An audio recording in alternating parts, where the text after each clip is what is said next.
Shout out to Kopish. Shout out to Kop-Ish, guys. All the good work the up. two legends, Emil Heskey, Howard Gell. Can't get much better than that, guys. Yeah. You know what to do now. Like, comment, subscribe. I'm with legends, guys. Kopish. Good evening, lovely people. Hope you are well and welcome back to another edition of Rival Watch and Kopish Call-In. We are Kopish. If you didn't know that already, now you know. And we are on the road to 20k people. So make sure you smash that subscribe button. If you're new to the channel, please smash that button and smash a like as well, people. A lot of you forget to smash that like. Smash that like, people. It's such a simple thing to do, but it helps us tenfold. So please do, if you can. Smash that like and make sure you interact with us this evening. So let's get straight into it, boys. Liverpool have been drawn against Real Madrid, a repeat of the 17-18 Champions League final, and we're also on the same side as Porto versus Chelsea. Drift, I'm going to come to you first. Are you happy with the draw? I could have been maybe a tiny bit happier, but I feel like there's a bit of fate involved in what would seem the easier tie that maybe does make this maybe a little bit better. So I'm about 85% happy, especially when I'm looking at the fact that the other, now they do it in the World Cup way, which I do kind of think kills it a little bit. It's been like that for a while. No, but only about what, maybe 2 years or so. Like no, it's only like they did that. No, it's been like that for a little while now. No, but when we beat Porto in both those semi-finals in the run, I'm sure every round there was a new draw. It's only been like the last No, we knew we were gonna get Porto. Are you sure, bro? Yeah. I'm sure it's only in the last 2 years or so when they've done. I can't even remember. I'll be honest. It's automatic. They figure it all out for you. Like, so it must have some. So Eunice is saying this is only 2 years. So it must have been the last Porto game. So that would have been 18-19. I don't think it was. So some people are saying it's new. Some people are saying 6-18. When we got Atletico in the last 16. It's since 18-19. No, but the last 16 is different. So what they'll do the draw for the last 16, then they'll do the draw for the quarterfinals, but then they'll pre-plan the semi-final for after the yeah, but they've only been doing that recently, bro. When we got to the final in Madrid and when we won it, it wasn't pre-thingy. It was every round got drawn. Are you sure? Because I remember how happy we were. We got Porto after we knocked out Bayern Munich. I can't remember. And then you're right. 17-18 is right. It came in from 18-19. Because we definitely knew we were playing Barca once we got past Porto. Yeah. So that would make it 18-19. Okay, last two or so years. Last couple of years. Could have it happened in the past as well, though. No, but it used to be every single round to the final, and I kind of do like that because it still has a air of like mystery about it. I'm alright with it. This year, I'm alright with it. Yeah, right now, you know what I mean? We don't want certain teams. Maybe I'm just being old-fashioned, wanting it to be every round we get the draw or what have you. But yeah, we move in it. So yeah, Madrid are probably the third easiest team. Maybe Dortmund and Porto, maybe the only teams you'd want more than you'd want Madrid. Maybe only based on Madrid's form, as in they might be doing all right, but they're definitely not on Bayern Munich's level at the moment. I'd probably say Chelsea, probably because their Premier League team would be more difficult just because they know us. City are way better than them. PSG are better than them. I guess you kind of have to say only maybe Dortmund or Porto you'd want over Madrid. You say and PSG, Haaland, but I don't even know if I want that Haaland smoke. So I'm like, I don't know, Drew. Big up to James Redmond. Big up to my absolute brother. Smash the likes, people. Indeed, and make sure you subscribe to James Redmond already as well. Matt, your thoughts? Liverpool versus Real Madrid. Yeah, do you know what? I don't think. Listen, even when people say Porto, like Porto have been licking off teams' heads like that they shouldn't be licking off in it. So I even look at Real Madrid. Real Madrid obviously haven't been amazing this season, but Real Madrid normally in the Champions League do turn up and play in it. Like, bro, you see, like they've got veterans and they've got youngsters. They've got a decent blend. So you're talking about youngsters like Vinicius and Rodrigo that can come off the bench, and they got a sturdy back line. I know Drift doesn't rate them as highly as us, but boy, we're gonna find out what happens with Ramos and Varane when they come out to play. As well, the thing I was saying about them was Mendy, yeah. The thing I was saying about them, remember, was as individuals as well. I will give them credit that as a partnership, they do a lot better than they do as individuals, especially Varane. Without Ramos, Varane is suspect because that is the biggest. No, bro, it happens a lot. But anyway, we're not going to get into that. But as a partnership, because I want to finish off what I said about Madrid, fam. They're a good partnership. I give them that. Yeah. As a partnership, I just think as individuals, Ramos is overrated, and his stats kind of pad out the opinion people have of him. And Varane is very good when he's got a leader next to him, but when he's got to control the defense, then I'm not so sure about him. As a unit, they're all right. I rate them as a unit. All I'm gonna say is this: Real Madrid are a team that we should be worried about. I don't know why people will sit here and go, "That's a good fixture for us." You know, Real Madrid, we match up well to them. I'm telling you, this ain't the old Liverpool. We ain't got Van Dijk, we ain't got Gomez, we ain't got Matip. Yeah, we got to remember. We've got Nat Van Dijk. Yeah, I hear that, but you get what I'm saying. Like, we haven't got our first back line, so we can sit there with all the confidence of the world and be like, "Nah, they're not gonna touch us." Yeah, they could touch us at any moment. Benzema, when he wants to turn up, he will turn up and he will show up and show out. I'm gonna be real. That doesn't mean to say that we can't stop them. I just think we have to be careful. We have to be cautious. We have to treat them like how we would treat any team and not just think, because they've had a couple of injuries themselves. But I personally think it's gonna be a tough matchup. I'll be real. I don't know whether it's the easiest one we could have got because, as I said before, Porto have actually done very well this season. Bayern Munich are always Bayern Munich.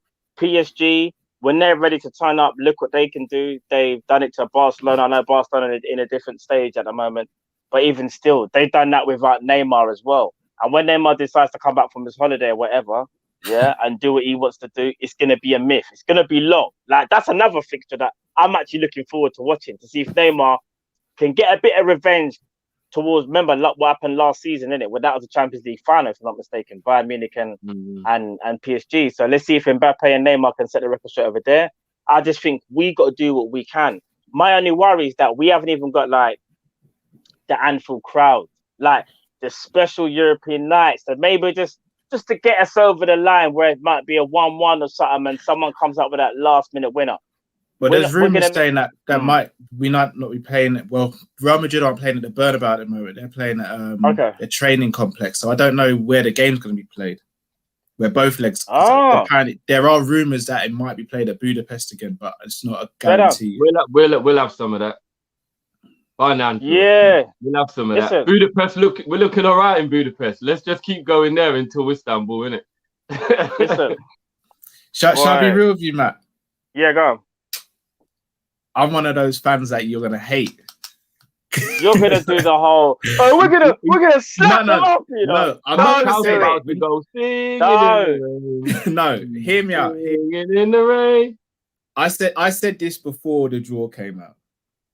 The two teams that I really would have liked to have got would have been Bayern Munich and Real Madrid. Now, hear me out. Hear me out. I know it sounds crazy. You wanted Bayern? Yeah, no, hear me out. I know it sounds like the guy that walks up to the bully and teases him to get punched. Wow. Hear me out.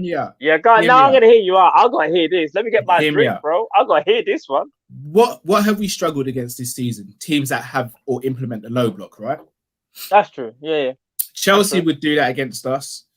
Who else is there? Dortmund. Porto, maybe? Porto would 100% have done that to us. Yeah.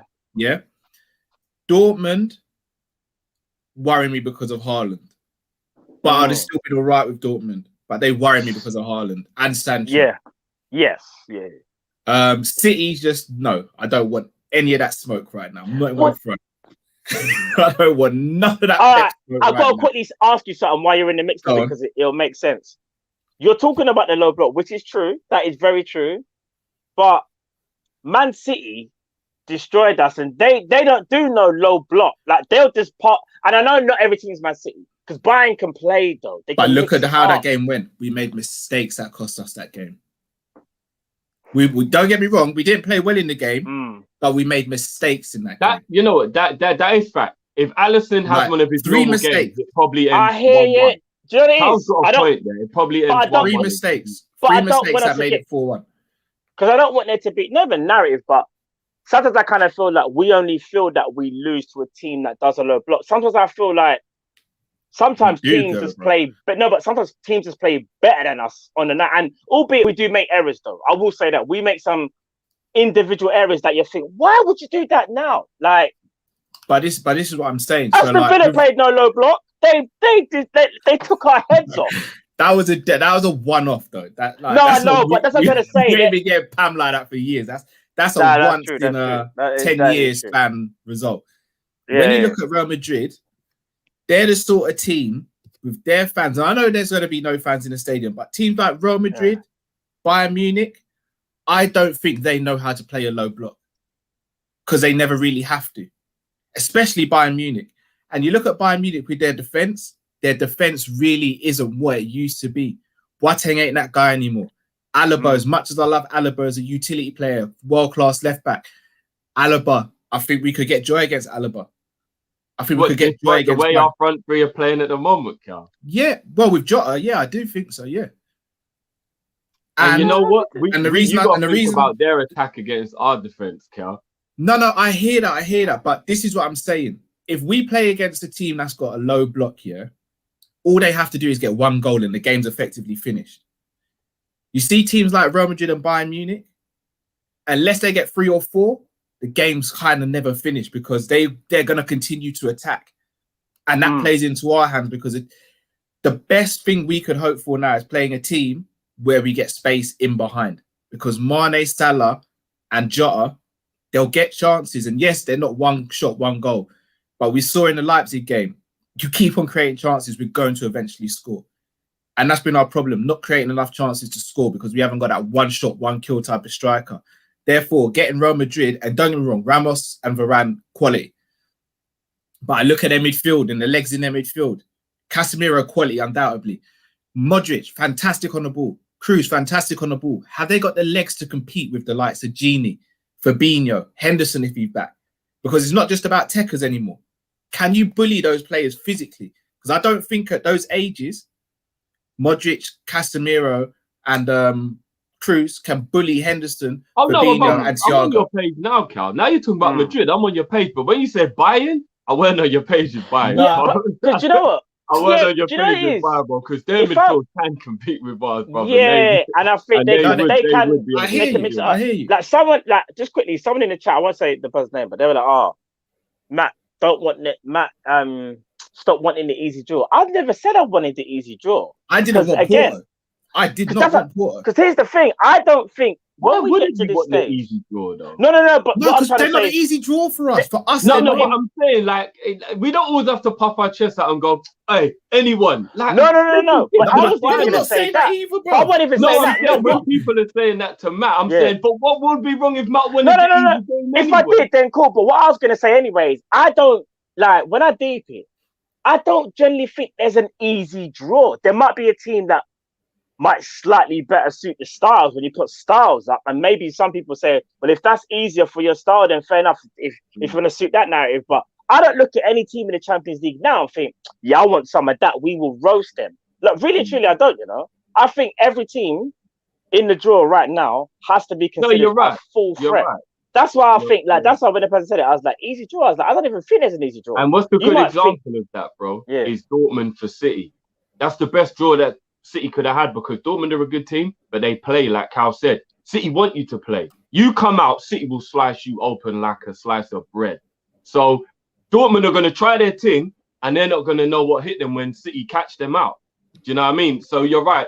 Styles make But even fights. City, That's basically what it is. Styles make fights. But I'm gonna be real. Speaking of fights, City. sorry, Be just careful, quickly, speaking of fights, what's mad about it is when you see Liverpool versus Real Madrid on paper, it's Mayweather Pacquiao. But the only problem is the way both teams are playing. This is Mayweather Pacquiao when it actually happened, not when it should have happened. You know what I wouldn't even say that because Mayweather and Pacquiao could still knock a few man out. Real Madrid and Liverpool, we're not the same outfit. 17, 18. No, dare I say, we still weren't at our peak then. Real Madrid were just coming out of their peak. We were just about to go into our peak. They still had CR7, bro. Cristiano Ronaldo. They still had that man there.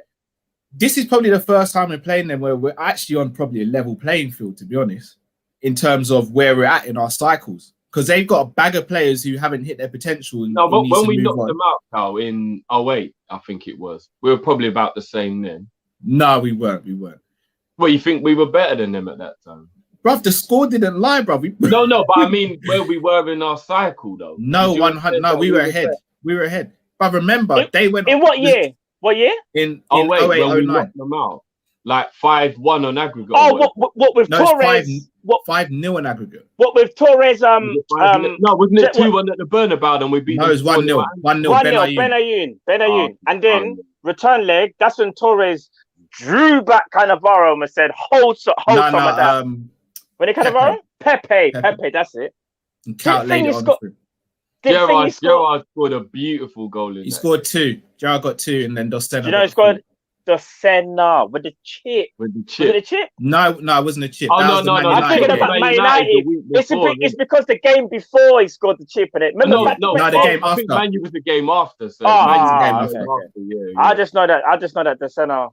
Yeah, Dos Santos scored 2 goals that week. You see when we played them in 08-09, remember that summer was the summer they went crazy. Because they needed to build. Remember, their midfielders like Gargo and them sort of players. They weren't ready. Oh yeah, Fernando Gago, their man. Yeah, they weren't ready for us. Yeah, man. Ramos was still playing right back. Cannavaro. I still think they were doing well in their league, though. No. Yeah, but it's not hard to do well in that league for them. Their team. Just go look at it. When I think about their team, it weren't the same. When it Gabriel Hines in them, man. Yeah, Hines the left back and. Bro, they weren't. No, not then. No, he was. No, bruv, we were levels above them then. We were, you know. I mean, look at the lineup. The game said it. You're right, but like I still don't think they were crap at that time, though. They weren't crap, but they're nowhere near. We were at our peak. We were at our peak. Remember, Gerrard was at his peak. Torres was at his peak. Alonso at his peak. Mascherano at his peak. You had Carragher was still there. You had Agger there. You're right. We smoked them. Yeah, it was that's what I'm saying. We gave them that smoke, blood. We were on some. No. They didn't know. In that game, they didn't know what was. They didn't even Babel was on a masterclass in that game. They didn't know what was going on. Babel looked at Sergio Ramos and said, "Who do you think you are, big man? Hill bye. Size man up. Different. Sized him up and said, "Oh, this big man." A young Sergio, wet round the ears. And he was playing right back as well, to be fair. He did, but I'm not gonna lie. Babel left him. He just gave him one little shimmy, and it was gone. It was Torres on Cannavaro as well. I think that was the game when Torres was like, "Yeah, Cano, you know you're close to retirement, big man." He done the Cruyff, innit? He done the Cruyff and went the other way, and Cannavaro actually just stood still. Like man said, someone pressed pause on the remote, and Cannavaro just couldn't move, fam. It was peak. Yeah, he's stuck in the mud. That old VHS days, like.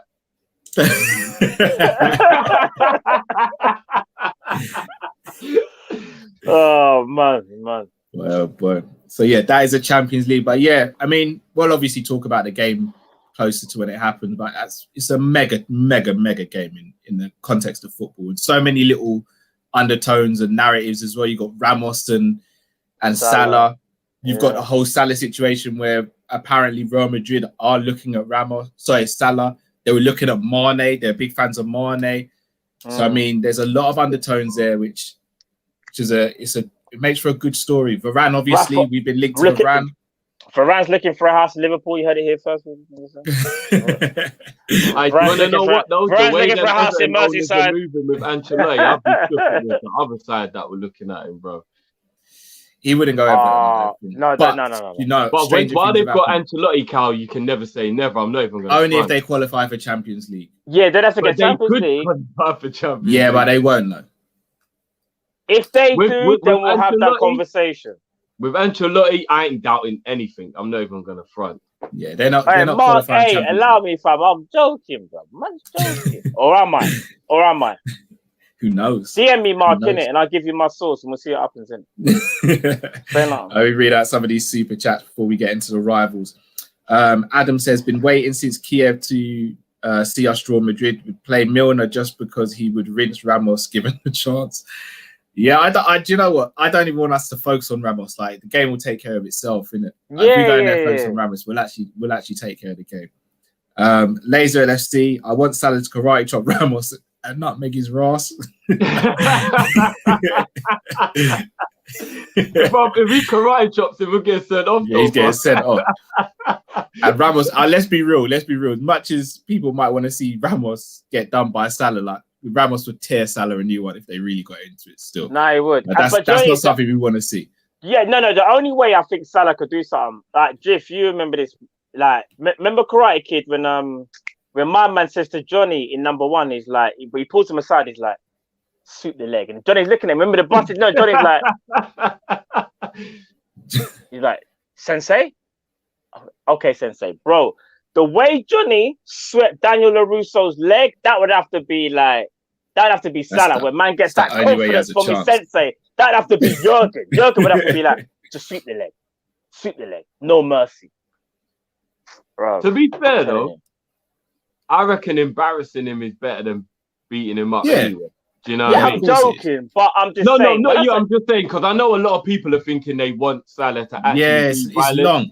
It's better to just do him, just do him, and just make him look stupid. Cal said it best. Cal said it best. In being embarrassed on the football pitch in a football way, than if you like beat him up or whatever. Do you know what I mean? You can't, and I'll be real. I love Salah, but I'm gonna be real. I love Salah, but if he went to the streets, but I'm not. Bruv, I don't know if I'd want it with Ramos. Ramos is a serious guy, bro. No, but you know what? Yeah, don't underestimate Salah. He might smile look humble. I'm not.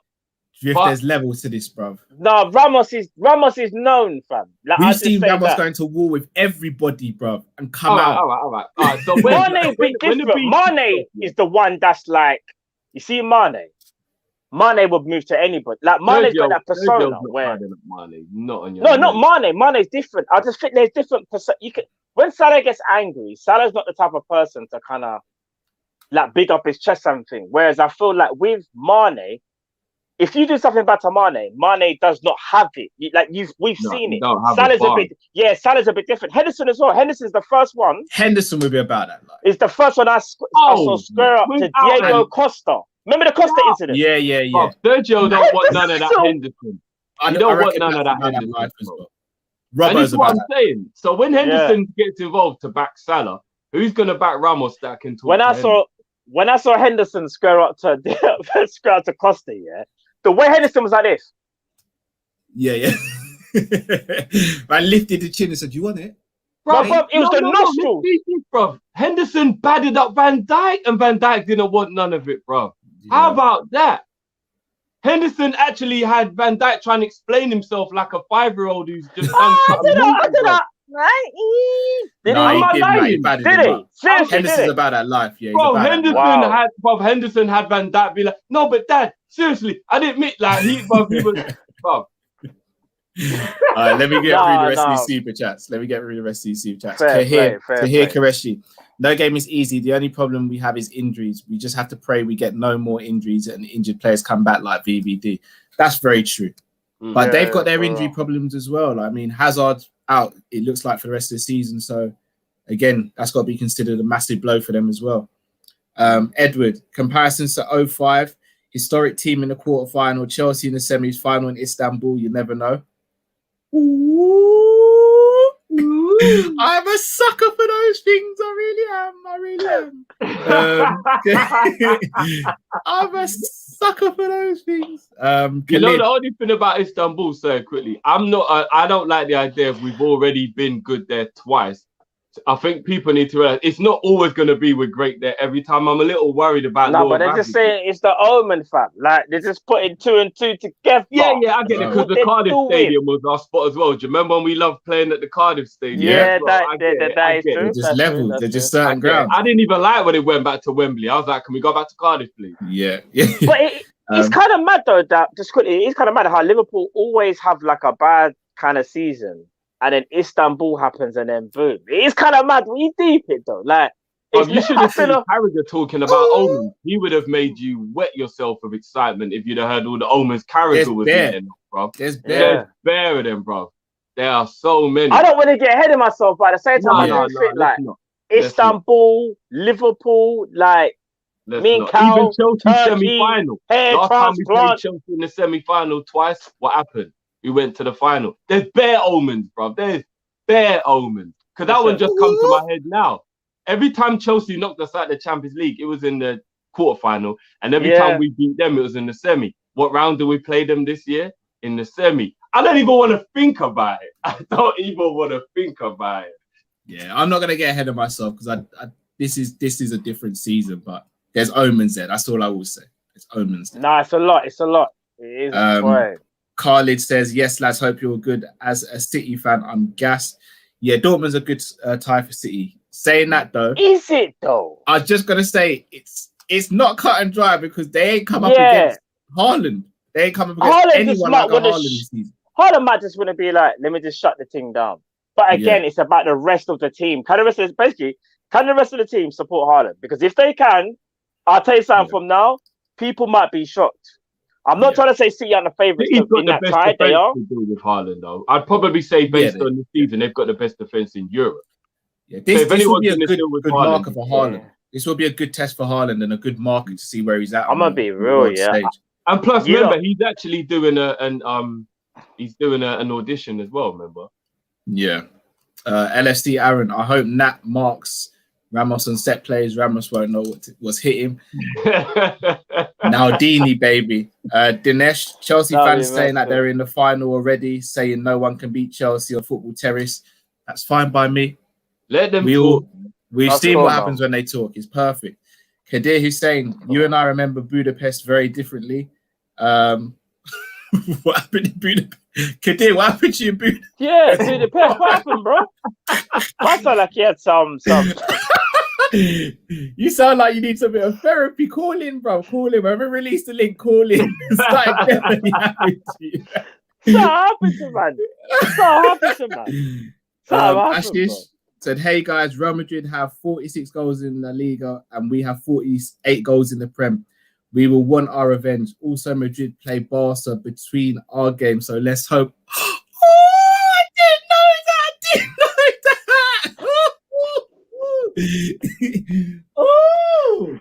It gets more spicy. Man, I swear down, Cal sound like Big Mama, you know. Remember Big Mama house?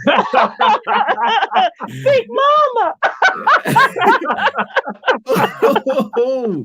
I didn't realise these omens are starting to play a little trick on me. I'm not going to lie. Big Mama house, yeah. Khalil Hassan, I heard Mo knows Krav Maga secretly. Fair enough. N1 the kid, Pep will overthink and play Edison CDM. That's actually a joke still. A-Spec Limited said we needed to get an English team and an expensive team who won't park the bus. Real Madrid are the worst of the expansive non-English teams. Good draw. So I was meant to say we needed not to get. But yeah, I agree. We've always got great English teams, though, man. It does my head in, man. Oh, Kadir. Sorry, Kadir said it's an Avengers reference, bro. Budapest. Oh, I get you now. I get it. My bad, Kadir. My bad. I thought you're holding some feelings. Widow and Widow and thingy. Yeah. You know what? I actually feel bad. I missed that. Actually, I feel bad that I missed that reference. Messed up man's joking. Yeah, we did. Still, we butchered it. Sorry. Yeah, I'm not gonna lie. Bro. We really. Yeah, that's our messed bad. That one up. Messed that one up. Sorry, bro. LFC Aaron. As of now, who's your favourite to win the Champions League? All the omens and that. No, I'm joking. It's still Bayern for me. I don't know. You know, if Neymar's fit over 2 legs with Pochettino in charge now, there's a very good possibility that game could go PSG. They can't defend, man. That team can't defend. Yeah, but Bro, they can. they're way better at being organised now than they were, say, 6 months ago. No, but Barca should have scored about 9 goals against them. Yeah, but I feel like that was a bit of complacency because they are such a big lead. You're right, but I think that was that big league complacency. You know, you go into a game 4-0 up, you just get a bit complacent, innit? You don't feel like you've got to really do anything. And then, but maybe, you're right. Barcelona actually played very, very well in that game. You know, I think they did. Even though they're having a crap season, people aren't giving them credit for how well they played. They're finished. If Dembele was the Dembele, bro, I was just about to say, Barcelona would have actually won that game. He fumbled the bag, you know. Dembele fumbled the bag hard. Bro. It was actually kind of bad. I'm not gonna lie. He fumbled that bag. Shout out to brother Dave LFC Chats. Make sure you guys subscribe to Dave LFC Chats as well if you haven't. Shout out to Dave. Couple more super chats, then we'll briefly talk about rivals and then get you guys on the show. So AA says that Madrid team was the same one that lost 6-2 to Barca. Yeah. Jack says let's get that Kiev payback and Salah v Ramos too. You'll never walk alone. And then finally, Thelston says if we get to Istanbul this season, it would be our 3rd visit to the stadium. Ataturk. We lost to Besiktas in Europa League round of 32. Lovren missed a spot kick, if I recall. I remember that game. No comment, no relation.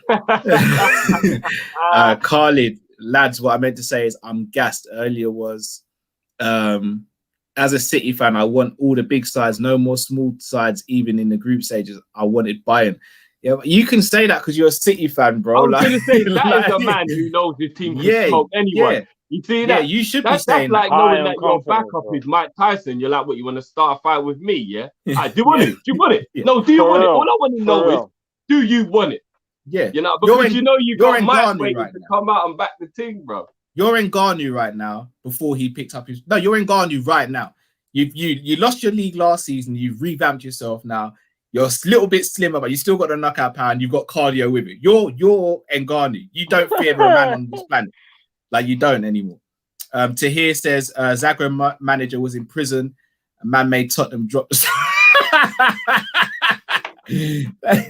That's a great segue, actually. Not obviously dropping the soap. Into Tottenham. Boys, Tottenham fumbled. I didn't see the game, but did they lose? Bruv, they lost. It's the same thing I was just saying about PSG and Barcelona, except Tottenham didn't have as big of a lead to be able to be as complacent. They thought they were through. They didn't think they needed to really turn up. And I'm not even going to lie. The goal that won the game, sensation. But 2 of the goals are quality. No, but what a way to win the game, though, Cal. The goal that actually won the game, yeah. What did he do? Bruv, he dropped about 4 man and packed it from about 20 yards. Bro, I swear down, bro. Let's just say Hugo weren't the boss on that pitch yesterday. Put it that way, bro. Go back and watch the goal that won the game, Matt. It was a bad boy goal, bro. She tell me, was Spurs at home or away? No, it was away, innit? It was away. You would have thought there were fans in the stadium, the way the home team was up for it and the way Spurs just needed 1 goal, bro. Did Kane play? Did Kane play? Bro, Kane and Bale both missed a gilt-edged chance in the last 5 minutes of extra time. Yeah, they both had gilt-edged. And bro, here's the wickedest. He's gone. He ain't having that. He's gone. Was on his left foot. You're thinking Bale from 15 yards left foot goal, and Harry Kane's one was on his left. But bro, he's only about 7 or 8 yards out. I can't believe they both missed. I'm not even gonna lie, bro. It was mad. Well, maybe Harry wants to roll out to Anfield. Conroy would be happy. Yeah, I think Harry's trying to keep his price tag down for that move still. I knew they lost. I just didn't know in the manner. So when I saw last night, obviously Demo Dre just said their keeper was really good yesterday. I saw X. Shout out to Expression. I don't want to banter him because that must be hard. Because I saw him going mad, but I didn't know the manner in how they. I just thought, maybe they lost by a goal or something. But yeah, I'm hearing that it's all mad.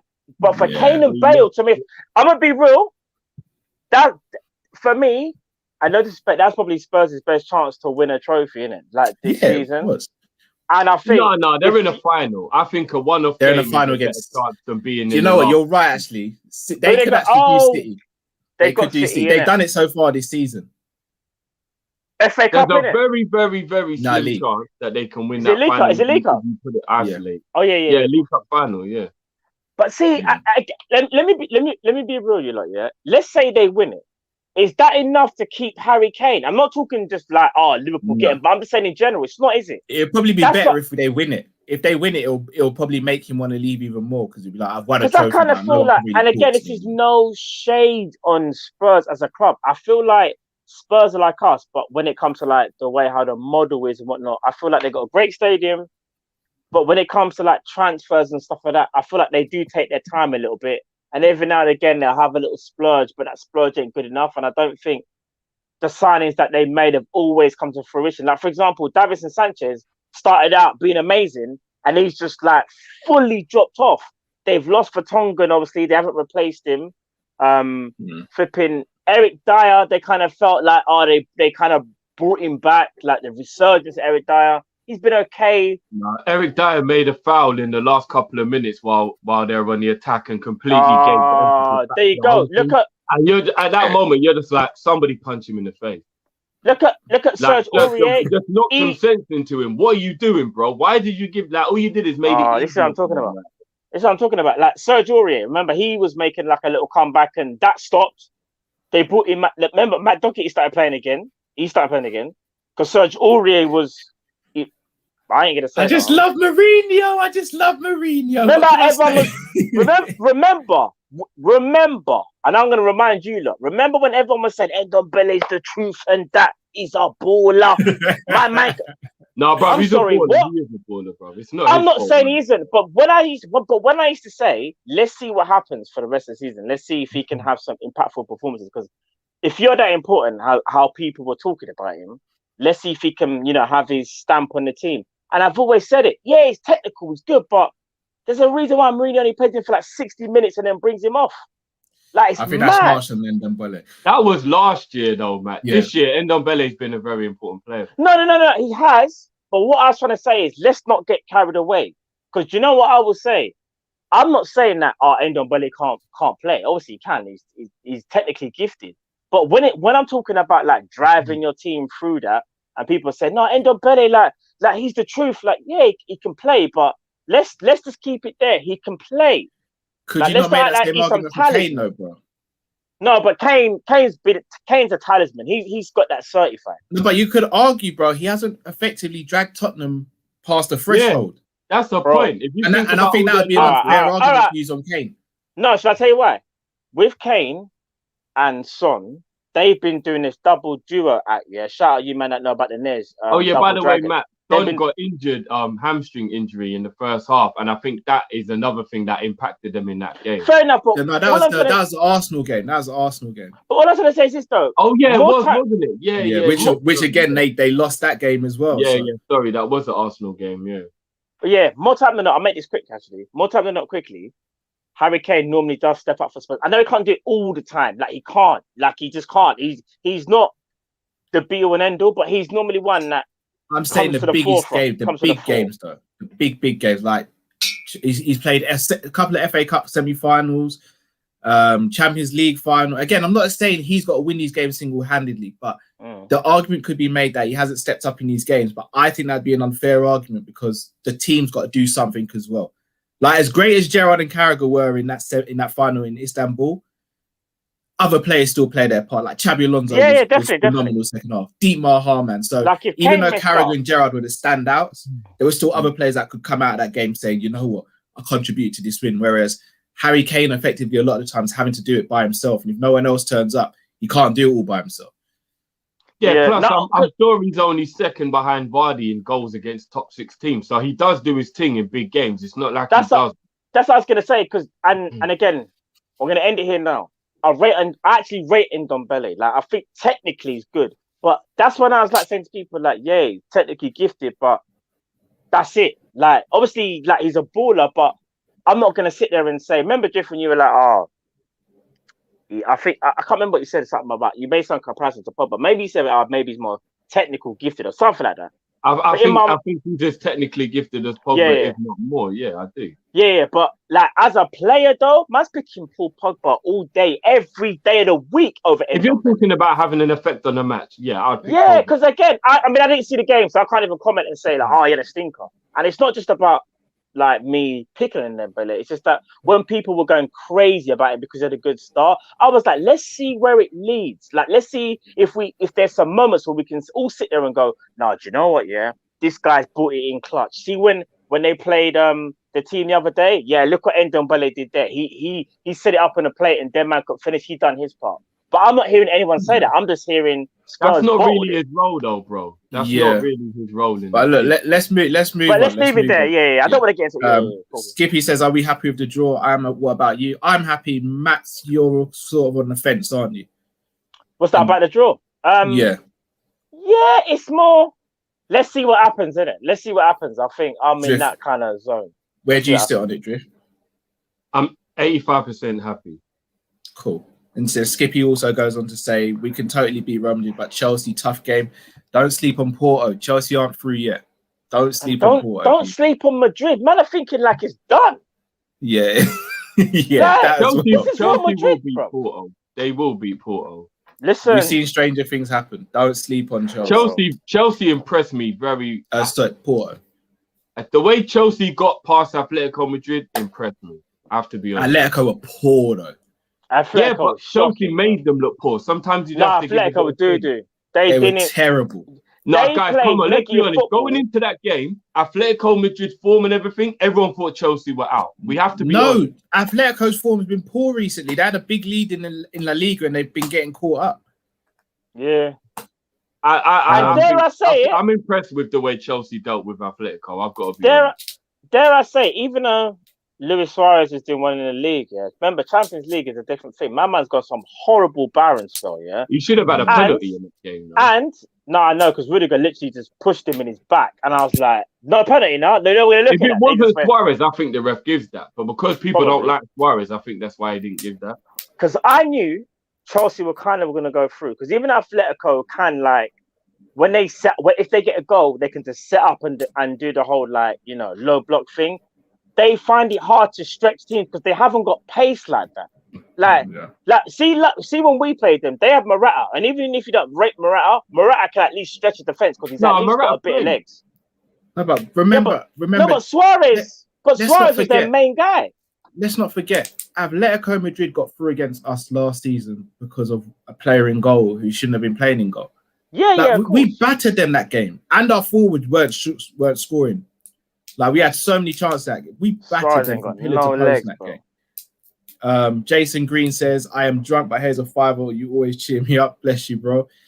Hey, cheers to that. Promo, knowing our luck, Prime Hazard will turn up. He will not turn up because he's injured. He's injured. It's actually talks that his career may be over. So, God willing, it's actually not over. Career? Oh, my God. Is that what there's talks. There's talks. God willing, Hazard is not. His ankle it'd be his third ankle injury. Sorry, third ankle operation apparently. So there are. So this is a little bit like what happened to Zola then.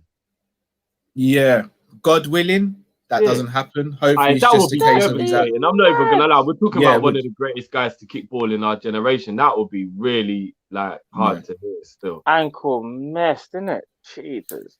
It's like the Madrid move just wasn't good for him, innit? When you really deep it. I know it hasn't been good for a lot of players. Ended up being the worst thing he could have done, man. Sounds crazy. He should have went. He should have went. Do you know what? He actually suited Barca, bro. I actually think he should have stayed at Chelsea. So do I. Skippy, no disrespect to Porto or Madrid, but we're the Prem. We're so much better than their leagues. Big up the Prem. The league is more competitive. Technical, not always. It's a better league, though. It is a better league. Oh, then the Portuguese, of course. La Liga, I think the English league is the best league in the world, full stop. I do. I don't know. It depends what you're asking. We've got more teams that are competitive across a broader scale. And I kind of feel like we have about maybe 70% of the world's best players in our league.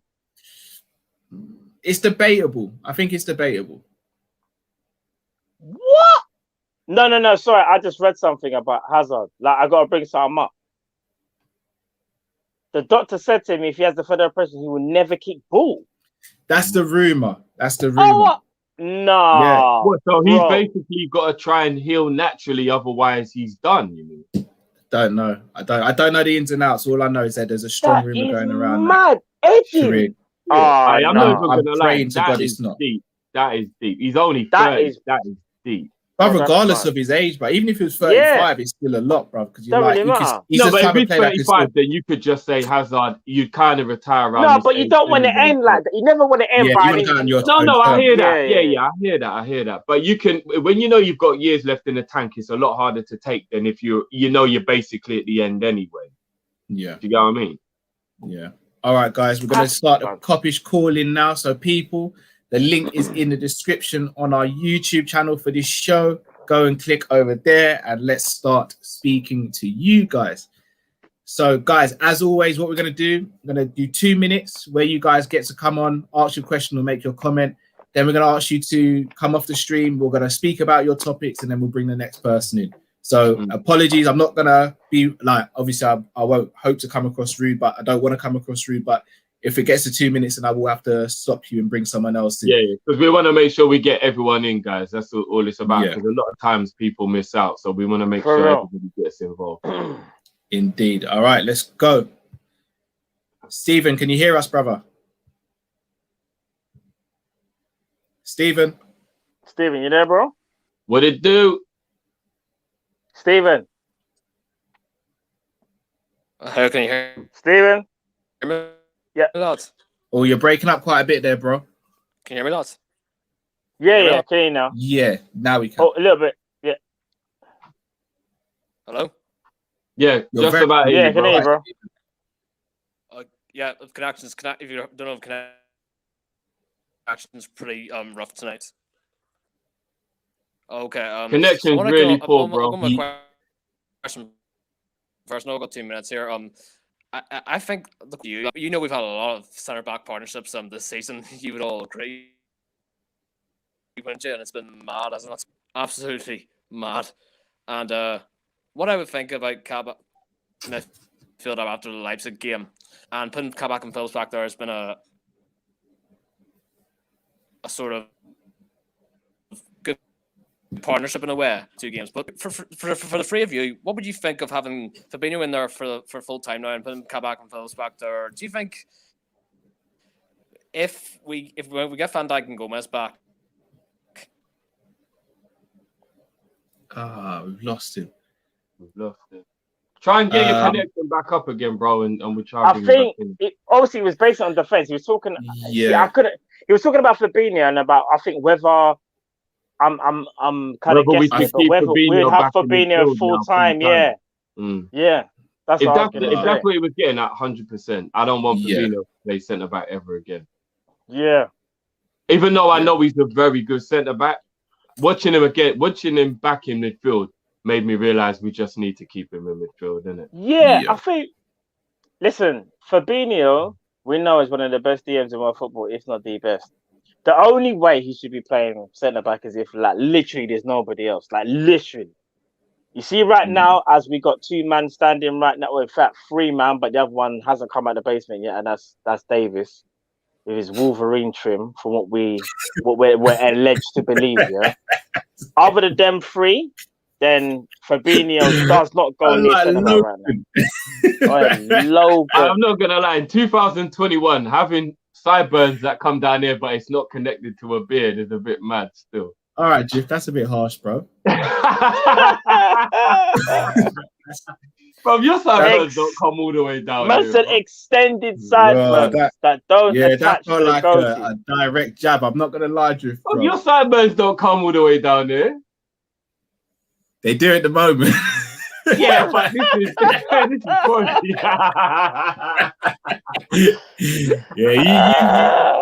roughed me up with that one, Jiff. I'm not gonna lie, that was a harsh one. That was a harsh one, bro. I said the sideburns, you know. I said if your beard ain't connected in 2021, are you even a man though? That was harsh. I didn't need that. Oh, I man, did not them need- Ashanti vibes. All right, next caller. LFC for days. Can you hear us? Yo, How you doing, bro? what's What's up? going I'm on? cool, guys. I just wanted to start off just quickly about a few things I saw with the club. Thankfully, I think already you touched on it, but Klopp again has kept Kabak and Phillips in defense, and again, we've seen some decent performance from the team for being here in CDM.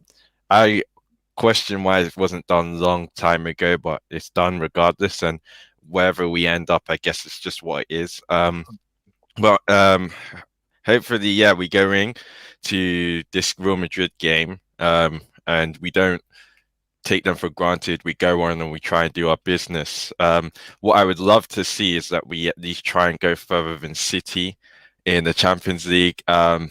There's something about City that for some reason they always seem to bottle the Champions League. It might not be this year, but it may be this year. So I guess if we do go further, imagine Kabak and Phillips going further than Ruben Diaz and Stones. I'm sorry, but I'd have to make some noise on Twitter about that. Imagine the state of that. Our young centre backs going further than theirs. Yeah. Even if we don't win it, I have to say that. But also, Ben, there is one thing I wanted to say. Firmino and Mane.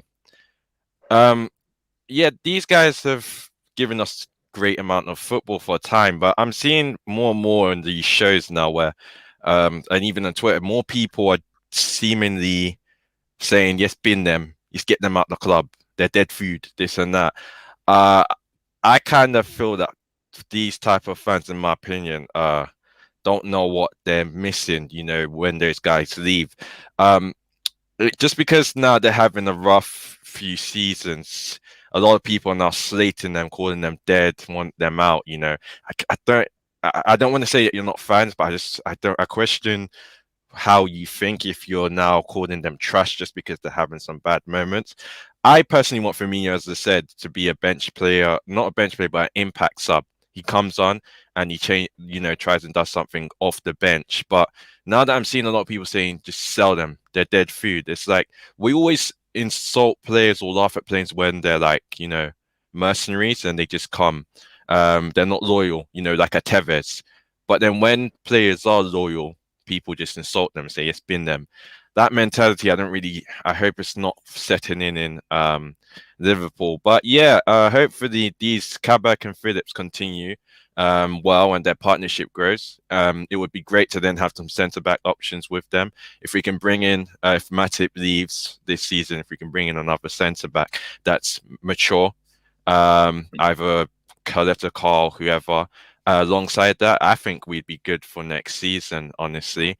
And lastly, I just wanted to end on, I heard, again, injuries have hit us even further in the youth team.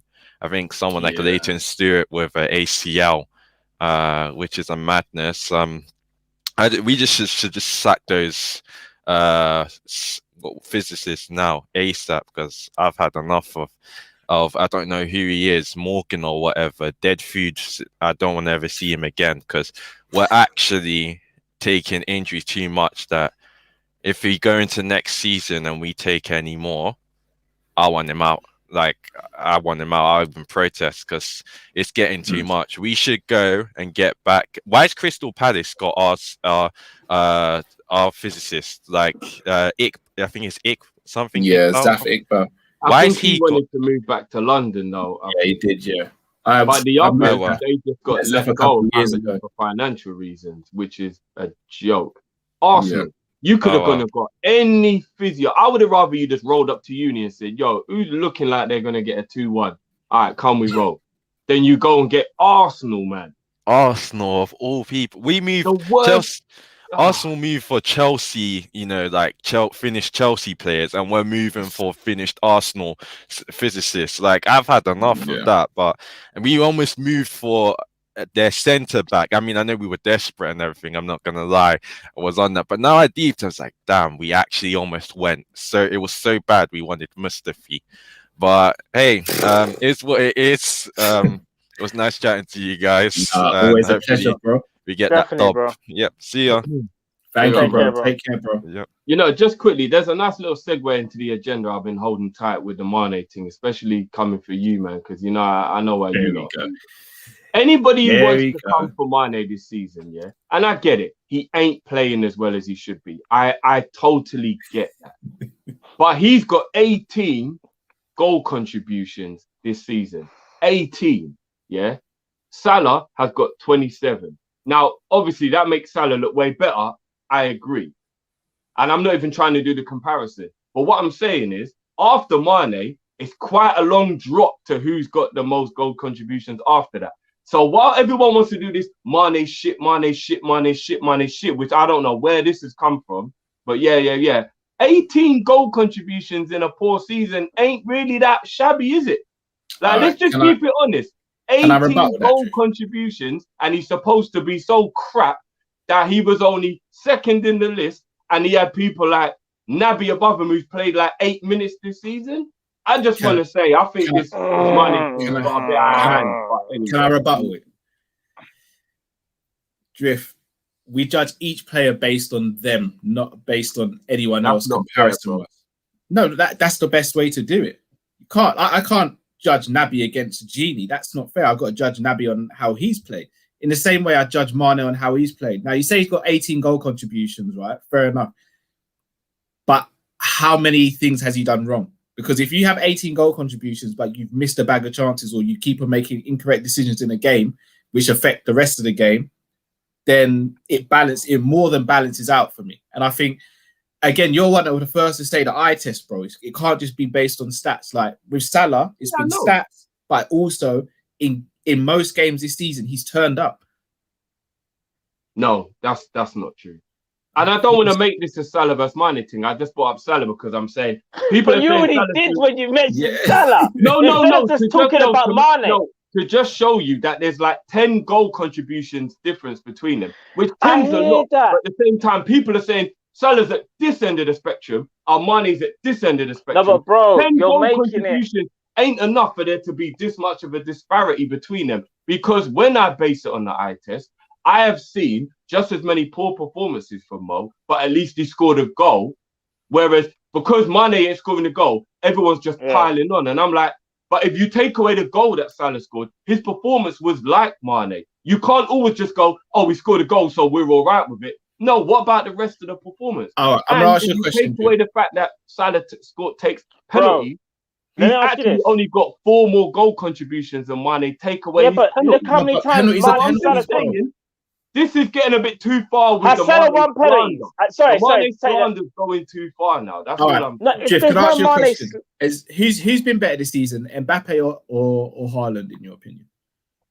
I haven't watched both of them enough to know who's been better. Off the top of my head, I'd probably say Haaland. Okay. Haaland has way less involvement in a game, less contributions in terms of assists and stuff, and I think probably overall less goal contributions this season. But we're saying Haaland's better. Why? Because he's been more devastating and effective. Mbappe does way more. I was just making a blanket. No, but this is what I'm saying. I don't watch them week in, week out. Mbappe does way more on a football pitch. He's way more busier than Haaland. But Haaland's been better because he's been more devastating. He's turned up when they've needed him to. And without his goals, you'd have to wonder where potentially Dortmund would be. In the same way you look at Salah, when you look at some of the goals he scored, he's not just scoring like the third goal in a 3-0 win. I'm scoring the first goal and then probably the winner as well. And he's playing well in these games. I'm not saying he's 17, 18 Salah. He's not. I'm not using Salah as an example to put Salah down. I'm using him as an example because if everyone's praising him so highly, and if you take away his penalties, he's only got 4 more goal contributions than Mane. I'm saying let's stop exaggerating the slander Mane's getting. Because I'm sorry, but you're doing it again now. Goal contributions difference. But ignore stats, bro. You can't just be just lambasting Mane and praising up Salah. That doesn't make no sense to me. Drift. Forget stats. It's don't. Yeah, Drift. Forget stats. Yeah, we saw Reece Williams and said, listen, This man can't run, you know. You see the spacing behind No, the way how we you're play? not going to use Reece Williams to Bro, get as an let example. me Let him land. land. Let Let him me land. land. Bro. Let me land. I don't know Reece Williams' stats for the season. His stats actually might be good for maybe tackles and interceptions. But your eye test kind of tells you something straight away. Like with any player, bro. With Mane. How many times have we sat here, Drift, and you've gone, oh, Mane's touch was bad today, you know? No, I've never said that. His finishing is the only thing I've moaned about. Bro, don't put words in my mouth. His finishing is the only thing I've moaned. So you've never sat there and said his touch has been dead? When? You've never sat there and said... What Chelsea? When did I talk about his touch in the Chelsea game? Oh my! You know what? All right. You know what? Let me ask you a question. I never spoke about anything else other than his finishing. Let me ask you a question. In terms of Mane's technical ability and what he has shown us for the last 3 to 4 years, do you think this season Mane's touch has been good, poor, average? What would you say his touch has been? I'm just talking about his touch, you know. That's what I was talking about. Comparing it to his when I say average, I'll say there's been some games I've seen him do well, and there's some games I've seen him do poor. So I'll say he's average.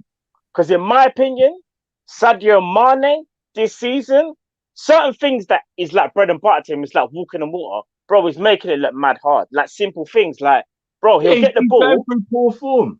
No, but he's not playing as badly as everybody's saying, though. Bro, let me finish. I get you're Mane's biggest fan. Yeah, I get that. No, it's not even about being a fan of Mane. It's about... I'm realizing people are like, he's become the new scapegoat, in my opinion. First it was Firmino, now it's Mane. It's like he's the new scapegoat. As soon as we don't win a game, everyone goes, Mane was trash. Mane was trash. It's like, hold on a minute, what is he the only person that you're gonna blame today? At least he got into the position. At least he was defending. At least he was looking busy in the game. Why do you never say those things about calling the game full stop? So why do you never say those things about Firmino, though, bro? I do. I defend Firmino all the time, bro. I just said I don't want him to be the number 9 anymore. I get emotional with Mane. Because in front of goal, when you're the number 9, in front of goal, I need you to be a killer. But I've come on here and nobody can tell me. I haven't said, well, stop the slander for this brother now in terms of overall game. Because so you want him to be a killer, even though he's not a killer? I can go and get receipts for reviews we've done when I've said everybody stop going ham on Firmino. Yeah, he ain't scoring goals, but it's getting too much now. I can go and find receipts for backing him. So don't tell me. This is my point. This is my point. You're saying that because when we speak about Firmino having a bad game, you don't turn around and say, but he was tracking back and defending and all that stuff. You weren't. That's not part of his job detail. And yes, I have in some degree. Yeah. That is part of his job detail. It's a false 9, bro. Nah, we've been through this. The whole him on the halfway line is not necessary anymore. Like we've been through this. He's the striker. We might not like it. There's a difference between not liking someone. He's not the striker because we've actually sorted out who the strikers for our team are Salah and Mane. We know this, bro. Come on. So why is it then? Listen, let's not end up I just want to make a point. When you lot are grilling Mane, yeah, I base the eye test on the fact that I see that he still works harder than most players on the pitch. He's just out of form in front of goal. And his goal contributions are the second highest in our team, and people are acting like he's a piece of shit all of a sudden. And I'm like, if you take away his goal contributions, where would we be? Salah might be more important in terms of goal contributions, but then if you take away Mane, where would we be if you take away Mane? You're not listening. So You're not listening. Drift. All right, let me ask you a question. Here, Drift. You think that I've got a good memory when it comes to football, right? Yeah. Let's say we did a quiz right now and I got all 10 questions wrong. You say, Cal, you had a poor outing today, innit? Yeah. But you wouldn't then turn around and say, but you're crap at quizzes and crap with your knowledge, would you? I'm not talking about you two saying that you're writing him off.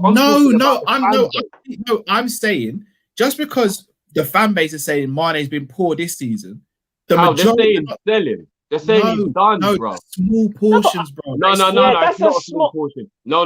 It is, Drift. We're not saying it's a small portion. Bro, it is. No one here is saying. It's not. Drift. It is a small portion, bro. You ain't paying attention.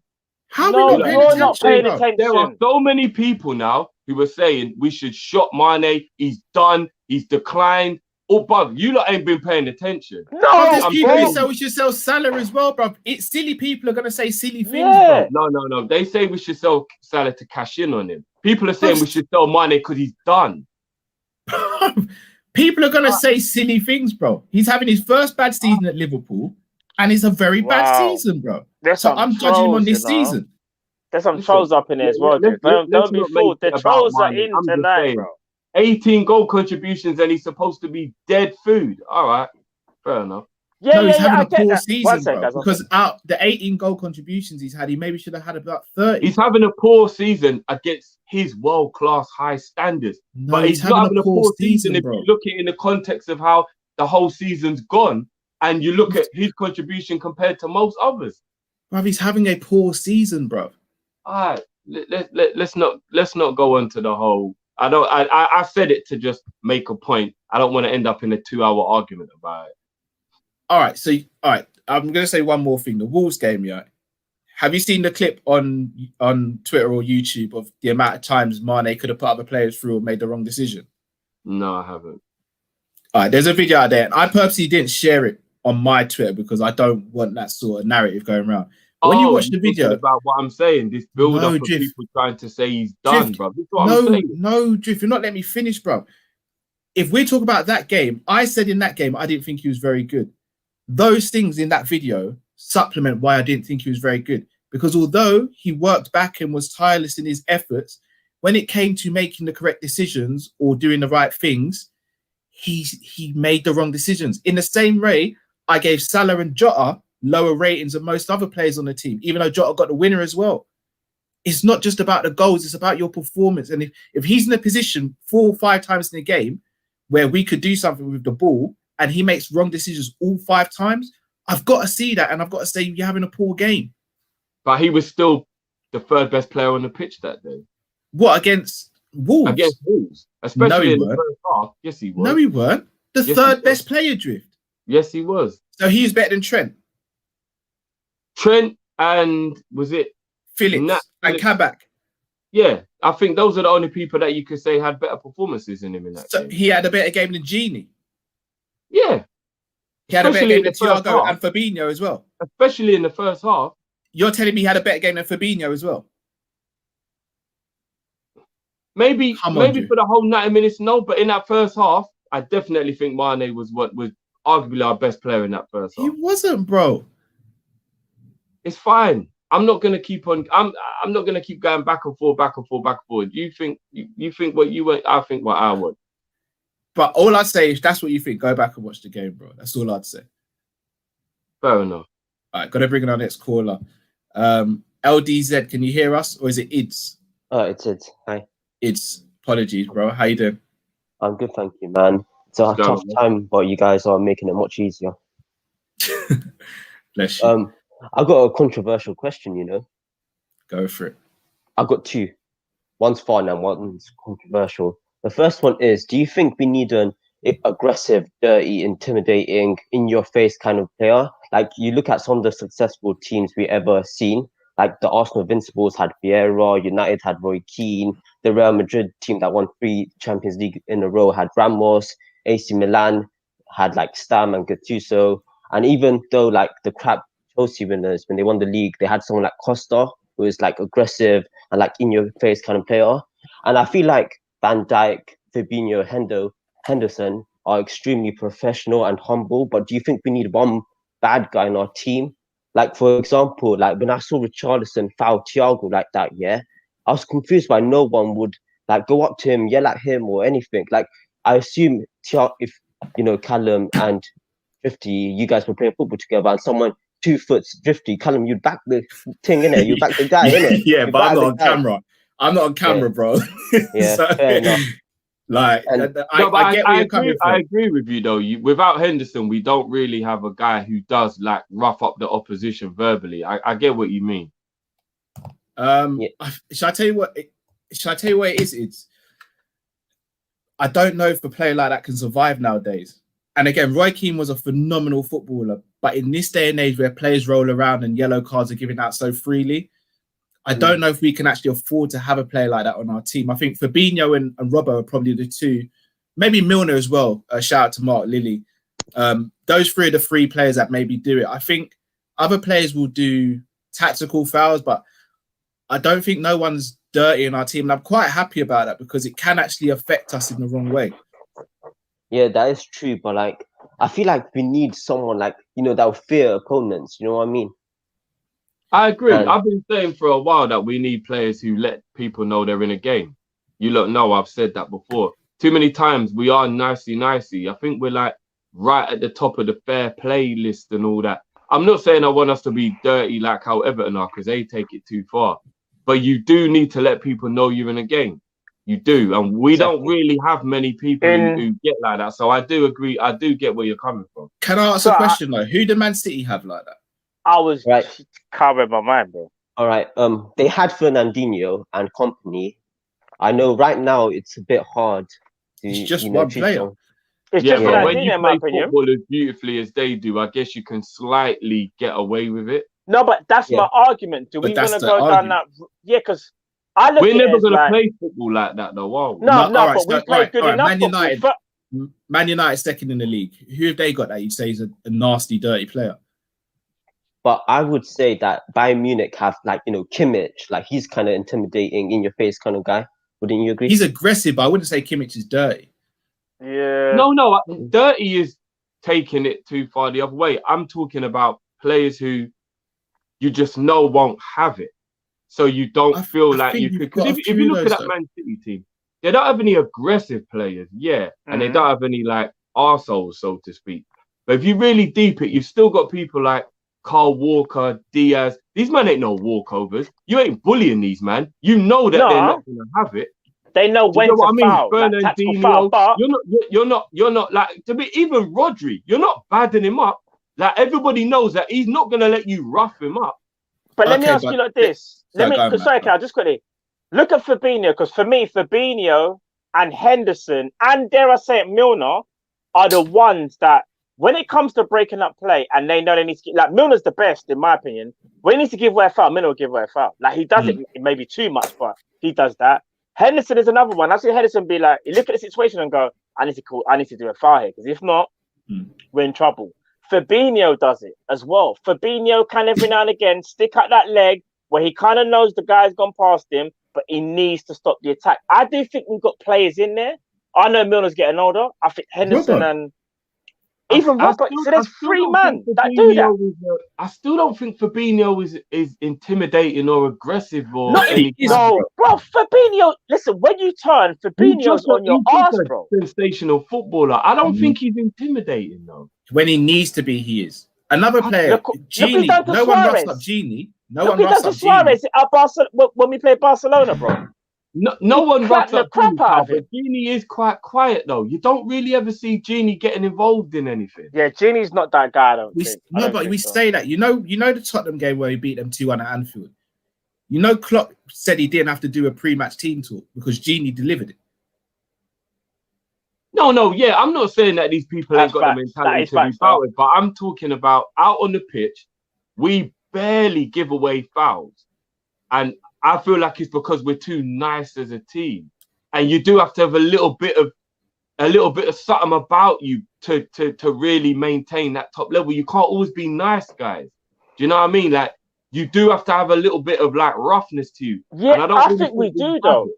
I think we do. I think we do. But I think maybe you might. If we had it, we wouldn't have got moved to 6 times at Anfield, man. No, Drift. We didn't lose those games because we got roughed up. We lost those games because we didn't finish our food, bro. Yeah, we didn't finish the dinner. The teams felt like they could move to us, and they Plus, did. Drift, we're playing CDMs at centre, like it was a myth, bro. Yeah, Unsettled the whole team. No, there's other circumstances involved, but I still believe that we need a little bit more bite about us. We are a very nice team. When you finish playing Liverpool, you don't feel like you was in a battle physically. Full stop. You don't. When we played Barcelona in the Champions League semi-final, and we went through at Anfield, did you remember what Fabinho was doing to Suarez and Messi? Do you actually remember? Robbo pushed him in his head, bro. He did, and Fabinho was clamping, man. He didn't give a damn. Remember, wasn't Fabinho on a You yellow can't and he really was still use flying? one game as an example of the whole No. season, though. But I'm giving you an example as to these man here have Bro, shown I can do credentials, more though. though. Remember when we played Man United at Old Trafford? Remember Dan James? How he got treated by Fabinho and Virgil? Yeah. Remember- But Dan James like, was a child. No. I'll do more. I've got more examples. Raheem Sterling. Trent left one on him, and then Gomez picked him up and moved him out of the way. remember, treat man like Simba. Remember that? Yeah, but Gomez isn't an intimidating player, though. No, we're not No, saying. but- No, it's no, not but- about intimidating. It's more about I'm are saying these we players don't. I accounted don't think. for? Yeah, I think And this that- narrative that we've got pushovers in our team, I think he's blown out of proportion. No, in my not opinion. pushovers, not pushovers. We're too nice. You think we're I too don't nice? think we are. We're too nice. No, we're Yeah. too nice. We are. You We're think? too nice, man. But We're where too would nice. you change it though, Drift? Because Yeah, all how- jokes aside, how would you like, and where would you change it? Because that means maybe changing I personnel. told you already. I'm telling them, engage the player more. Let man know you're in a game. All this backing off. We're always like, we let people get the ball and have it. We back off. We give them space. Like our fullbacks But- always let the wingers cross the ball without getting in there. Thiago doesn't do that. Yeah, but we all know Thiago's probably one of the only ones in our team right now where we can say, right, yeah, he's like, but he's a bit overzealous. He's maybe taking it too far because every game you're like, right, you're treading on the like tightrope now of getting sent off. Like, But do you feel like our players get sent off for such silly things nowadays? It really. If you not think that we are, then fine. I think we're too nice. Do you know what I was going to think say? we're Just too quickly, nice. just to quickly end this point, just quickly. I was going to say, do you maybe think Klopp's looked at it? Because you know when Klopp first came into Liverpool, we were actually mad aggressive, bro. You have people like Lallana and them, man, chasing balls down for no reason and flying in like crazy. And then you look at maybe how the game has changed in terms of like, you know, if you show your studs, you could get sent off. If you literally like breathe on a man, you can get sent off. So do you maybe think maybe Jurgen Klopp has said to them? Because I kind of feel like Jurgen Klopp has altered our tactics every single season, whether it comes to discipline, whether it becomes to the high line. Like remember, like when he first came, the high line wasn't there, but every year it got higher and higher and higher until it peaked at like 18, 19. We were like, wow, these men at the halfway line. I kind of feel like maybe it's instructions from Klopp, but maybe it's the players, Jeff. Maybe you're right. I don't know. We're too nice. If you lot I don't don't think so, fine. We're too nice of a team. You never feel like you was in a physical battle with Liverpool. You don't. And When I want Van Dijk used to play, I disagree. Van Dijk used to body, man. Look what he done to Jesus. He bodied him off the pitch. Yeah, but that's just one player. I'm talking But about the whole everything. team. No. Yeah, But but we've they're not all mentioned gonna more be than like one that. player though. Let's ask his second question. Sorry, Id. This one is a quick one because I want to be fair. I don't want to take too much time. It won't be fair on the others. The second one is transfer fantasy. We all like to dream. Choose one option out of the three. A, Haaland, Koulibaly, Aouar. B. Hold on. Kane. Let me write these down. Haaland, Oh yeah, sure. Koulibaly, Haaland. Aouar. And OR. Yeah. Option B is Kane, Kabak, Grealish. Kane, Kabak, Grealish, Carl. Yeah, got that. Option C, Mbappe, Varane, Coutinho.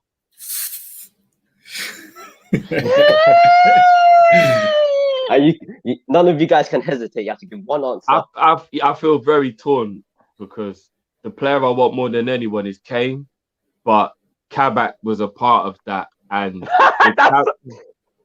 if Kabak is the only defender we buy in the summer, that's not on. So yeah, that was quite a difficult. That I'd have to go with option C, to be honest. So what are you saying? Mbappe, Varane. Varane, and Coutinho. Hold on. Can I get this on record? So Jeff, you're picking... Koulibaly. No, because if we got Varane and Coutinho and Mbappe, I would be all right that it wasn't somebody better than Varane because Coutinho and Mbappe would be at the team. What are you saying, Matt? I think Matt's frozen. That's in a actually very Joe's unflattering pause. Yeah. Hold on, I'm sorry. I gotta do this. I would go. Yeah, that's getting screenshotted. So, Matt.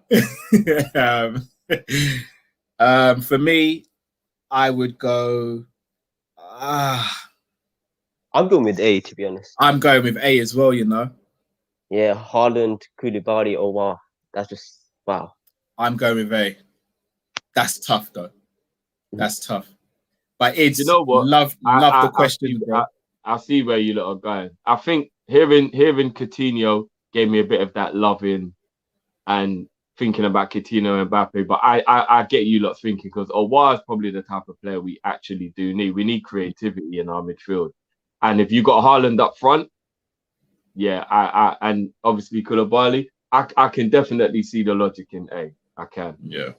Well, thank you very much, bro. Thank you Love so the much. questions. Absolute Thank pleasure. you. You have the good rest of the evening, bro. You too, guys.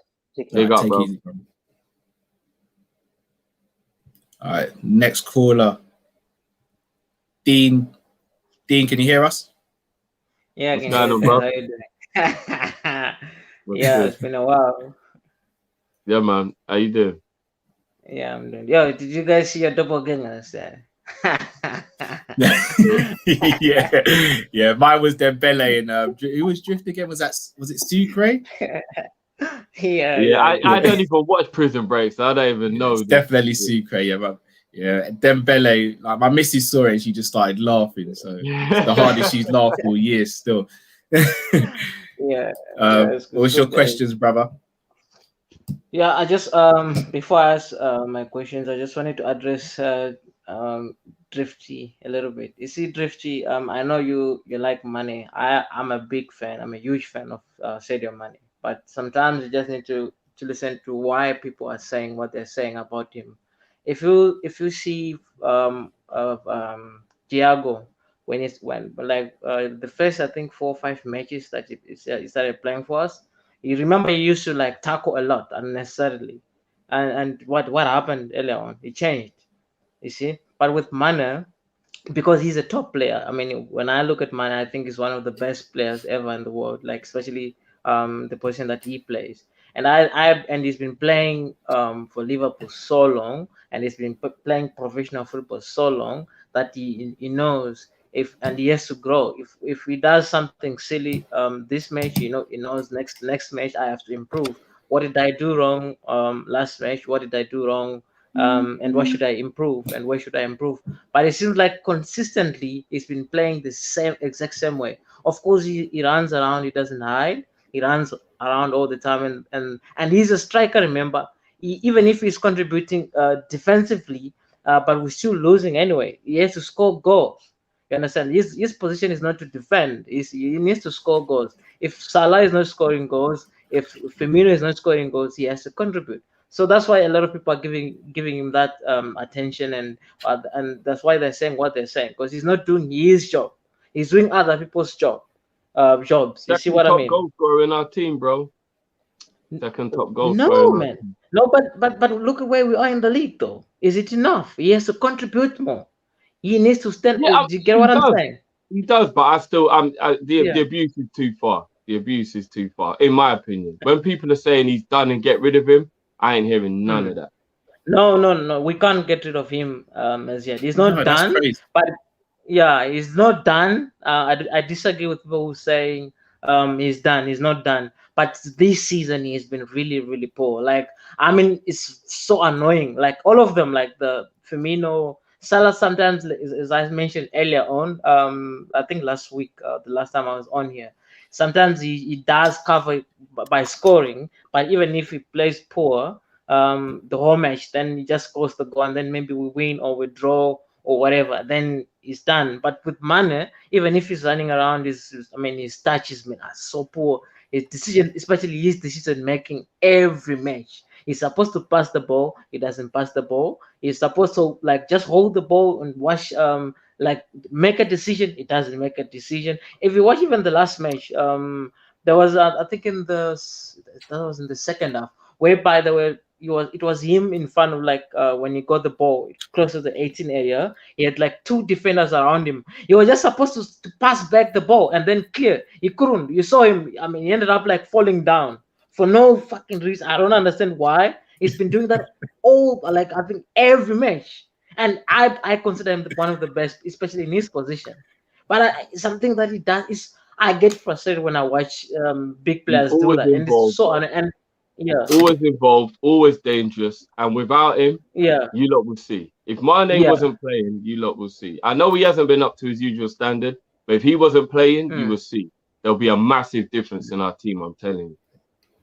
Yeah. And also, before I ask my question, just wanted to address what you guys were talking about us having this aggressive player who does this, who does that. I don't think that's the Liverpool way. I don't think that's the Klopp way. Klopp's system is lethal on its own. Like, we were scaring people by how we played, how we pressed. We don't need anyone aggressive. We just need to tick. We just need that team mentality. We don't need to be aggressive or to have that. I mean, the whole Liverpool team, it's like everybody feared the whole team, the gameplay, not a single player. Because what if that player is not in there? What if he gets injured? What's going to happen now? You see, so we just need the whole team. The whole gameplay has to be spot on. Like, remember what we used to do like the past 2 or 3 seasons. We had that Liverpool way, like we were so scared when people see us, whether it's a B team or whether it's the A team, it doesn't matter. Liverpool is Liverpool. I think that's what we need to improve. We need to go back to our Liverpool way, not this buying another player, and we're also trying to buy a striker. We want to strengthen our defense. We need a player like that guy. What's his name? Costa. I don't think it's really necessary for us. I don't know you. No. We don't need to be shithousery, but people need to not feel like they can just rough us up. Like I said, we need to stop being so nice. You know what I mean? But anyway. Yeah. Go on, indeed. What's your question, brother? So my question is, so for now, in my opinion, I think our defense, we don't really need to add anyone. If Gomez is back, Van Dijk, and then maybe we'll keep Kabak, and I think Davies is also good for us. We haven't seen him yet, but I think from what I've seen, because I do watch Championship as well sometimes, he just wanted a good team. I think with Klopp, he can even improve him. Like, you know what Klopp does to players like him. But in my opinion, I think the defense is strong. For us next season to be back to our like Liverpool way. I mean, which players do you think that we can bring in to change or to improve our Liverpool way? I mean, in your guys' opinion, that's my first question. For me, I've got to be honest. I think even if we keep Kabak, I think we've got to sign another centre back. Yeah, I love Matip. I don't think people understand just how much of a Matip fan I was. I was over the moon when we announced that we were signing him. I was over the moon when we got him. And apart from when Virgil came in, he's always been my favourite centre back at the club. That being said, though, the injuries they're killing his game. And it's making it difficult for us because we can't get any consistency, which is why Joe Gomez was the one playing with Virgil a lot. But even him, he again can't get consistency because he gets injured. Virgil, I think, needs a partner who can be consistent, but also, can be rotated because we've got quality. Me personally, as things stand right now, given his age and the price for 18 million, if we keep Kabak, I'd be okay with that. Yeah. But on the basis of us adding another top centre back to play alongside Virgil, because again, even with Virgil, we don't know how he's going to come back from this knee injury. Yeah, it's going to be tricky. Yeah. It's really tricky. So in terms of other positions as well, like not only the defense, like all the other positions. Other positions. Yeah. A winger and a striker, a centre back, and potentially a goalkeeper. The ones that you prefer. Which players do you think they'll do? For the winger, Neto. Up front, I want Haaland. I want the best of the best. I don't want this Patson Daka thing. Like, again, I'm sure he's a good player. I'm sure he'll do well somewhere. He's not creme de la creme. I want creme de la creme. Like, we're Liverpool Football Club. We've won the Champions League and the Premiership back to back.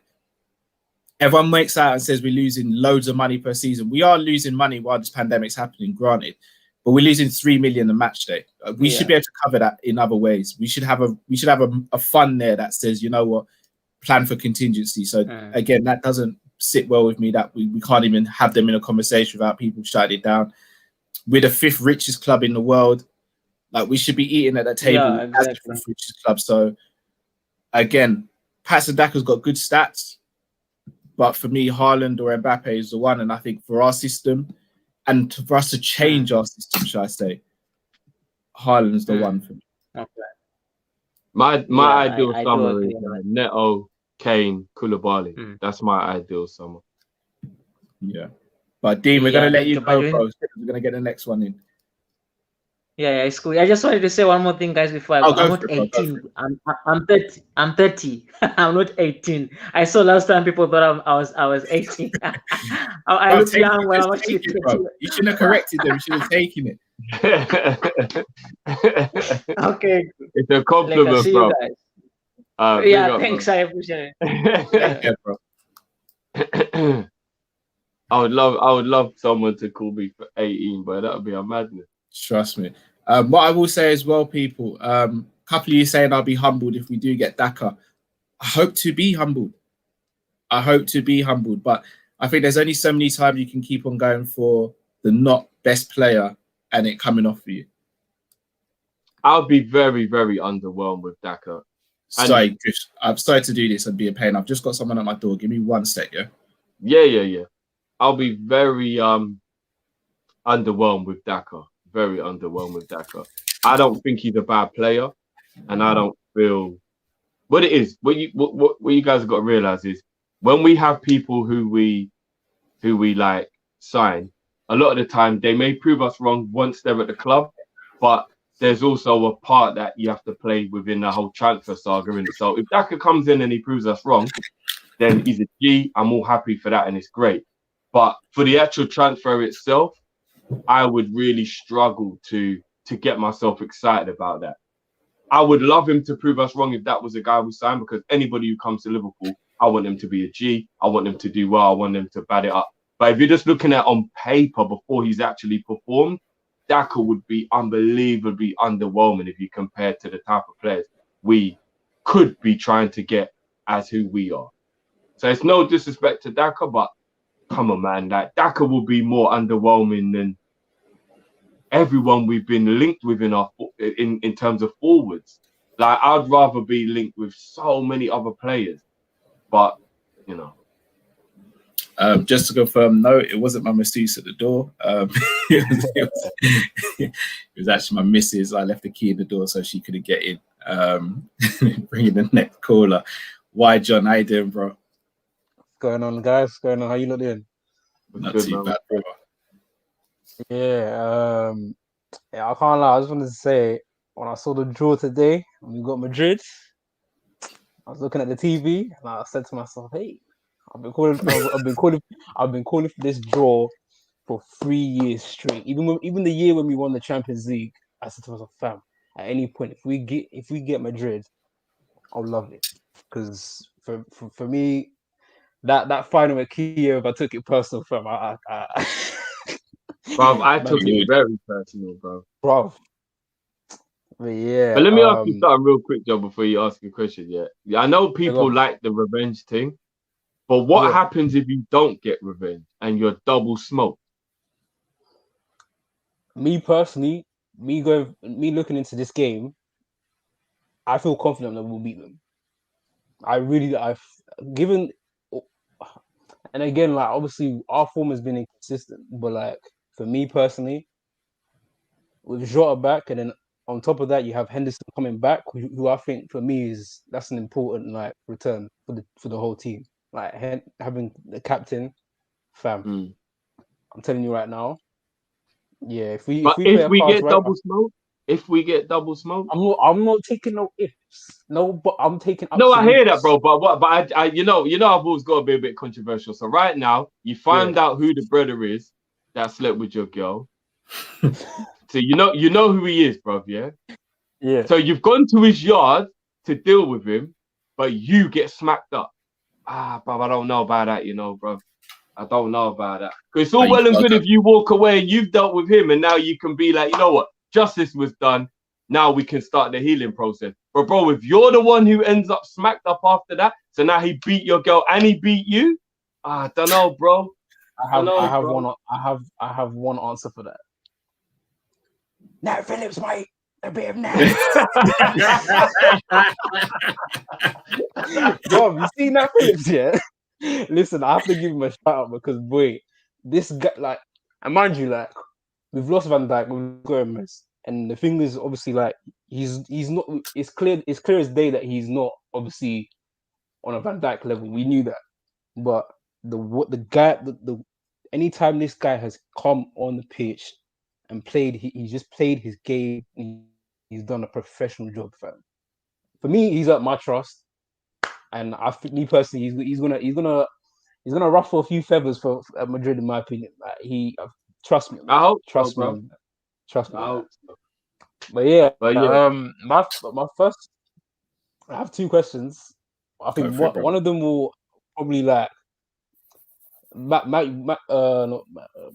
Cal. You'll probably like obviously know more about this player. Obviously, it's mad because I mentioned months back about Paul Glatzel, but then he got injured, and obviously he's had to take a step back in his process. And only 2 months ago I mentioned Leighton Clarkson, and now he's injured again. Leighton Stewart. Now, hopefully, when I mention this player's name, it doesn't come back to jinx him, because the way this guy is, fam.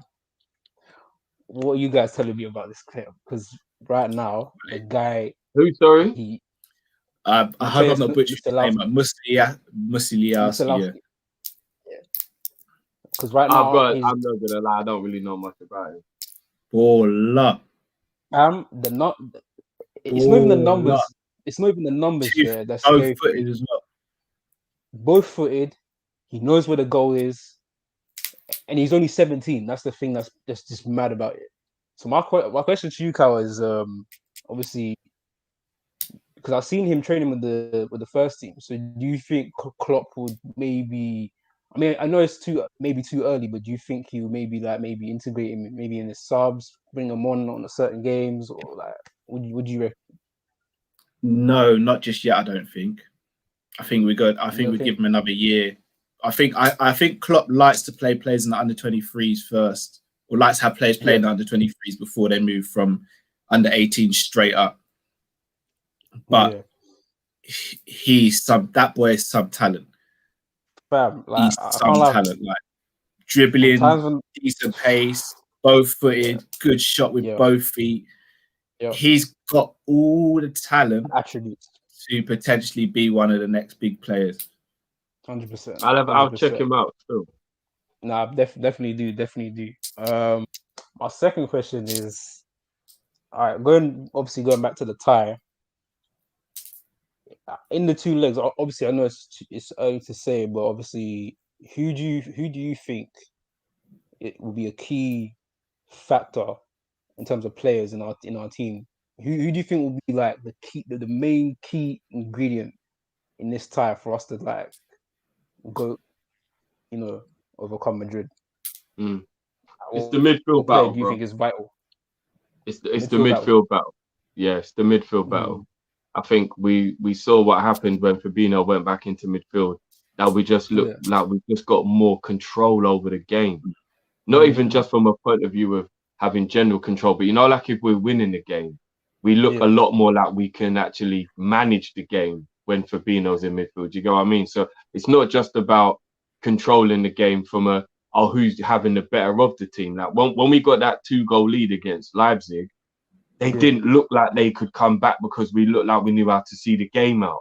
Do you get what I mean? There's something different. Even in the Wolves game, don't get me wrong, they did have a few opportunities, but we just look better at managing the game than we have done in previous games. And I feel like if Fabinho wasn't in that midfield in that game could have ended 1-1 because we have seen how our team has capitulated a bit in the last few months. Do you get what I mean? So I feel like the midfield battle is the obvious ones would be to say we've got to score the goals, so the front three have to play well, and Nat and Kabak have to defend well against Benzema and the likes. I saw Vinicius the other day do about 82 man, and if you didn't put that wide, it was one of the best goals I've seen this season. Like, do you know what I mean? So we know they've got that what they can do, but midfield, I think that's where the battle is. I think even going back to the argument before, like, because I heard obviously I personally agree with you in terms of like I feel like maybe it's due to the injuries and certain players missing and the squad changes that we haven't been able to be like ruffle a few feathers. Like there's no like the argument was, I mean, I think 2 callers back, the guy brought up a point about like there's no like not shithousery, but like you get what I'm saying? There's no player where like, you know, he'll whack the first player and let him know he's on the pitch. You get what I'm saying? Yeah, But yeah. I think with Henderson coming back, because for me he's the ringleader for that type of stuff. Like he'll back the thing if need be. I think we've missed that. Like for the Chelsea game, when we lost 1-0, I just remember Kovacic kicking the ball in Mane's face, and no one came to back the thing. Bruv, that got me so mad, bruv. Kovacic should have got moved to for that, bruv. Moved to for that. I'm telling you, this is what I'm saying, bruv. So you get my point. We're too nice, bro. We're too nice, bro. I'm gonna ask on the other side though. What would that have achieved? It would have let him know we can't do it, bruv. That's the thing. Now, let's be honest. You don't always have to go over. Remember, I'm not saying overstep the mark and get like sent off and that. You know, I'm just saying, like, if somebody, like, say you was in a nightclub, yeah, and somebody came up to you when, like, came behind you at the bar and like barred you out the way and went, "Yo, bartender, let me da." If you don't say to him, "Brother, we did," he is now just gonna stay in your space, bro, and wait until he gets ahead of you, and you were ahead in the queue, bro. Do you get what I'm saying? Yeah. You don't have to fight him, you know. Brother, we do it. Well, you don't see me here. Well, you didn't see the way you just barged me out of the way. Well, you think that's cool, yeah? And then, you know what I mean? And then hopefully he'll actually see a little bit of common sense and be like, all right, brother, all right. And you know what I'm saying? It might end up being something, but chances are it might not. But you've let him know, right, respect the thing. You don't have to punch him up. Bro, no one said nothing. John's right, but he blazed the ball in Mane's face and nobody said anything, bro. And Kovacic went in his face and said, what? Like, yeah, and he rolled up, bro. Like, what are you going to do about it? And I'm like, right, at this moment, Mane can't do nothing because as the antagonizer, he's going to get sent off. He saw it happen against Edison. He knows what this is like. He don't want to make that mistake again. But where was the backing? Why did nobody come over and be like, yo, just grab a hold of him and be like, yo, don't do that, bro. What are you doing? My thing is this, yeah, regarding those games that we lost, like, because there's been instances where that's happened a lot this season. Mind you, I don't mind losing a game, but as long as we go down fighting, there's a way to lose a game. And these games that we've lost at home, we've gone down with no fight. And that Chelsea game was just like the nail in the coffin. I remember just turning the game off at from the 75th minute. I said, nah. After I saw that, I was like, nah, I'm not having this. This but again, we say we didn't have any fight in those games, but if we had either created more chances in some of those games or converted our chances, we wouldn't be sitting there saying that we'd lost 6 in a row. Like, it didn't come down to us being. I don't think we got out fought in those games. I think just attacking wise, we were poor. Let's think about it. Out of all those losses we had at home, how many of them, apart from the Man City, were more than 1-0? It's true. But like, I can't even sit here and say that those games were tight because they weren't. Like the Chelsea game, it was just a carbon copy of what I saw when we played Burnley. Exactly. But Burnley didn't outfight us. Brighton didn't outfight us. Chelsea didn't outfight us. Fulham didn't outfight us. We couldn't break down their system. I think Burnley outfought us. They didn't, bro. I think they did. No, how they did. They did outfight us, bro. How? In what way? They didn't outfight us. They just felt way too comfortable at Anfield, Cal. They felt way too comfortable, bro. Because we couldn't outplay them. They had a system. Yeah, you're right to an extent, bro. But sometimes you still just gotta like you just gotta let man know, even if we're not playing that well at the moment, you're in a game. And I just feel like people are too comfortable against us, bro. They're too comfortable. Again, but my question is, we're not able to create chances against Burnley. So let's say, I don't know, flipping Firmino goes in late and barges a man for no reason. What is that going to do? No. See, that's different. That's different. Barging a man for no reason is different. But letting a man just have the ball out on the wing and not engaging him, letting a man blaze the ball in Mane's face, bro, that's different. These men are coming to our yard. You know, like Robin Reigns would say, like, this is my yard. Do you get what I'm saying? Like, these men are coming to our yard and thinking, raw, like, we can duffy these men easily. Like, that that can't run. Like I at Liverpool don't for think me. we got bullied in those games. We didn't create anything. I We're mean, too I think nice. it's a bit of both. I think it's a bit of both, but Yeah, we're I too think, nice. I think personally, slowly, I think those things will start to like come back because obviously, like the return of Henderson, certain players will come back and implement that back into the team. So we'll see, we'll see, man. We will, We'll see. But bro, But hey, great nah, as always, brother. It's a pleasure, brother. it's always a pleasure, man. Make sure everyone in the chat, make sure you hit the like button. Thank you. Do it, Support. And fam, we need the merch, fam. We need the merch. bro. It's very soon. You have no idea. Like I know we say it, but you guys have no idea how close it is. Bro, trust me. Calm. It's more than just conversations. Anyway, we are extremely close. Big up, though, man. Big up, bro. All right, take care, you lot. Take easy, brother. Easy. We bring in Mark. Hey, Mark, hey, can you hear us, bro? Yeah, I can hear you. How you doing, I bro? just want to say big up to Kabak and Nat Phillips. 2 clean sheets in a row, but Fabinho moving back in midfield has changed everything. Sorry. I want to personally trigger that 18 mil for Kabak and then sell Nat Phillips in the summer. Ooh. Yeah. No. I'm gonna tell you why. Cow, bro. No, cow. Cow, I'm gonna tell you why because I think. And Matt actually. No. I'm gonna tell you why. It's nothing against Nat Phillips. He's been amazing, but I think if we don't sell him, I think basically I want to sell Nat Phillips to get a second choice in between Van Dijk and Kabak. I mean, in between Van Dijk and Gomez, and then have Kabak fourth, third choice. And then who's fourth choice, bro? No. Kabak fourth choice. Oh. So right, yeah. Mark, just quickly, yeah. I'm not even saying you're wrong, yeah, because obviously everyone's entitled to their opinion. But what is there about Kabak that you think is better than Phillips? I just think Kabak has a higher ceiling. Do you really? And I like the way Kabak brings the ball out. I think he suits our style better. I just think if a good offer comes in for Nat Phillips, you can't turn it down. But what's a good offer, bro? Well, 15 odd mil. But again, we won't be able to get a replacement good enough, in my opinion, for 15 mil. Yeah, probably. I want a top quality centre half to be our second choice.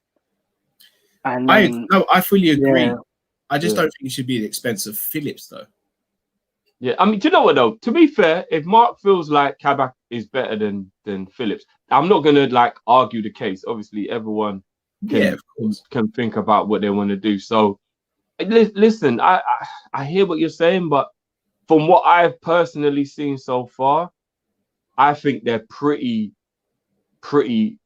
similar in terms of like what the ceiling is, how well they've performed, and that kind of thing. So I think you kind of keep the guy you've already got, and then maybe try and get somebody else. I disagree. I want ball playing centre backs.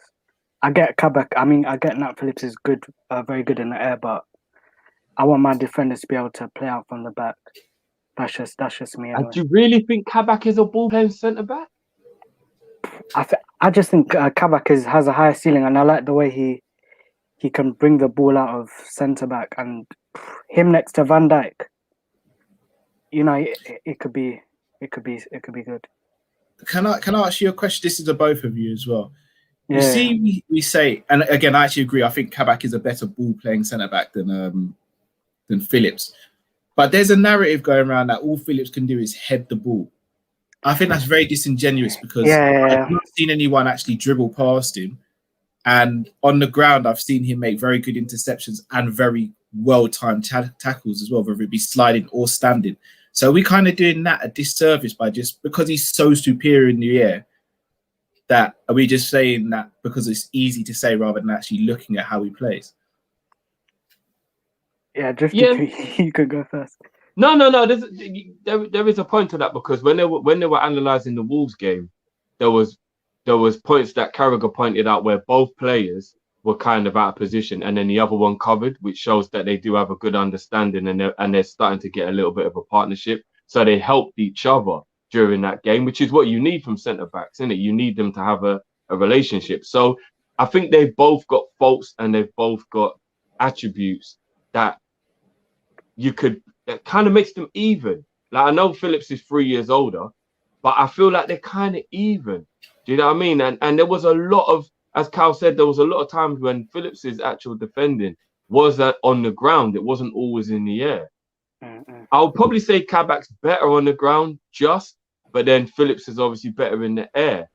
So as I say, it evens itself out. It's quite a difficult one. Do you know what I would want though, yeah? And this is me being greedy, but I feel like as Liverpool, this is how we should be allowed to feel. We've just gone through a crisis that made us kind of understand, wow, at any moment, everything could get flipped on its head. As Liverpool Football Club, we should buy a Koulibaly type or a Varane to make Kal happy, or whoever that player is we're going to play to be like, he's actually the one who's supposed to play next to Van Dijk. And I'll be honest with you, Mark, we should trigger the clause for Kabak, and we should keep Phillips. And we should have 5 reliable, good centre-backs. Matip's going to go because he even said he wants to go when we know his body can't handle it. And we should go into next season with Kabak, Phillips, Gomez, Van Dijk, and whoever the new top centre-back is. Why can't that be? We're Liverpool FC. How is that not an option? Why should that not be an option? You know what I mean? Like, for me, that's it. We keep Kabak and we buy Koulibaly. And then we've got 5 top quality centre-backs. And you know what happens then? We can go for domestic glory as well. Because we can put good teams out and we're not sacrificing the first team. Let's have a run at the FA Cup by playing proper centre-backs. Do you know what I mean? Like, we're Liverpool, man. Now, we've got to stop this. We've got to stop this. Look, they've conditioned us all to always know we've got to pick either or. Yeah, you know what I mean? Like, do you want apple pie or do you want ice cream, Mark? No, Mark, I tell you what, you want apple pie and ice cream, bro. True, man, true. My concern is just that my concern is that we don't get that second choice centre back that we need. That's just my concern. I don't think we will. Yeah. Oh gosh. I actually don't think we're going to bring in a centre back this time. I think we're going to stay with Kabak and we'll stay with the other defenders. Yeah, I wouldn't be shocked. I wouldn't be shocked if Van Dijk and Gomez have a good pre-season, and because we've got Phillips, we don't even keep Kabak. Honestly, I wouldn't. And Davies, I'll use Davies as well. Sorry, that's what I meant, Davies. Yeah, because we got Davies, I wouldn't even be surprised, guys. Honestly, because they're always going to go, well, you got that Fabinho 5th option still. Remember how well we played? I don't think we'll sign a centre back this summer, apart from Kabak. Okay. Sorry, that's just my opinion. I hope you got on. With FSG, it's probably true. Yeah, it's probably true. Mark, I'm gonna have to let you go, bro. To bring in. Oh, you got another question? Yeah. Just very quickly. About Trent being dropped from England. Good. Over the moon. Over the moon. Really? Yes, bro, over the moon. He knows he's better than all the right backs, but he gets a rest, bro. I know from Liverpool, obviously from a Liverpool perspective, I'm happy, but from the player himself, it must be, especially with the comments Southgate came out with. I'm just thinking from Trent's point of view, how does that sit with him? I think he'll be fine because he knows Southgate ain't a better manager than Klopp, and Klopp's going to already tell him you are one of the best, if not the best, right backs in world football. He needs a rest. I wish all of our players got dropped from international duty, bro. I'm going to be honest with you. We're having a bad season where players need a rest. I genuinely wouldn't be surprised. Southgate's a terrible manager. I wouldn't be surprised. No, but honestly, I wouldn't be surprised if Klopp secretly rasped up as many managers as he could and hopes a couple of them fold. And I'm hoping that Southgate folded. Yeah. My worry is just for the Euros. What's going to happen with Trent? He'll go Euros. He'll go Euros. No, I think he'll go, but I don't see him starting under Southgate, to be honest. He'll get more rest in, my G. He'll get more rest. I'm all about rest. From Liverpool's perspective, I'm happy, but just from, I think it's a bit sad for Trent. I don't. Shall I tell you why? Because he's so young. I think he can bounce back from it. If he was like 28, 29, then I'd be like, that's demoralizing. But at his age, he'll probably go to another €3. Yeah, true. It's just Yeah. it's a shame that it's come from like a manager with like Southgate with no credibility, no CV. I don't even know why he's manager in the first place, but yeah, that's You know, that's a I don't different think topic. Southgate is as bad as people say he is, but I Really? definitely know that he's got way too many like No, favorites. come on, He's Drew. got way too Come many. on, Drew. No style of play. Come on. Dead food. What's it? Brighton's manager is better tactically than Southgate. Easily. Graham Southgate Potter, is isn't it? The only thing I will say, guys, and I'm not trying to defend Southgate, being an international manager and only getting the players a couple of times a year must be quite difficult to actually have a style of play that looks like what club managers do. You do have to kind of take that into consideration a bit. He's dead. I'm not having it. I'm not having it, man. Fair enough. Yeah. Anyway, guys, I'll leave. So the next. Yeah, no, call big up, bro. Yeah, big up, man.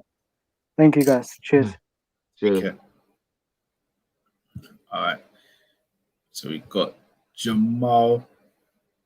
Jamal, can you hear us? Yeah, guys, can you hear me? Yeah, Jamal, I kept my promise to you, didn't I? Yeah. And guys, I just want to say this has been a tough season, but I wouldn't lie. Without you guys, I don't know if I will still be watching football. I mean, you guys, you guys has kept me supporting Liverpool. Nah, love, bro. Appreciate that, bro. Yeah. So respect. And I just want to say, Kall, I don't know if you remember, but I said Musolowski first. I don't know if you remember this. Yeah, no, I do. Yeah, this guy is cool. I'm telling you, he's the new Messi. I'm saying it already. Drifty, check him out, man. This guy. You know what? I think I remember you saying that. Now that you just said that statement, I think I do remember, bro. Yeah. We said we should put a £400 million buyout clause on him from now. Yeah. Yeah. So my question, I have two questions actually. First question is, guys, my friend is a Tottenham fan. Is this club cursed? I mean, this club, are they ever gonna win anything? These guys always bottle it, man. I mean, I feel so sorry for Tottenham fans, man. I really do feel sorry for them. So what your guys' thoughts on Tottenham, man? Pandemic aside, give him a hug first and foremost. Yeah. Do you know what it is? Yeah, I feel like Tottenham are the nearly men. And if I'm being honest with you, because other than when we play them, there's no real animosity between Liverpool and Tottenham, I kind of do have a little bit of sympathy with them. I must admit, I do, because to continually feel like you're making progression and then always not finally get to the destination, always the bridesmaid, never the bride. Like that, like we know what that felt like for a while. Do you know what I mean? Why was that happening, Drift? Bit of unluckiness, owners maybe not doing what they should do. There's a couple of combination of things, isn't it? But the main thing was whoever pipped us usually had a better team or better squad, right? I don't know, bro. I'd say Moreno's mistake, Mignolet's mistake, Carris's mistake. A lot of the times it was just an individual fuck up. But even still, the reason why we had those players is because we didn't go out and get a better player or better version. Yeah, all right. That's fair. They shouldn't have been in the team. It's the same with Tottenham, bro. Like, remember when we beat them in the Champions League final? Look at the difference. And again, we had the luxury of spending 142 million because we had the Coutinho money. But look what we did with that money. When Tottenham lost that Champions League final, what did they do the summer after? I don't think they did much, did they? Exactly. Vertonghen, Toby Alderweireld, they aged together, especially Vertonghen. Yep. Didn't sort that defense out. Hugo Lloris was making mistakes for time. Michel Vaughan was his backup. Gazzaniga was crossbodying, man. Then you have... You know what, though, yeah? Is there not an argument to say, though, you lot, that even though you're right, Kal, they definitely needed investment. I feel that sometimes mentality is underrated, as in, I feel like Klopp and the way our players were galvanized after that loss is very difficult, and that's what made it more special. Like, a lot of people get that loss and they do go the other way, you know. I feel like people are underestimating who came in. What, when we... After we lost the Champions League final, yeah, no, Alisson that is true. That is true. That is true. We got Fabinho Fabinho and came. Alisson. That is true. That is true. And again, Shaqiri as well. Yeah. Don't sleep That the is fact that true. That Shaqiri's is been to the top and the highest level with teams as well. Yeah, So he's been there, seen it. And then who's the fourth player we bought? Naby. Naby came to the club as well. He was on the trajectory after having two of his best seasons of his career. Tottenham, I believe, only brought in, was it Ndombele and someone else? And then they sacked their manager halfway through as well. Yeah. And guys, I just now see the Black Iron Robin just jumping the thing, yeah? That's you. Oh, is that me? Oh, boy! You're the one who gave yourself that label, bro. My second question. Yeah, you know what? I love the debates you have over talent and hard work, like the Neymar battles. Guys, them Neymar battles with Matt is the best. So I got the next one for you guys. Who's the better player, Pogba or KDB? Raw natural talent. Who is better? I know Matt is a Pogba man. Still, Pogba's got more natural talent than De Bruyne. Kevin's better. Kevin's a better player, but I think if you're talking like natural, like born bred, like who was born to do this, then I'd say Pogba. But again, in football, that's not always. I would say Pogba's better to look at. I wouldn't necessarily say more born to do it because KDB is levels. No, KDB Pogba's better on the eye. Pogba's better on the eye. No, bro. What it is with Pogba for me, it's a mentality thing. That's always what has been. You see with Pogba, bro. Yeah, name me something that Pogba really can't do. There's not many things that he can't. It's just that. It's that drive. KDB has that drive. Yeah, but there's not many things that KDB can't do, bro. No, I know. But what I'm saying is this: we're talking about natural talent, bro. Like natural ability, bro. Yeah, but you know, KDB was like 8 years old, and they were already saying he's going to be Belgium's best player and stuff like that. Ain't like he's just some average youth, you know. No, he's not. But but let me say this though. For me, Eden Hazard is more naturally gifted than KDB, but KDB has hit a higher platform because of that drive that he has. Agreed. Like that drive. Okay. That's all I'm saying. It's like that. I think Pogba, natural talent.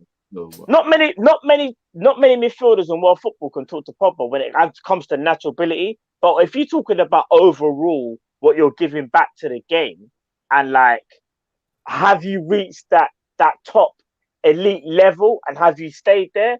Pogba, no, you can't say Pogba has done that. But you can't say ability though.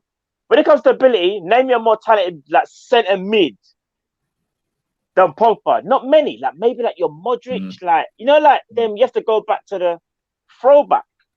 No. Because if you're just talking technical ability, as I said, I don't care how many feathers are ruffled. Yeah. And Ndombele is as technically gifted as Pogba. No. No, he is. No, he's not. No, he's not. But then again, it's just about the output and what you perform. He's not. Dribbling drift. I would say he's a better dribbler. Natural ability. No, because there's certain things that Pogba can do that natural ability. Like you can't get the ball off him, drift. That's one element of the game. That's an element. If I said to you right now, with your weak foot, talking about in terms of natural, like giving the ball, and he just show you how naturally gifted he is. He can drive. He can run. Yeah, drift. If I said to you, who do you trust more to pick a pass with their weak foot, 50 yards right onto the striker's foot? I'm picking Pogba or Ndombele. Not even a chance. But that's a different attribute to what I'm talking about. But that's what you just said. So I've given you a rebuttal. You just gave me one thing. As in, like, just as an all-round skillful footballer, passing, Pogba's better than Ndombele. But when we're talking about being naturally gifted, as like, how good are you as a footballer? If I give you the ball, how can you manipulate the football? How can you? How good are you with the football at your feet? Bro, but again, are you just talking about dribbling and flair? You're talking about dribbling and flair, fam. But dribbling and flair is pretty much. When you say natural ability, that's kind of what you're talking about. No, it's not. No, there's an aspect. There's an aspect drift. Yeah, guys, before I cut you guys, I have to go. But before I go, I just want to say this was last week question, but I didn't get it. So I just want to say, guys, there's been very negative about our front three recently. So I want to be positive. Guys, just give me the best goals they ever scored and the best celebration. Later, guys, hopefully next week. Best Thank you, celebration bro. and best goals. Later, guys. Keep up the good work. You guys, Thank you, bro. love you guys. Thank you, my bro. Ooh, shall I go first? Yeah, go on. For me, Mane's best goal was his first goal against Arsenal. Ooh, he was And flames. that's my favourite Mane celebration as well. It's definitely my favourite Mane celebration. I think his best goal was against Bayern Munich. That's up there as well. Still, although that goal against Arsenal, I loved every minute of that. Yeah, I think his best goal, Mane. Cal, your memory's like clockwork. Where's that goal? I think it was the title-winning season where Mane swiveled on the spot on the left foot and packed it top bins. Was that outside the box? That was against Burnley, bro. That was against Burnley. Yeah. That was the season we won the Champions League, wasn't it? Yeah. No, I think was it a Champions League season or the no? It was the season. No, it's the season before. Yeah, it was a season we lost the Champions League final. Yeah. Against Burnley. Clavan got the winner. You see that goal there? Underrated, fam. He swiveled on the spot, leaning back, everything that you shouldn't do, and packed it in the top left corner. Bro, how about this one then? How about How about the third goal against Man City with no backlift, edge of the box? Yeah. Weak foot, no backlift. Bang, top bin. Do you know what? I'll tell you another one as well. Even though it's not as... Do you remember against Arsenal, there was a counter. Emre Can played it to Mane on the left. He came inside. And then Mane does that little... the ankle comes twist. Inside. And he packed it round check. And he's dumb. Yeah. Listen, what about when he dinked the goalkeeper with a back heel? Big as well. All right. You know what? The catalogue Salah is then. mad. What about Salah? Best goal. Best goal and then his best celebration. You know what? I'm going to be biased because I was there. Yeah. Rocket against Chelsea, bro. Yeah. Actually, I've never felt a feeling like that in my life. I know I was in the stadium, so it made it different. But man, you were, but that feeling, I've never felt like that before. Yeah, no, but you know what I was going to say? Are we sleeping on, because we did like the Spurs one. Remember when he done the little beat Oh, three wait, you man mean the one? thing? When he talking about 4 men. Bro? Or the underrated goal he scored against Watford for the hat-trick when people don't realise that little touch he made before the finish. People don't, when you go back and watch it, you don't realise how acute that last touch was before the finish. Remember when he dubbed about 4 men in that goal? Yeah. He just destroyed Watford. But for me, it's the Roma goal in the Champions League where he's packing in Allison. Yeah. Wouldn't you say Everton top bin's goal was better than the Roma one? No, the Roma one was as top. Do you know why, Drew? Get, bro. Think of the opposition goalkeeper. He's our goalkeeper today. Like I get that goal was good, but when you think about the Everton one, he duppied somebody before he packed it in the top corner. That is true. In the Roma one, he just took a touch and packed it.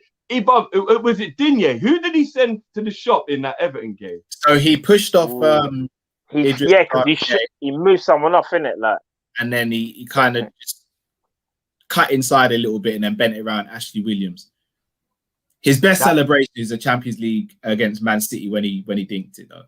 That was the goal when I knew the arrogance had arrived. That was that when moment. He done this, when he put the hand down, and he was just like, but then again, what about the genie celebration in the Chelsea game, you man?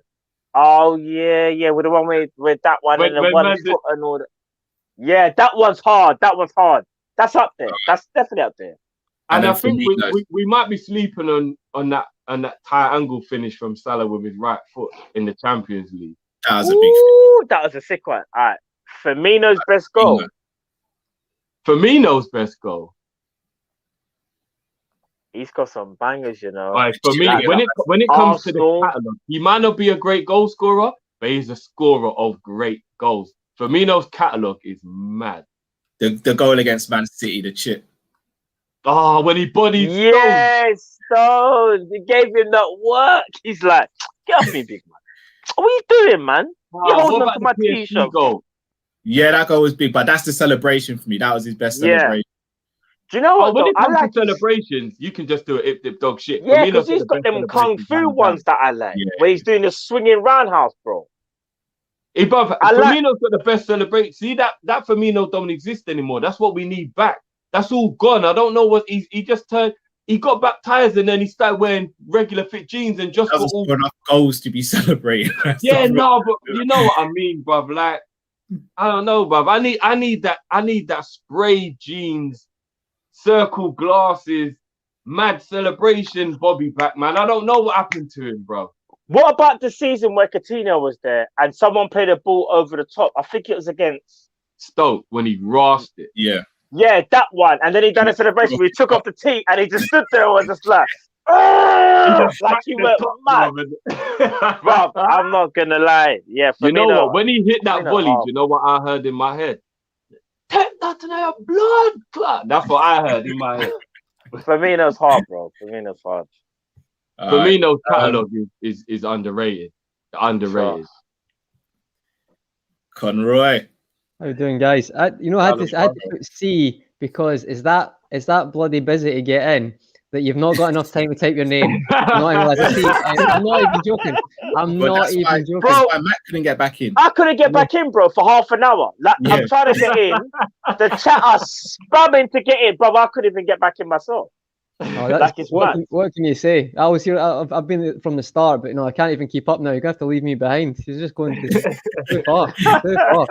But I actually had no questions until we came on, and I've got 3 now. I've got 2 now. So thanks for talking there. You've got the questions right. First one was, who do you think the best commentator is, and who do you think the best pundit is? Not Carragher or Neville though, because I think they are I think most people would say they're the top ones. But apart from them.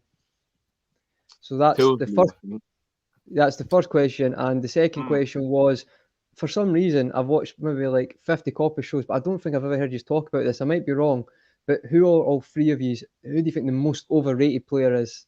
It can be historically, if you want, or just in general, just in the world. Oh, in general, in world football. Yeah.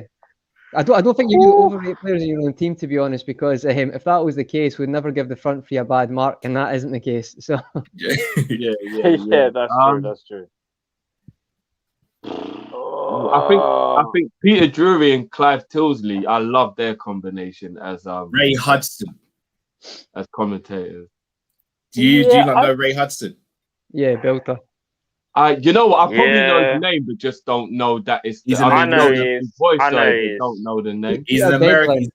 He's an American commentator. And there's a video of him describing Messi goals. The guy's undefeated. I'm gonna have to check that out. There's Drury overhead Drury. Ali McCoist is another one. Yeah. No, people love Ali McCoist, don't they? Did you not hear Ali McCoist on the when we pammed Everton 5-2? Did you hear Ali on the commentator? Yeah, on Amazon Prime, yeah. He was going nuts over that game. It's probably Peter Drury, It's probably Peter Drury still. I think Peter Drury and Clive Tilsley is my best combination. Yeah, I think Peter Drury, but I know the guy you're talking about, Kyle, the guy that's like, well, he comes out with mad stuff for Messi, innit? Like he says, Messi is absolute poetry. William Shakespeare out because he just he's saying mad stuff like that, but he's just brilliant. Yeah, he's the best. Do you know who's very underrated, in my opinion, is Darren Fletcher for BT Sport. I think he's actually underrated. If you go back and watch when we beat Barcelona, he added the goosebumps with his commentary in that game. I think he's underrated still. Yeah. And then most overrated player for me, Drift, you're gonna hate me, Drift. Must say Divock Origi, No, I'm not. No, it's not Liverpool. Just in general, who do you think's and the one that annoys you? No, I thought Cal was gonna say that to one. Drift. I know who Cal's gonna say. Cal's gonna say Neymar. He's not gonna say. He's not gonna say Neymar. No, he's not. It's 2 players. No, it's not. It's It's Balotelli. Mario. That's a fair point. Overrated I'll probably say Firmino. Man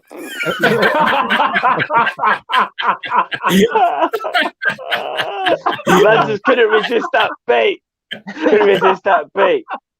No, do you know what? That's a tough one, Con. You know, that is a tough one because there's been quite a few players who I still think they're really quality players, but they're just overgassed. Like, I know we're just talking about, people might come for me. Pogba. Like, I see the quality, but he is overgassed. Like, for me, he just, the way that people talk about this guy is like how we used to talk about, like, Big Ron and that back in the day. And I'm just like, really? Like, I think if you have to argue about it all the time, then it means he's not hit the height. He's not hit the heights. Like you were talking about De Bruyne, but for me, that's not a question. De Bruyne is a much better player because he's achieved what he's achieved. Yeah. He showed what he's achieved. And I don't think Pogba sees passes that De Bruyne sees. Now, people might think, naturally, Pogba is brilliant. I'm not saying that, but like De Bruyne does stuff with a ball. Remember, De Bruyne was a winger, and now he can play centre mid. Like I think De Bruyne's levels. I think if you have to get into a big argument about Pogba, then that proves that he's never going to hit the heights that people think he can. So, I agree with you, Drift, to be honest. Yeah, and that's not me saying he's not a good player because he's clearly a good player. Oh, he's a very good player. But yeah, like the level that people put him on, you would think that he was like the Luis Figos and the Zinedine Zidanes, and I'm like, nah, he's not in that conversation. I think people realize now at least that like Pogba's got a lot of talent, but when it comes to bringing it all together and being consistent, no, you can't say that. But if we're talking about natural ability, I don't know. I slightly disagree with Conrad because I do think there are passes that Pogba does see, and I also feel like he's, dare I say it, like I don't know, is it system based? Is it like player? Because I don't know, like when I think about some of the runs that some of the City players make because of the system compared to some of the Man United players, I still think Pogba can see that pass. Like, for example, like even in, I know it's different, but going back to that World Cup where Pogba saw Mbappe straight away and was like, I'm putting it on your foot. Like, KDB can do that. Mate, you know what the difference is why I back Conrad though? Because I think let me learn. Pogba has the ability. Bro, no. Pogba has the ability. You have to come to the defense quick because you saw where I was going. You saw where I was going with Pogba. That's what I'm saying. Pogba has the ability to make the pass that you see because he is a quality player. De Bruyne makes passes that you need Albert Einstein to work out the equation of the angle of how he did that pass. Bro. No, Can I say something? Are you comparing the best in the world to someone who's not the best? But not even that, though. I will say Pogba's better than De Bruyne, though. No. I will say this, though. I will say this. When it comes to like system and that, I will say this. KDB knows probably one of the best players to get the best out of a system because one thing I think that separates Kevin De Bruyne from other people is that he's very good at following instructions. And to some footballers, like that should be bread and butter, but it's actually not. Because you see with KDB, KDB knows. With those crosses that he spams in, I know we joke about it, that's system-based. Obviously, he can do way more than that. But when he's told to do that, and make sure you try and find that man at the back post, and it might be Raheem Sterling running in, he's one of the best when it comes to accuracy, when it comes to doing that over and over again, because he's got that repetition. Don't sleep on that. Repetition is key. That's one thing where I will say Kevin De Bruyne is like a step ahead of Pogba. When it comes to repetition, and because Pogba can do what he can do, but can he, again, it's not on a consistent basis. Oh, no. So who's your player then, man? Who's your most overrated? People might get upset, yeah? People might get upset what I'm about to say. But I actually think it might be Bruno Fernandes, you know? Oh! No, wait. What I'm about to say. Bruno Fernandes is a talented footballer. In fact, he's world class. But when people start saying things like, he's on the level as KDB, I'm like, wait a minute, hold on a minute. On the same level as KDB. Let's take a... No, let me finish. Let me take a step back. Bruno Fernandes in big games, someone show me what he does. Now, don't get twisted. As Driftwood said about Mane, he tries. There's no harm in trying, He tries, but he fails. And the difference is for me, when we've seen KDB in big games, especially if it's in the Premier League, KDB normally shows up. But I'm waiting to see when we see a Bruno Fernandes, when we even look at him and go, "Raw, man just rossed it from 20 yards against us." We can't say nothing. Cal, can you not sit there and tell me? The most overrated, though. No, maybe not the most, but I'm just thinking like when I deep it. I want in to the Premier League, change my one. I want to change my one. Let me say this. Have you man sat there and never gone, Bruno Fernandes is so good? Wow, like he's come to Anfield and showed us that this is what we needed. Now we know that he can come into our team and improve it. But what I'm saying is Bruno Fernandes that guy where you look at him and go, that is definitely the guy that we need, like 100%, like no questions asked? Or would you? You know my thoughts on Bruno. I wanted Bruno before he went United. Yeah, but are you picking KDB or Bruno? No, but bro. All right, so here's the thing. Yeah? No, but people make this comparison all the time. That's what I'm saying. That's lazy comparison. That's the only reason why I'm saying you're making a comparison between a goal-scoring midfielder and a creative midfielder. It's lazy comparisons. It's like comparing David Silva to Frank Lampard. Lampard's going to get you more goals. David Silva's going to cut teams open. They're different players. Just because they play in midfield, they're different players. And that's where my frustration is. The Bruno and Kevin debates, I don't get involved in because it's a silly debate to have. It's a silly debate. Like Bruno is good. I can't understand why people can't just say together. They could play together. I just can't understand why people can't say Bruno Fernandes is a very good player. But every single time people mention him, they have to be like, "No, but he can talk to KDB though." Yeah, but that's laziness. KDB's on another level. I've had people message me comparing KDB to Gerrard. I just say thanks for the message and I know, but that's what I'm saying.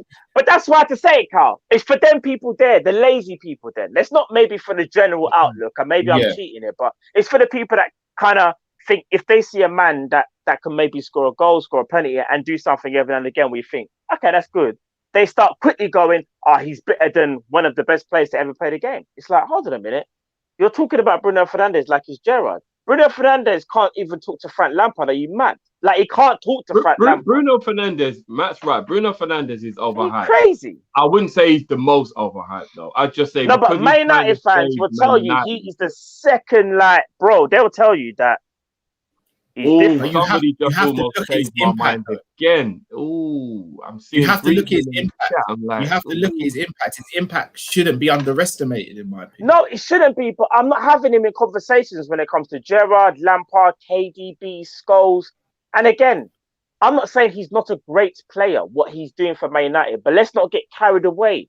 Let's not, because let's be real. Look at Kevin De Bruyne's influence on that Man City team. Yeah, they're winning things, and dare I say it. Some people will go, well, at Man United, they haven't got the players. That's fair enough. Man United don't have the same players as Man City. But when it comes to big games where you kind of think Bruno will step up, I don't see a lot of Bruno Fernandes. Do you know what? I'm gonna actually kind of disagree with you there, Matt. Hear me out. If you take Kevin De Bruyne out of that Man City team, Man City can still win the league. You take Bruno out of that's because they've got all the money in the world. No, because I'm not saying you'd sell him. I'm just saying, let's say, God forbid. Yeah, they've got man like Gundogan who's banging in goals. That's true, though. No, but that's what I'm saying. So yes, he's got an influence on the team, but you take Bruno out of Man United's team, they're finishing about 8th. Yeah, but that's because they don't have as much quality as Man City. But that's my argument. Okay.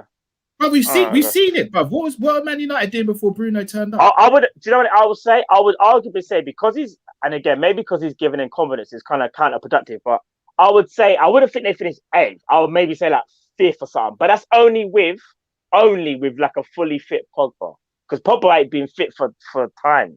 I can't remember the last time Pogba played the full calendar year. He still weren't doing what Bruno was doing. Let me ask you a question. Who do you think is a better footballer, Bruno Fernandes or Paul Pogba? Let me ask you that. Well, it comes back to the question. It's a bit like you talk about Eden Hazard as a technical footballer, but Salah's 10 times more effective. Like, for me, not overrated, but I'd probably say the most annoying through my life watching football has been Hazard, because everyone went on about him, and I get YouTube looks amazing and he probably does have amazing games, but The numbers don't lie in that sense. And it's, again, I'm not doing the Gareth Bale thing, but Gareth Bale went to Madrid, smashed it, won everything, legend. Hazard's, he's going to do that. I understand injuries and stuff, but I never thought he'd achieve that anyway. He's probably not got the mentality to do that. He enjoys. It's a bit like a Mbappe thing. Mbappe might do that, but Haaland looks like a killer, looks like a machine. He's determined to do it. I see Hazard. I see someone just enjoys going to play football, but I don't necessarily see someone who's ruthless. So I'd say overrated is not maybe the right word for me, but Hazard would maybe be my shout in the sense that he didn't achieve wasted talent of what he could have achieved, especially when you see what Mane and Salah's numbers are. As a player, I don't know. Like, for me, Bruno Fernandes is like, he does what he says on the tin. He's attacking mid who scores goals, and he's not going to hide. How many big games has Pogba said, right, this is his season? It's never his season, let's be honest. All the time. So but I understand why. I think, see, the thing is, if you watch Pogba, he's probably the most frustrating player in history, because he's actually got, it's not even the case of, it's not even like the Ravel Morris and everything. Like, he's actually got everything. He's in the platform in the right. Well, maybe Man U's not the right team, but that's maybe his fault for not moving to the correct team for it. But I just feel like we always have to make excuses for Pogba. And I think, as Matt says, we're past that now. People just accepted that he's never going to achieve what people what he would have. And maybe, I'm not going about Man United, but if Alex Ferguson let him go, there's maybe a reason for that he didn't think he'd achieve. And people there might be more circumstances to that. But for me, I just don't think when the Premier League, when he leaves, do you think anyone's going to say top Premier League midfield? Do you think anyone's ever going to mention Pogba? I don't. No, they won't. I think they'll mention De Bruyne, because I think De Bruyne, that 100-point season. Do you remember that goal against Leicester he scored away? It was on his weak foot, and he actually hit it like it was his natural foot. And people might say that sounds, but they're footballers. But you don't actually see many footballers just hit a ball like that, like it was natural. And I remember watching that thinking, this guy's different. And Paul Merson got that one horribly wrong, didn't he? 50 million for De Bruyne. What a terrible signing. Well, Paul Merson gets a lot wrong. I'm gonna quickly change my opinion before we because I was actually gonna go with Ozil, because I remembered how much that guy is overrated. But then someone in the chat just reminded me, it's Griezmann. Griezmann is so overrated. So overrated. I'm sorry, people acted like Griezmann was Ribery. Like, I heard people talking to me like, he's Ribery, he's gonna take the mantle and all that. And I'm not saying Griezmann is crap. What I'm saying is, to compare him to Ribery, nah, I'm sorry.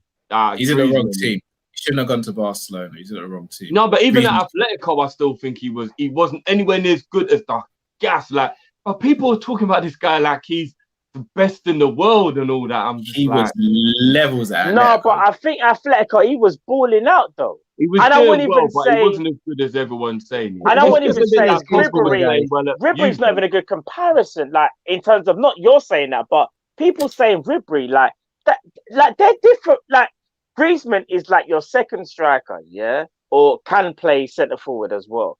Griezmann, I know he started off his early days at Sociedad as a winger, but he's never that guy to like beat three man and. Like, that's Frank Ribery's game. People used to speak about him like he was, though. No, but bro, Frank Ribery is known as like the dribble master. He like when you think of Frank Ribery, the first thing I think of is insane dribbling, first touch, ball control, ball protection, everything. When I think of Griezmann, I actually think of goals. I don't think of dribbling. I want to change my mind again. Sorry, I say Jack Wilshere.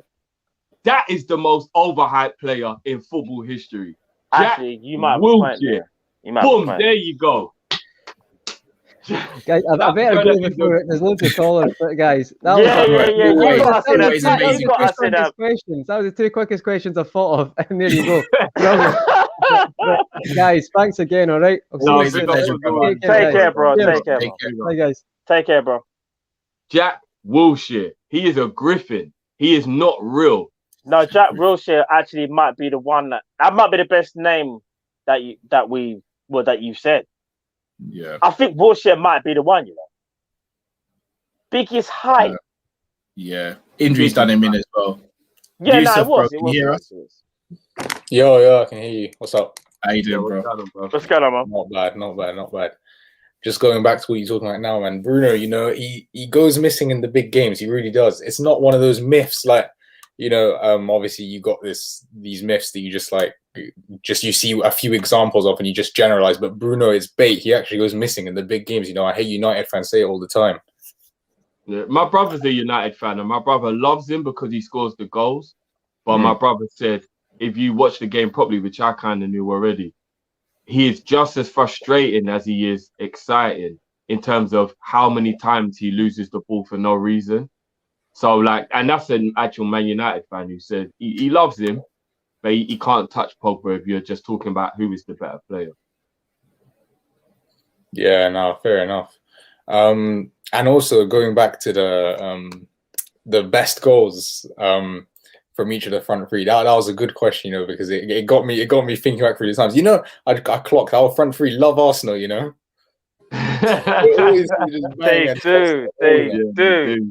bro. That Firmino one against Arsenal where he left 3 man on the floor.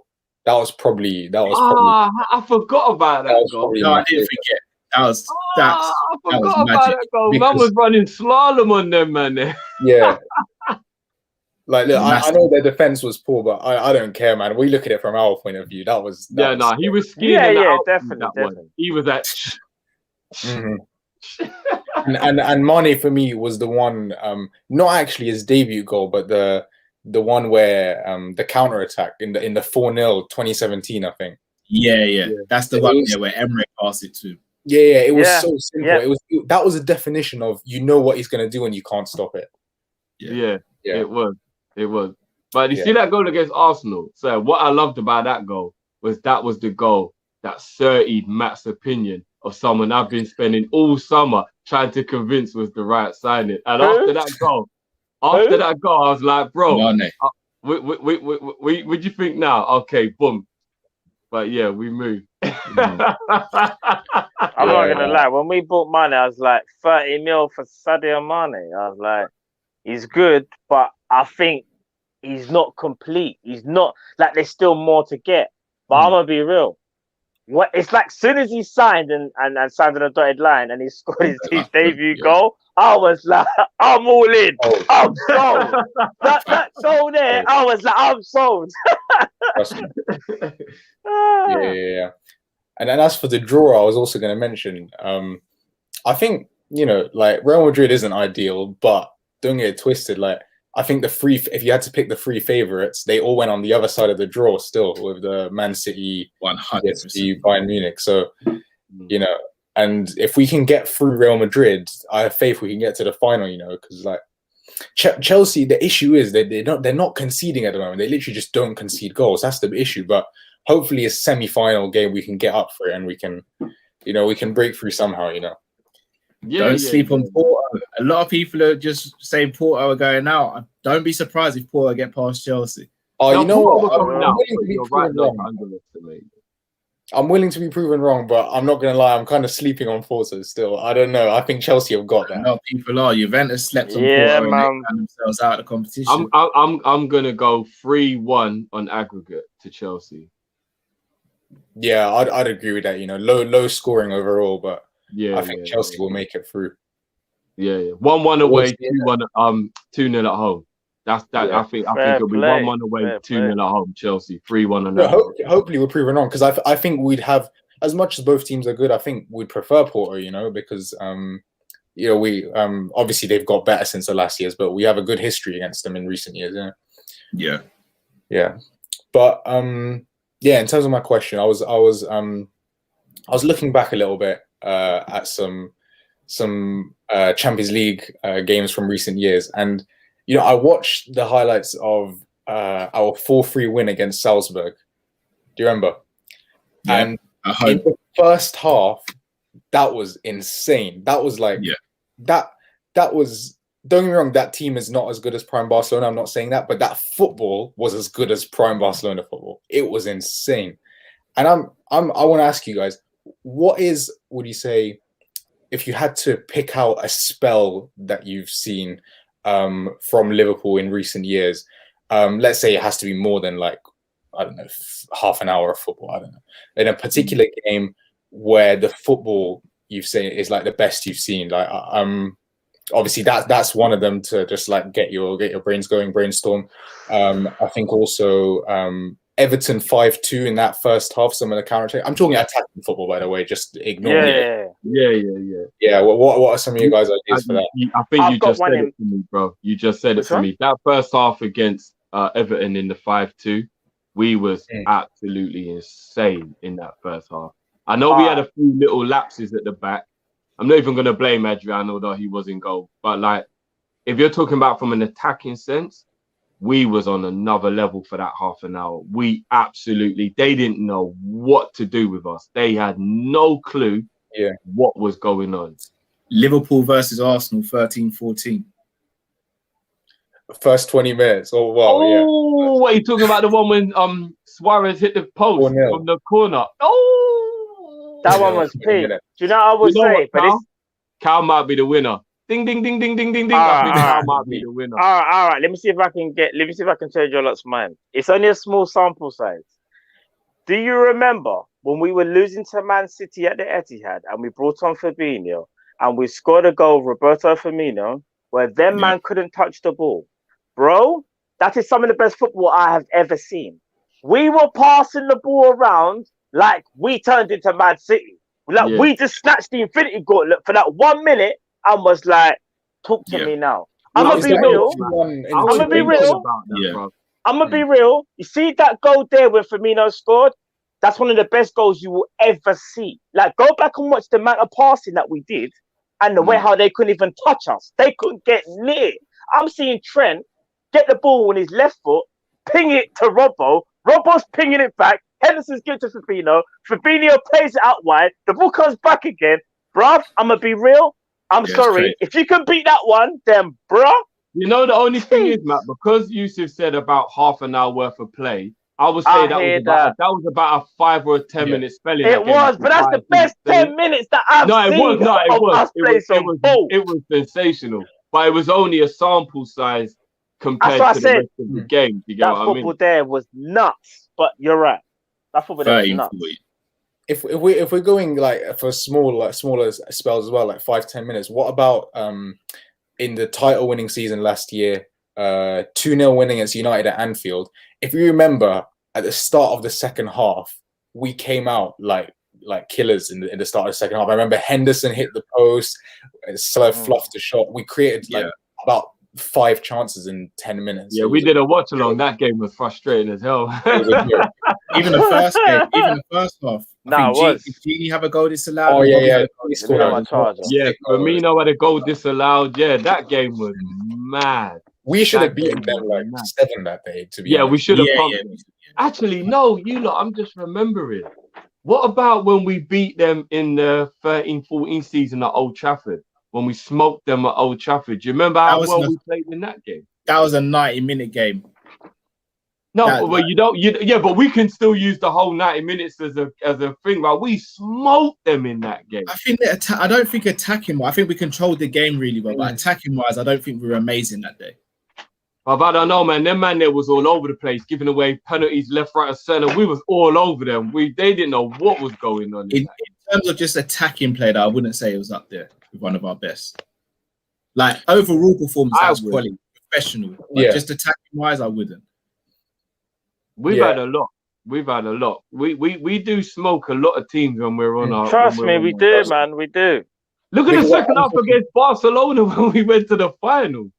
Yeah, 3-0 in that half. True. Yeah, like the first 20 minutes of that second half was madness. Yeah, obviously, like I'd much rather a game where we control all 90 minutes. But I'm talking like when I was watching that Salzburg game, that first half, some of the team play and that Robertson goal, the way Mane just like shifted 1-2 with Firmino, it was just a joke. Like, but yeah. There's somebody just reminded me, guys, the first half an hour in the first leg of the Champions League against City, 17-18. Oh yeah.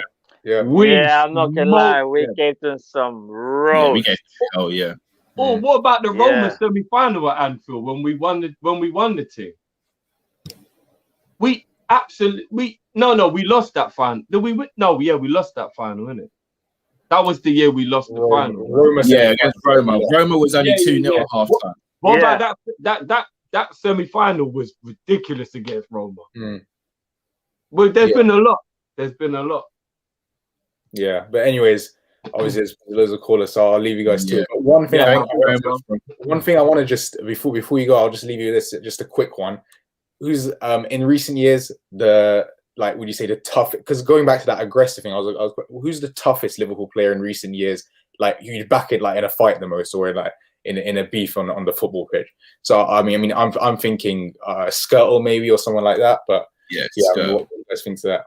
No, I'll still go captain. You know, there's something different about that. There's something different about the North East.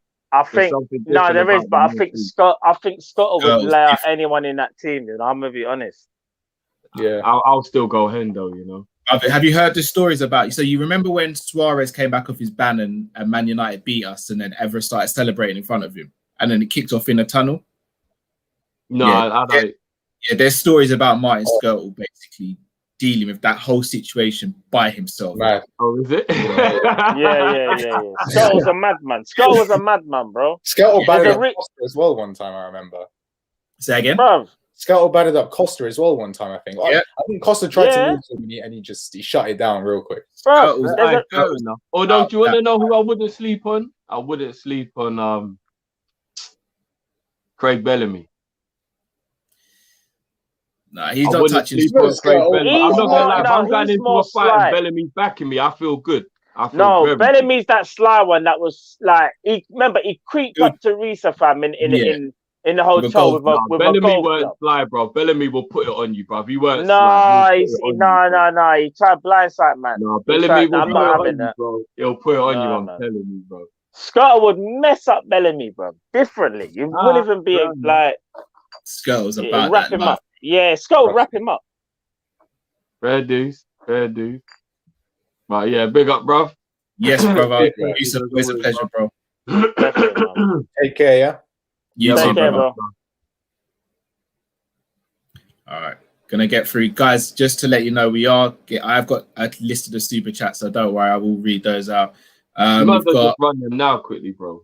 No, there's a few, so I just want to get through the callers first because the last caller is going to be LTAP. So we've got Manny, Chris, Cows, Nato's Army, and then LTAP. So we've got 4 more callers, and then we'll do the super chats, and then we're gonna bring in Manny now. Manny, can you hear us? Hey, yo, guys, what are you saying? You good? Yeah, not too bad. Yeah, bro. bless, man. Yeah, sorry to push you for time, bro, but we're gonna have to keep it to about 2-3 minutes. Sorry, brother. It's all right. Yeah, Drifty was making me laugh with the what's his name, Bellamy. There's stories out there that Souness has stuck it on Bellamy at Newcastle, so I don't know if Bellamy's really about his life, innit? And Manny, Souness is about that life, yeah, bro. Souness stuck it on Bellamy, though, man. Bro, I think Souness will stick it on anyone, bro. No, but you know the story. Souness tried to stick it on Andy Coleman, and it didn't work. It didn't work, fam. Certain man, it don't work on. He stuck it on Bellamy, and apparently Bellamy was like he saw a ghost, bruv. I couldn't believe it. But yeah, I wrote down a few things. Best goals by the front three. Yeah, funny enough, what's his name? The guy before Yusuf. He mentioned Mane's goal. That might be one of my favorite Mane goals. You know, the one where he had he's coming in on the left and he comes in on the right, and then on his right foot he shifts it onto Bobby, and then Bobby returns it, and then he just strokes it in. That's one of my favorite. And then the one against Arsenal where Emre Can assisted him, that one there. Yeah. My favorite Salah goal is probably the one against Tottenham, the one where he skips past Bearman, and we still dropped points in that game because we had clowns at the back in it. Like I think we got robbed in that game. We was in the stadium for that one. We got robbed, bro. What happened there? That was when Lamella died. Lamella, innit? Lamella died. That game pissed me off because died. It just undermined like the beauty of Salah's goal. So that goal, it did. And then I don't really have a favorite Firmino goal I can think of. All I can think of is his assists. So the assist against Newcastle last season. Ooh, the one against I don't know if you remember the one against Southampton 17-18 season. Yeah, come on. Yeah, that was the orange kick. Come on. And then obviously the one against Leicester, innit? So that was yeah, that was dope as well. So, but I can't really Roberto. Call him Roberto, Drifty, yeah? Call him Roberto. You see, and also another thing, yeah, going back to Bobby, innit, yeah. Going back to one of Drifty's points, yeah. You see Mane, yeah. Mane's been very poor this season. Like, he has been very poor. And what annoys me is that people have all the time in the world for Bobby in terms of getting at him, digging at him all the time. But Mane's been even worse. People been digging him out. Thank you, bro. No way. He's been worse than Bobby. Someone else is saying it. I'm telling you, like, and then people been digging him out, and then obviously Drift comes up in there and says, "Oh, Mane worked hard," and he tracks back. He's supposed to work hard. You don't have the same energy. You don't have the same energy for Bobby when he works hard. So you know what I mean, innit? That's just my opinion. I think Mane's been very, very. I think it's down to tiredness because if you look at the other day I was watching the Salzburg game, the one where we smoked them in the first half. If you look at Mane, the way he was running and just his speed, like he just looks like he's lost half a yard of pace. He looks tired. No, he's definitely tired. So I don't think it's like he's lost his ability or anything. I just think man's just tired, innit? You know what I mean, innit? So I just and then another point, the one that you made about Liverpool not being aggressive enough, innit? Drift, I disagree with you on this one, innit? I think that any team who has won the Premier League has to have that nasty streak about them, innit? You can't win the Premier League without having this level. Our aggression is just controlled aggression, innit? We don't get, like last season when we won the league, we don't get bullied. And that's one thing when you win the Premier League, yeah, you don't get bullied by these teams. Not bullied, bro. Not bullied, but we're still too nice. I think we have a controlled aggression. We're not like a. I don't know whether you are you saying nasty like a Wenger side early, like that early Wenger side. Yeah, that would. Like, you know what? It was a great point that was made by Wyjon, yeah, which kind of like is the focal point I'm going to keep going back to. I don't want us to be stupid. I don't want us to have red cards, be dumb, do any of that crap. No. But you want to know what? I want a man to know he can't blast the ball in the face of one of our players and then stand up to him and go, what are you going to do about it? And there ain't no one in our team that even backs the team, I think this season the morale's just been down, in it, and it's just we've had the stuff knocked out of us. Remember last season? I can't remember which player it was. Someone tried to chief one of our players, in it, and then Van Dijk got involved and just stuck it on it and said, "No, you can't do that, innit?" Yeah, we're about this life as well. Don't get it twisted. This season is just we're not pushovers. Huh? We're not pushovers. We're not pushovers. No, we're not pushovers. I still feel like we're too nice, though. You can't win the Premier League if you're a pushover. Like, you can't. That's what I'm saying. But you lot know, up until like I think it was December, we only had like 2 yellow cards or something like that. But we're not a dirty side. Like, no, I know we're not dirty, but sometimes you've got to take a yellow card just for the good of the team because obviously it stops a counter attack or something. So don't Fabinho do that? That's what I'm trying to say. Who else does it though? This is what I'm saying. We have a couple, man, but I need people in the team to just be a little bit more on it, man. When you look at like let's say our midfield, like Fabinho, Henderson, and like let's say Gini, you can't chief those, man. Like it's an aggression. They have an aggression, but it's a controlled aggression. That's what I'm trying to say. It's not It is, but I still think we're too nice. And then also I saw a couple. There's this funny thing in it. I'm just gonna say it out like this, innit? Anyone who still thinks Fabinho should be playing at centre back needs to be checked in the head, innit? Because it's getting. I saw one guy was like, "Oh, so when Hendo comes back, I would be tempted to move Fabinho." No, we're not doing that no more. Play people in their Ross Clark positions, innit? Play people in their natural positions. So when Hendo comes back, I want to see Hendo with Fabinho and Thiago in midfield when they're all fit. Do you know what I mean? 100%. I don't want and leave Phillips and Kabak together in it. They're centre backs. They're gonna make mistakes, but that's what it is. We've had injuries. You know what? Yeah, when we first had all this injury madness in it, I was of the notion of like, oh, because I didn't really trust Phillips or Williams in it at the time, and I was thinking, nah, Fabinho's got to play there in it. Then as time went on, I was thinking, okay, cool, like we've got Kabak in now, yeah, like just play people in their positions, in it, like stop. I don't want to see midfielders at centre back in it. So anyone that entertaining that idea, when Hendo comes back, I don't want to see Fabinho going back into the defense. I want to see him in midfield, in it. You know what I mean? With Fabinho in it, like. And then the question I had for you, man, was summertime. On the assumption that we get rid of, on the assumption that Genie leaves, which I think he will do, and we get rid of maybe Ox. I think there may be some takers for Ox in it. Yeah. Which midfielders do you think would we be looking at potentially? I'll quickly answer this one. So yeah, for no, me, but I haven't even got no one in mind, you know, bro. So I know it's controversial. I would be tempted not to bring in another centre midfielder, and I'd be more tempted to fill out that front line and get in a centre forward and a But you're a winger. Okay, but you do know that we're losing Genie, and Genie plays a lot of games. So we're going to with KR. Yeah. So this is what I'm saying now. So I think we'll move to a double pivot with a number 10. So if we were to, and again, I'm gonna keep on saying Haaland because he's the one I want, and I think he's the pinnacle. Not gonna happen, bro, man. We're not shopping in Harrods. We're on Drifty knows that's why he's silent in it. We're offside in it. We're buying that, you know, that milk that where it's gone off in it, like. No, you can pick up some gems at the corner shop, you know. That Bobby's lemon half moon cake is the one, bro.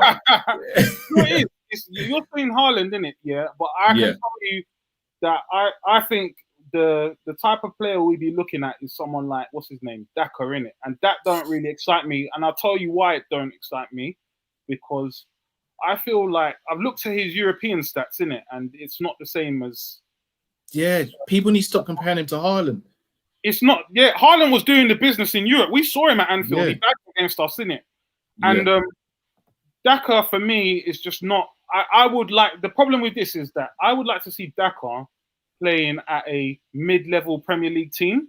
Well, the problem you get with that is if he bangs at a mid-level Premier League team, then it almost becomes way too expensive for us, innit? Because teams don't need to. Let's say Daka went to, I don't know, man, Southampton. Yeah, we've raided Southampton over the last few years or whatever, but it's very difficult to get players off these Premier League teams nowadays. It's just a madness, like. Yeah. You know what I mean? So I just think, I personally think that when we leave those players to go to those mid-level teams and they do the business, then it becomes almost like very difficult. But if they take the jump, like we saw with what's his name, Minamino, it's almost like he's not ready for it, and he's at the right level that he is now. Do you know what I mean? So it's a weird one, innit? Like in terms of the business for this summer. But I would say one thing about the defenders as well. Yeah, just not to go off on a tangent. I would be looking at, on the assumption that obviously Van Dijk comes back fit, I think we should get a second centre back in between Van Dijk and Gomez. Fully agree. I don't think it should be Kabak, or it will be Kak. I feel that I've never seen him play Kall-In, but I think that's the guy they wanted, didn't it? Because they went in for him, made a bid for him, and obviously Marseille couldn't get a replacement. So I've never seen him play, so I don't know what people think about Kall-In. But I think we're going to need a first. I mean, we've got Van Dijk first. We need a second centre back. The third one would be Gomez. In terms of the fourth one, I think we've kind of ran out of patience with Matip.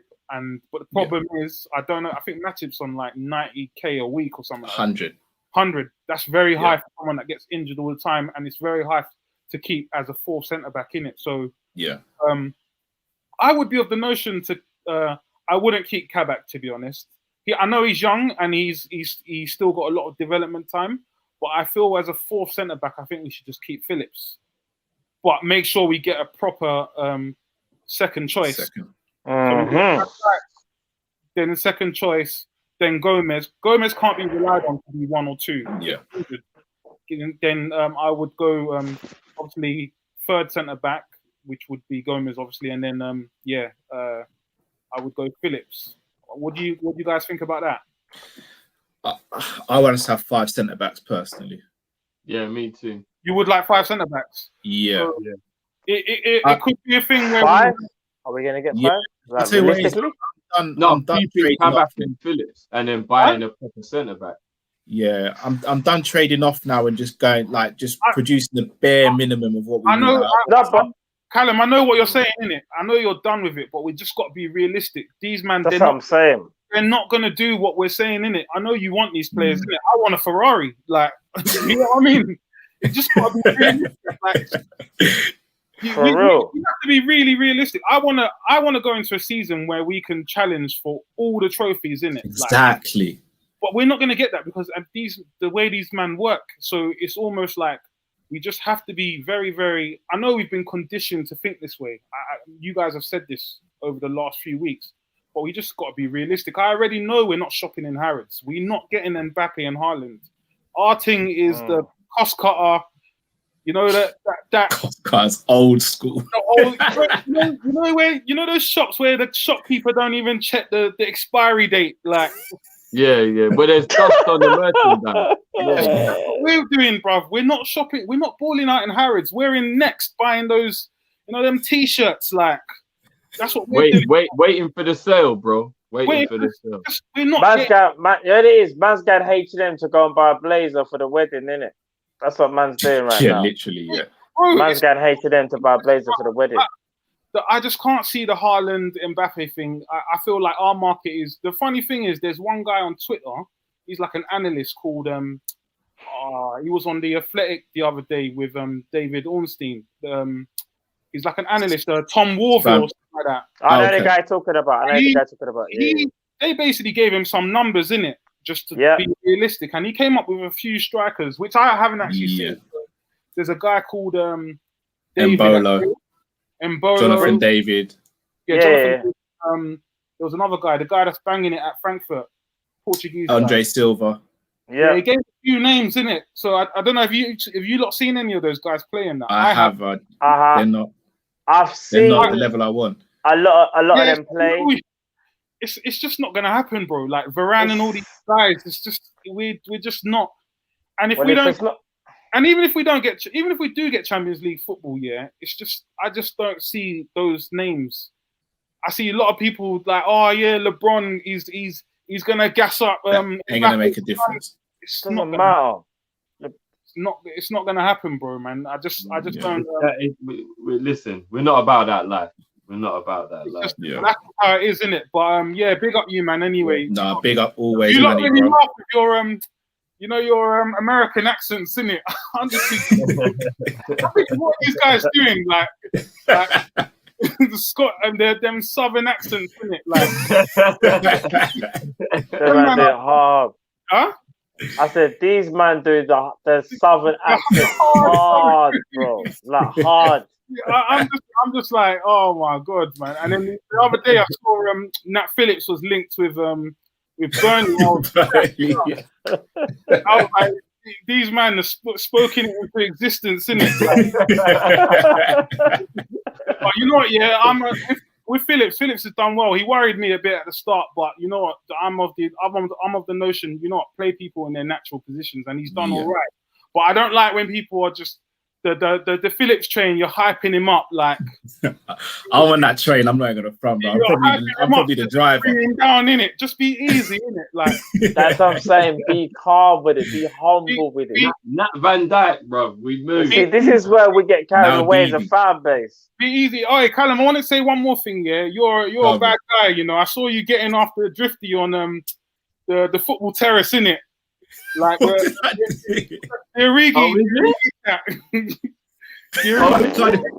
on, what?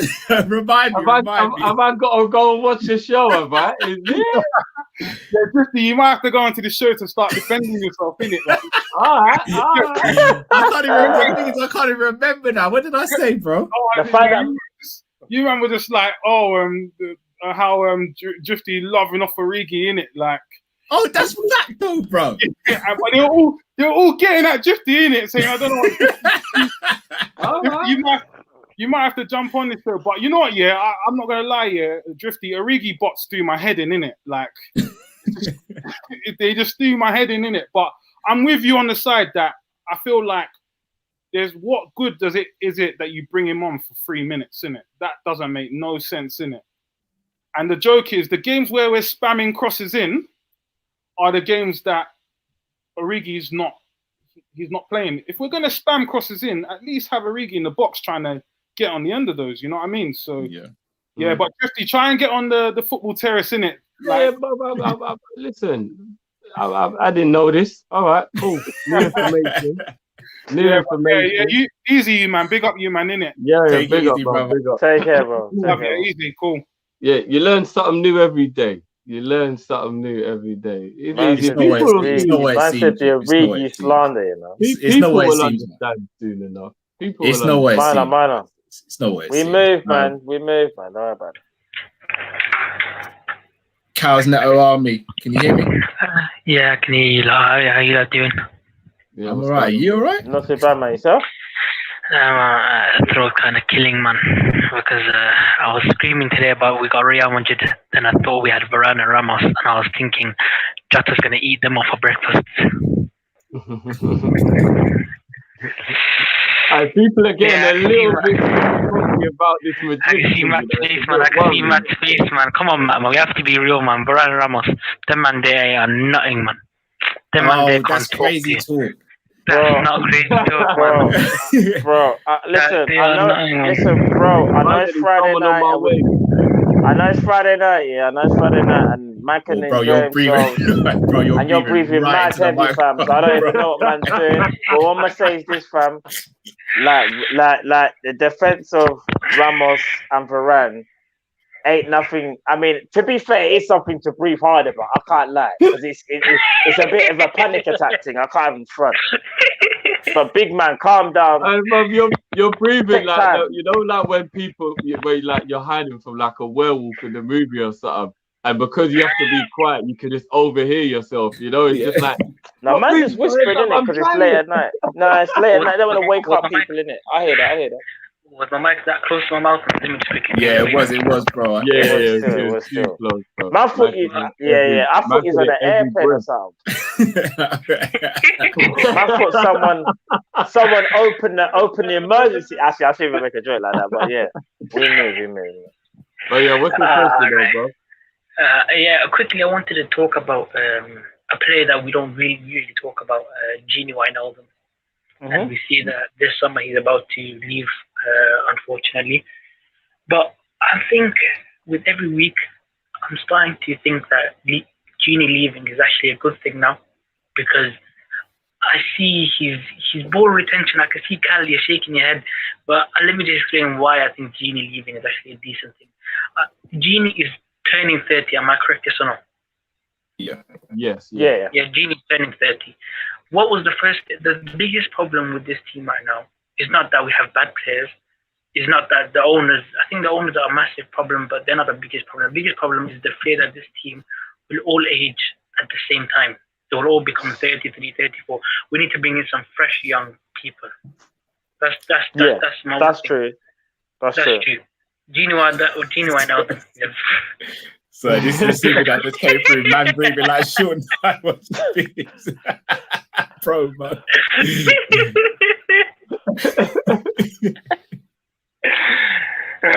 But you know what it is about Gini though, bro. On the real, what you're saying, like logically, it does make sense because obviously you have to keep the squad as young as possible, especially that we play an energetic, high-paced game. I do get that, but what you got to remember though, bruv, is when you've got an ever-present who's pretty much one of the foundations of any success that we've had, what you've got to do when you feel like he's not ready for the first team on a regular basis is phase him into the squad and keep the levels up, bro.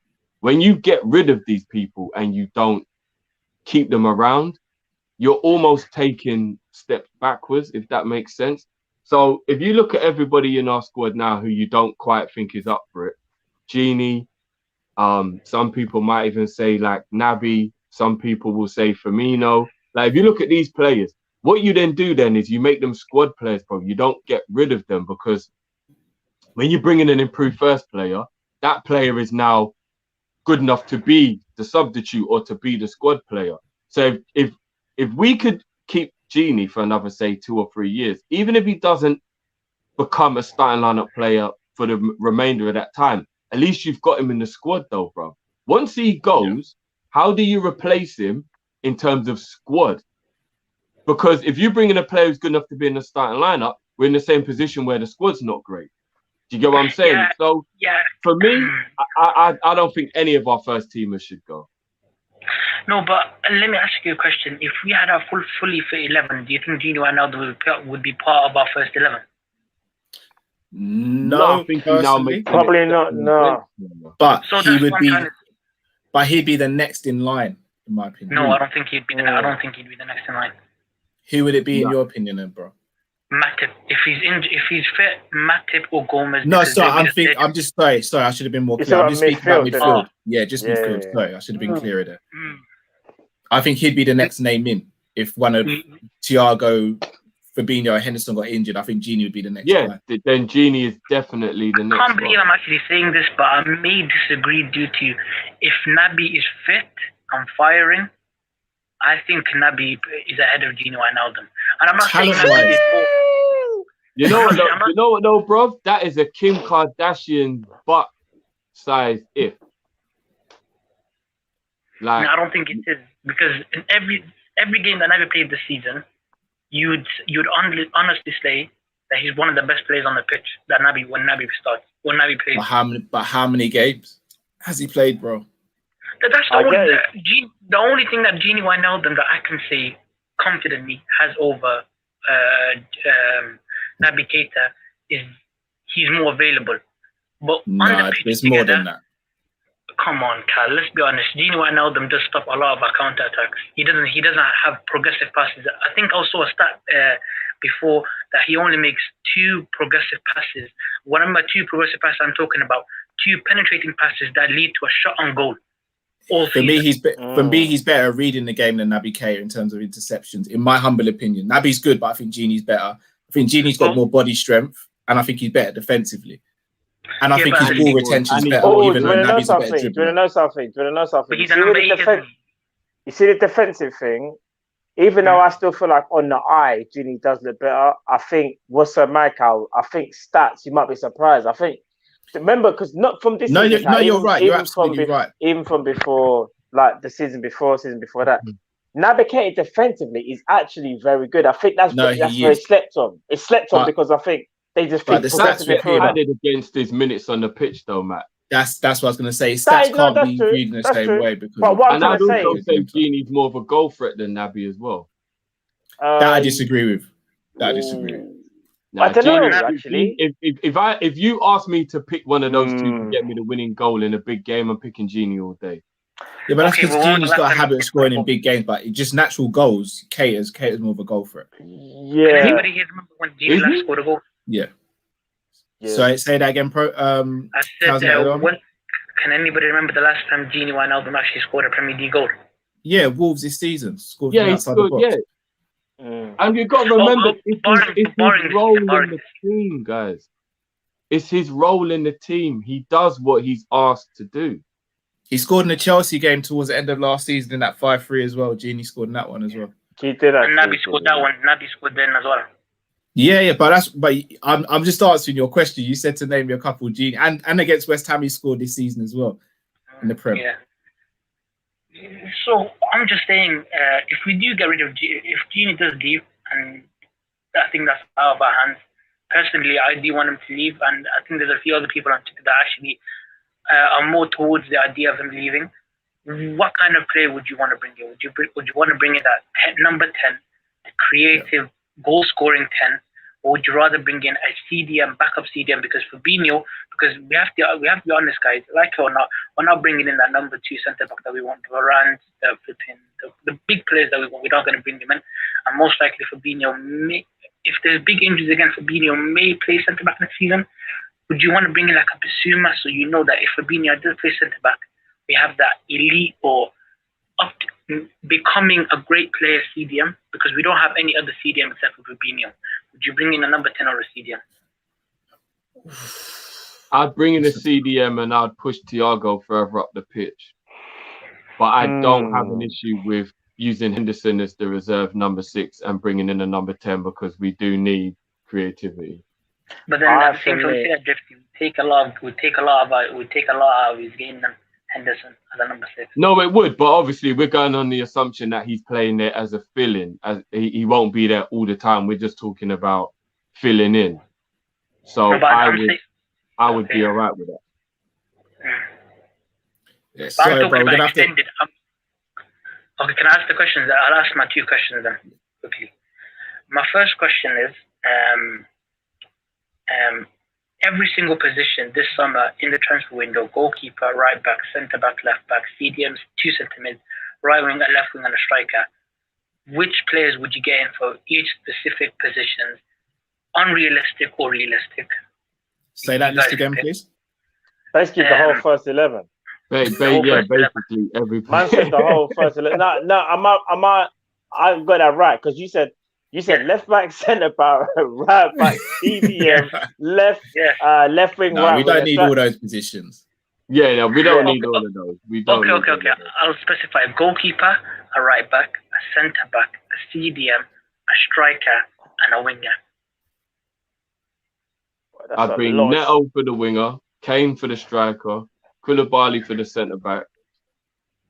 I'm going Donnarumma for the goalkeeper if we're being unrealistic.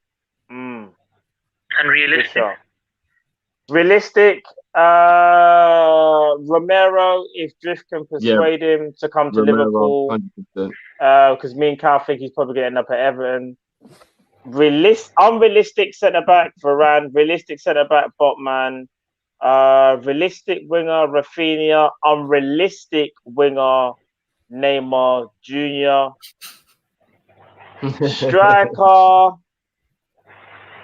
Striker unrealistic Mbappe and Haaland.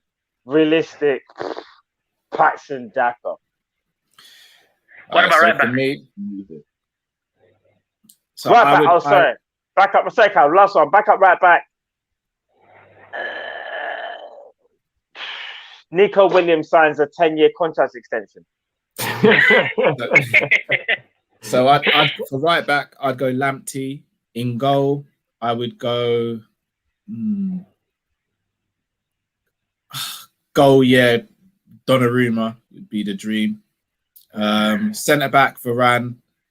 Defensive midfield. May go Camavinga. Or Kimmich. If I can choose Kimmich, it's Kimmich, and then I don't need to get a right back. Yeah, Kimmich then. Kimmich, yeah. Sorry. Camavinga hard, bro. Kimmich, yeah. Kimmich sorts out CDM and right back. And then Neto for the wing and Haaland up top. Okay, the second question. This may be a long question, but you can kick me out when I ask it. Barring Messi or Ronaldo, because they may be the best of all time, who for you guys, productivity, longevity, and all-round charisma, who is the greatest player you've ever seen? Oh, it's R9. R9. Yeah. That's why I put longevity. Oh, yeah, but he still did it over a long period, just not to the height. He had a 3-year hiatus in the middle. Yeah, because you got to remember. But he came back. He came back 3 stone overweight and still duppied most people. Yep, he done it with 1 ACL as well. Man done it at Real Madrid, yeah. But listen, R9 at Real Madrid was still fake, and he wasn't even at his. He already gone past his prime because of the injury. Yeah, but he was so crazy, it's nuts. One knee made him almost normal. That's how good he was with 2 knees. Wow. But yeah, Cal's now army, bro. Big up, I was gonna ask. Do you guys think R9 is better than CR7? Personal opinion. Yeah. Yeah. Without a shadow of a doubt. R9 is the best footballer to walk the planet. Period. Yeah. Better than Messi. Yep. For me, they're all living in R. No, for me, they're all living in R9's world. It's just a shame that he got injured, and everyone thinks statistically, if you bag 50 or 60, you're the greatest. Literally. And if you do want to actually do a stat thing, go look at Ronaldo's stats before the knee injury. Absolutely fake. Yeah. But yeah, bro, we're gonna have to let you go and bring in the next one. But thank you so much, bro. Stay blessed, stay blessed, Big stay up, bro. blessed. All right, take it easy, bro. Take care, bro. Go look at those Dutch stats. Go look at the first season of Barcelona. It's ridiculous. Yeah. Go look at Barcelona, goal a game, innit? Goal a game. Yeah. Chris, Yo, how you doing, bro? what is good? Yeah. I'm good, man. I'm good. Now, my question was actually about the Mane thing. Sorry, I need to mention this. I do believe Mane has been just poor. Let's just call it as it is. He's been doo-doo. He actually has been, because I was looking at the stats as well for Mane. Like, we're comparing Mane to Salah. Why are we comparing Mane to Salah? Look at Mane and Firmino's stats, yeah? And I think their goal contributions are similar in terms of the Premier League. And that's abysmal to me, because, like we said, Firmino's not a goal scorer.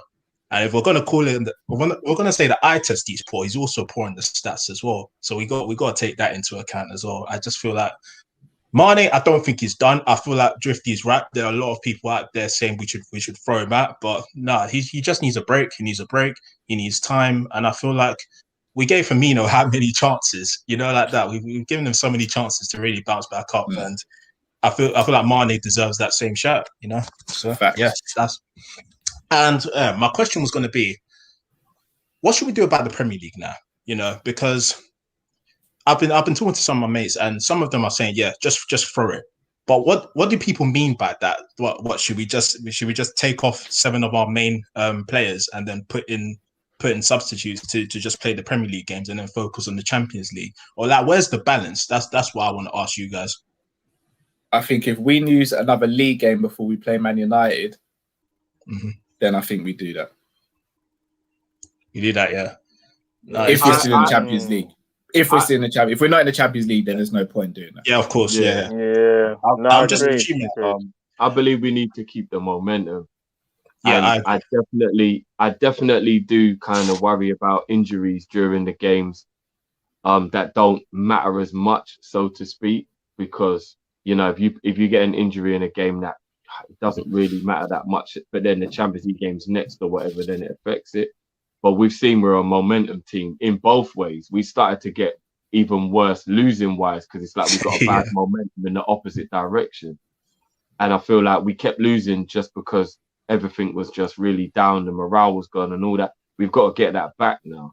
And I feel like winning a couple of games does nothing but boost up the spirit. So if we say we lost to Man United just before we're about to play like Chelsea in the semi-final of the Champions League, that ain't good for morale, is it? Do you get what I mean? It is a really tough one. It is a really tough one, but I think we've just got to get back to remembering how to win. We've had 2.5 months of not knowing how to win. We just got to keep trying to keep that winning mentality as long as we can.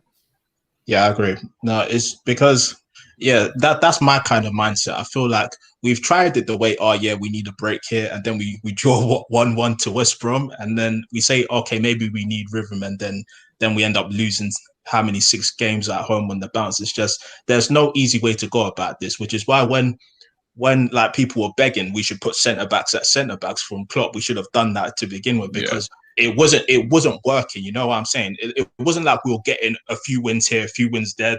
The results were varying. We were just going a downward trajectory, and I feel like we should just stick to one thing. You know what I'm saying? If it's working, don't change it. If it's not working, you have to change it, and that's the sort of mentality we should go in these next few games. So that's definitely agree. Agreed. No, agreed. My next kind of question was, which season do you think was our best, 18-19 or 19-20? Because a lot of people, like, no one really mentions it, but I feel like our 18-19 season was immaculate. I feel like it's actually a tragedy, in my opinion, because you need to think about it. We were so good that season. We were actually we were amazing that season. However, we didn't get the Premier League. I feel like, I don't know about you guys, but we all felt like the Premier League was the one we were going to win that year, right? Like going into it, yeah. So when we won the Champions League, I felt, I think 18-19 we played better football. 19-20 we were more consistent. Okay. Okay. Yeah. You say that, yeah. I feel like our consistency was just as good. The thing is, in 1819, we lost one game in the Prem. One game. I know, but we drew against our bare rival. though, bro. Yeah, I know we did. But then I don't know. I kind of felt like God, Matt. Like if you think about the Everton draw, the Man I U know, draw, but what the I'm saying is, Leicester in draw, 1819, remember all to them lose draws that West we Ham. should not have. Bro, West I hear Ham. what you man are saying. All I'm saying is 1819. Yeah. If I deep it, like again, we only lost one game in the Premier League. We won Take the the Champions League Champions into League. account. Yeah. Yeah, we won the Champions League. It's only because Man City, like one It's point. not. I wouldn't agree though. It was. I don't think that Man City game was the reason. Too many It was the draws. No, four you're draws. right. No. It was the But four one draws. thing, no, you're right. But one thing you don't do though is lose to your rival, and that's where, in my opinion, even though it may not seem like that, because as you're saying, you're talking about the draws, but it's because we lost. Remember, with Man City, they came to Anfield and they got a draw. They could have won, but they got a draw, and obviously they beat us at the Etihad. So they took 4 points off us. They took 4 off us. You get what I'm trying to say? So.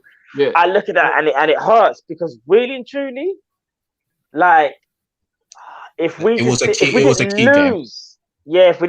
that game to City, bro, we take that title. But 1920, we beat everybody, bro. We did. That's correct. We did. We played better football in 1819, and We did. overall it was a better season. Do you know why? In 1920, we just weren't having it. Like it was just a straight ghetto thing. Man ain't having it. Nah, it was like what? But don't you think we started hot and then we went cold by the end? Yeah, we did. It was we really did. It was like I feel like that. You know that Leicester game 4-0 away. Oh my gosh! Like I feel like that was the last true game where like I just felt like we were invincible that game, defensively, offensively. Even when it was 1-0. For a while, I was like, when we get that second goal, we're gonna pam these guys. It was like we were just that good that game. Yeah, and I feel like we haven't gone back to that height since, in my opinion. I don't think we have because we haven't had the depth in squad. But do you know what? Yeah, you see the 18-19 season. Yeah, you know another reason why I love this season in particular because for me it was the year of Van Dijk, innit? Where for me, like that year, I was like 30, like. No one can come near Van Dijk. Like he's clear. Like there's no one, in my opinion, after that season can talk to me and say there's a better centre back in world football than Van Dijk. And for me, in my opinion, I know Messi done bits in the league and whatnot, but for him to be robbed of Ballon d'Or when, if you deep it, the last defender to win it was in 2006 was Cannavaro. Virgil van Dijk's season, is a spectacular season. He was the best defender, clear. Like so clear. I'm not even defender. Let me just say, because here's another thing. Because we live in a world where attacking football always gets its plaudits and defensive doesn't. Let's be real.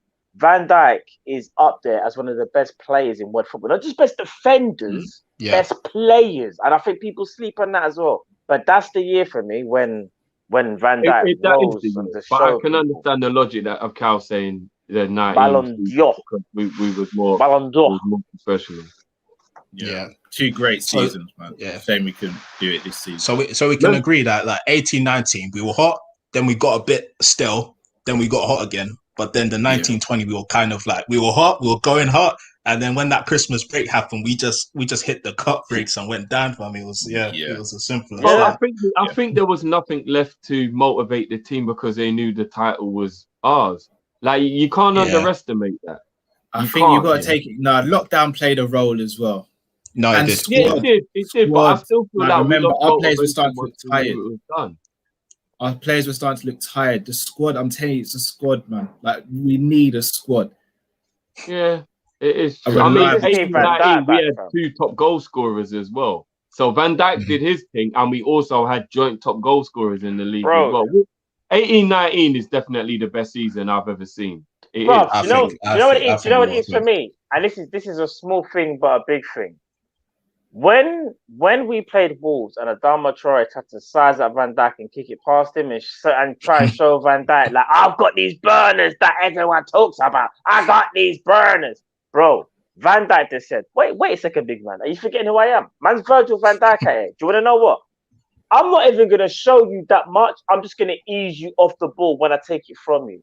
When I saw that, I said, my word, I'm not going to lie. Any defender in world football, they get burned. Like I'm going to be real. Any defender in world football is getting burned, or maybe that defender is struggling to like keep up and even trips up his own feet. Virgil van Dijk was like, nah, big man. And eased him off and scored in that game as well. He was different. It was different levels. No. Let's not reminisce no more, because I miss Virgil van Dijk. I can't lie. My very last question is going to be kind of about our transfer windows coming up, because I feel like, FSG is going to be, a big obstacle, whether or not this summer will be good or not. But I feel like we got to look at the manager a bit and be like, you got to get a few of these guys out, because I feel like I've been reading these things like Ox is still in favour with Klopp. Keita, of course, is his adopted child. We know Keita is, he loves him that much. It's just, there's just these types of players. I feel like in the Klopp reign, we've kept too long. I was so happy when we got rid of Dejan Lovren. I'm sorry, Trippy. Sorry to cut you, Chris, God's honest, I was actually planning to do a video on Klopp and his him being too sentimental. Oh, see, great man's think alike, innit? But it's got to be my witness, because it goes further back than just this season as well. Exactly. I agree. And I feel like, yes, FSG has halted our potential. I'm not going to lie, but Klopp can help himself a bit when getting rid of these guys who are not reliable enough. You've kept too long. Ox, we've been waiting for him to come back. He hasn't come back. Keita, we've been waiting for him to really come to Liverpool, and he hasn't come. It's like Divock Origi, I feel like he should be out of the door 2 seasons ago. I'm sorry. It's just, there's just certain players where we're keeping their revenue. I'm sorry, their revenue for us. They should be revenue for us. If we're going to use this model where players are going to be, we're going to have to sell players to get players in. We're going to have to get rid of the dead wood. And I feel like this season shouldn't have been the season for FSG or even Klopp in conjunction to realise that maybe we do need to get these guys out to get better players in. Not even better players, more reliable players. And that's just my opinion. Dare I say it? The Champions League, after we won the Champions League, Origi and Lovren should have both been sold that summer. Exactly. Yeah, 100%. Moreno should have been sold the year before he left on a free as well. Agreed. I'm surprised I'm still standing, because I've been rushed all show, but we moved in it. I told you like I got a strong back. Anyway. No, I'm sorry, man. It's not even just about like your favorites. It's just it's an array of things, isn't it? And I feel like we gotta stop defending Klopp in certain areas where he can help himself. I feel like he can help himself. FSG, yes, not backed him whatsoever. I'm not even disputing that. And they need to back him this summer. That's 100% certain. But if I'm seeing an Ox next season, Keita, Matip, if I see all 3 of them still here, I know we're not serious about retaining anything, to be honest. We're going to stay the same. I agree with that. And we're going to stay, in my opinion. Now, Keita, I agree. He should stay. But I'm saying if all 3 of them stay, I feel like we haven't learned anything. That's just my opinion. I hear the logic in that. Yeah, I hear what you're saying, bro. Origi winning goal against Real Madrid incoming. We moved. Fair enough. Absolute pleasure, bro. Thank you very much. No worries, man. Thank you for letting me come on. I know how tired you guys are. You've been here for hours, bro. But no worries. We gotta do, bro. Yeah, see you later, man. Take care, bro. Peace. Peace. And guys, our last call of the evening, then we're going to finish on super chats, is LTAB. LTAB, can you hear us? Hey, let's go. Finally. Long time today. Long day today. Yeah, I've been super patient. Thank you. Thank you for being patient, bro. Thank you. You guys been working recently, obviously. But I was just gonna say, looking at that Champions League draw, it makes me even like so much more madder at the owners. Honestly, if we would have just gotten 2 decent defenders, go in the transfer as soon as the winter transfer window came, just go buy I don't know, Kunde, Koulibaly, Konate, Upamecano. I don't know, someone. Okay, not Upamecano. We've seen him. No, but yeah, good, right? I think we actually would have had a very, very good chance of winning this Champions League. Like, look at this draw right now. Like, Kabak and Phillips, like, they're good, but like, I don't know, man. Like, just those center back positions, they really would have been serious. We could have actually really could have won it, and I think we should still. I believe, and again, I might be completely wrong. If we had signed at least one very good centre back at the beginning of January, I think we'd still be in a title race right now. Yeah, I agree. I think we would in the valid point. That's a valid point. 50-50. Because you know what, it wouldn't have just been about the position being filled and other players playing in their position. It would have also been that little boost that every now and again you need, even as a top footballer. You need a little something. You do. Remember how much Van Dijk boosted us in the 17-18 season when he came through the door? Like, you sometimes when the chips are down and everyone ain't feeling too good like we have been this year, if you get that boost, it's like, actually, nah, let's go again. It's like having a Red Bull. Do you know what I mean? And we didn't get that. And then we had all of that January drained out of us. So by the time Kabak and Davies came, who were a bit underwhelming anyway, we were already too far into the snowball of the negativity. Do you get what I mean? We weren't able to pull it back. And maybe now we're just a little bit getting back on track. But January the 1st, that was when we should have done that. We waited so long to get it, and we weren't actually going to get it. Like, we were going to actually stick with Matip and Phillips and Reece. That's even like the sad part. Like, we could have, like, I think we wasted like a season of seeing greatness from Fabinho. Like, no one's supposed to see, like, are we wasting Fabinho's a year from his career, basically? Yeah, in his prime. Yeah, like, it's so and if you really deep it, the difference between our season being hopefully something and being absolutely nothing was Klopp's decision to just play Matip in that game. If he doesn't play Matip in that game and Matip doesn't get injured in that game, Matip just gets injured in training the day after the transfer window closes, and then we don't get anyone. And then right now, with Henderson out right now, think about this. Think about the team right now, but there's no Kabak, there's no Davies. Henderson's out as well. It would be Fabinho and Phillips at the back. But remember when Fabinho was injured, so who would have been playing at the back? Reece Williams. Yeah, it would have been Reece Williams and Phillips. Bloody yo.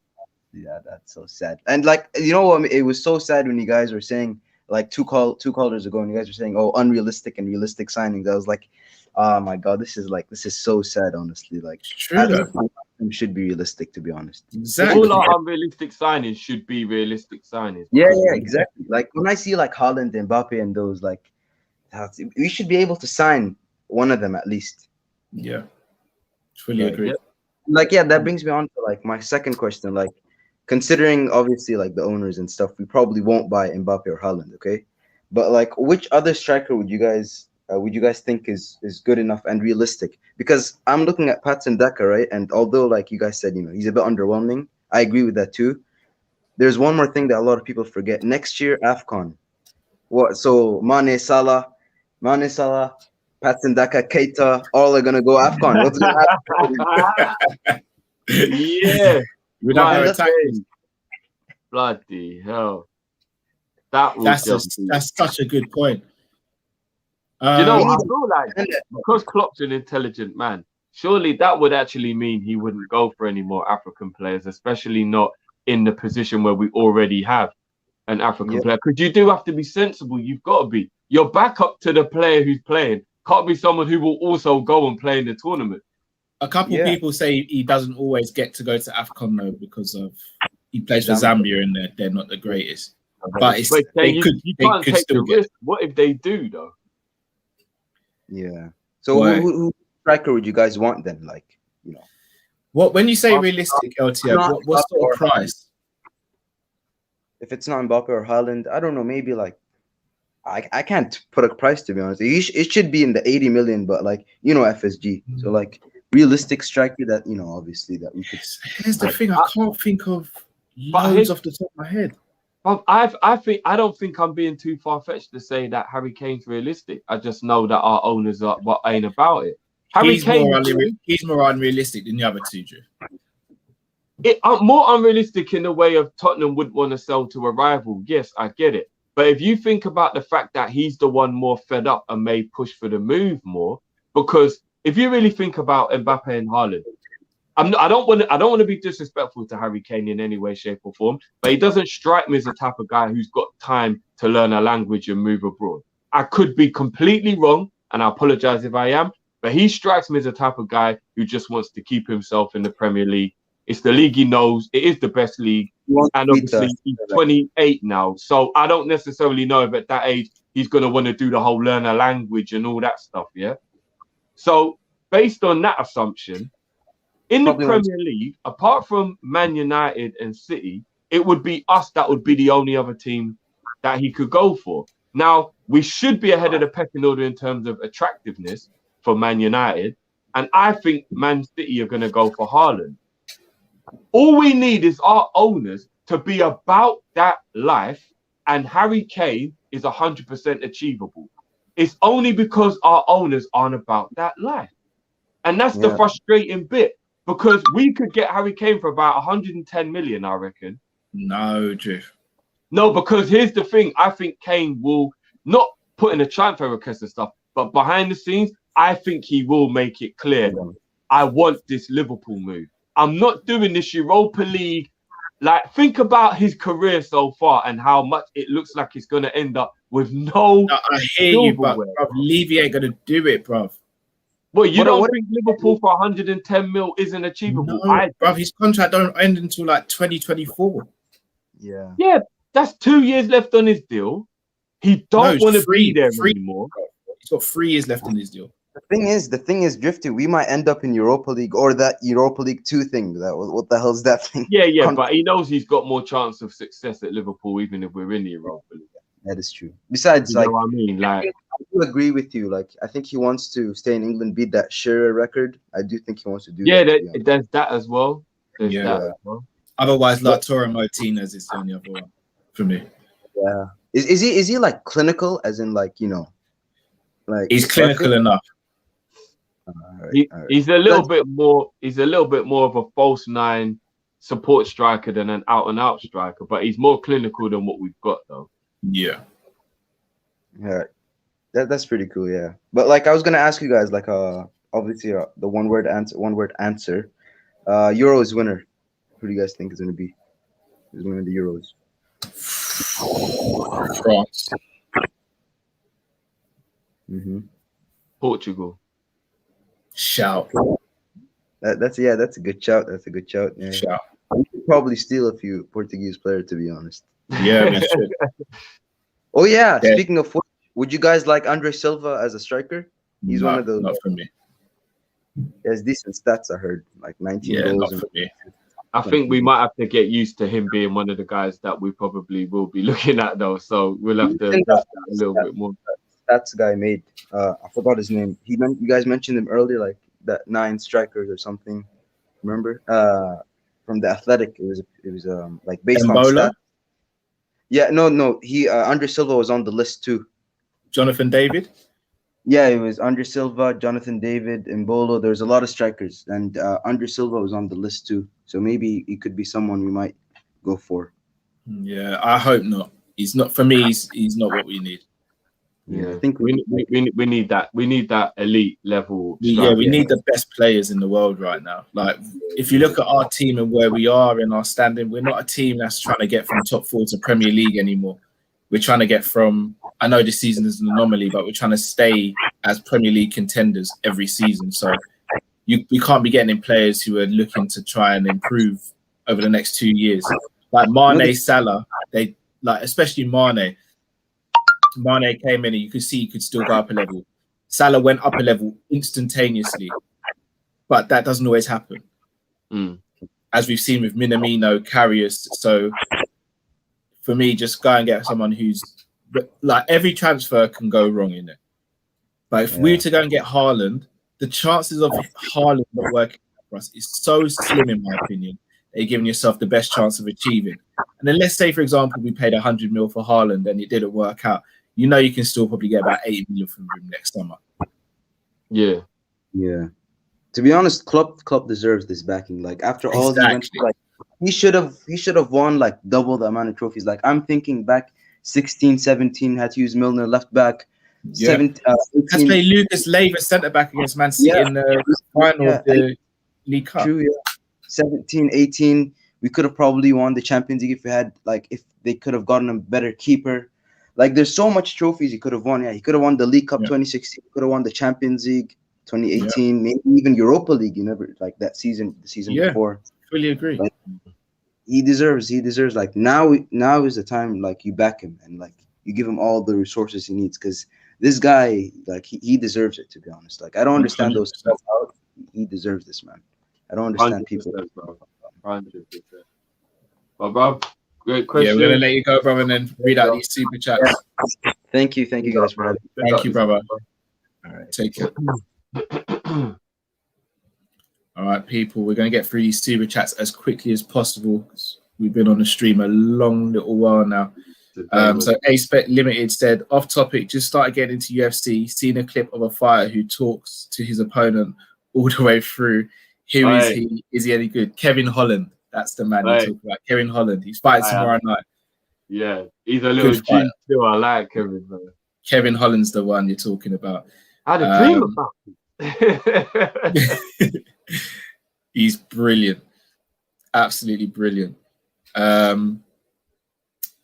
Troy M says, fellas, have you been watched Snowfall yet? Best show on TV. I haven't. Do you know what? Yeah, I did know what Snowfall was. I was just, my boy showed me about Snowfall from a little while ago and gave me the advice to watch it.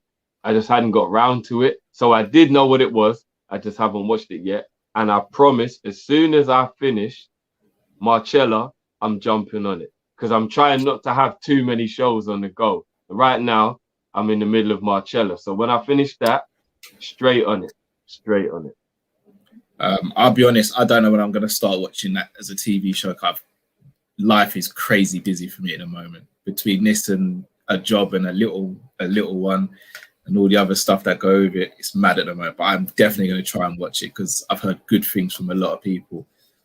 Shout out to Abdel, who's just become a new YouTube member of ours as well. If you want to become a member, guys, click the link in the description. Get exclusive videos and a lot more. Stephen, sorry, lads, Wi-Fi connection problems, but question was, would you have Kabak and Phillips as third and fourth choice next season if the form continues? Not third and fourth. I know it sounds harsh, but I'd have them as fourth and fifth choice. Yeah, fourth and fifth. Same.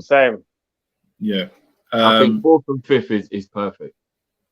Eastwood says, miss a call-in, but we'll make the next one. Hey, drop the beat for your boy. Go on, then. Go on. I'll drop the beat for you.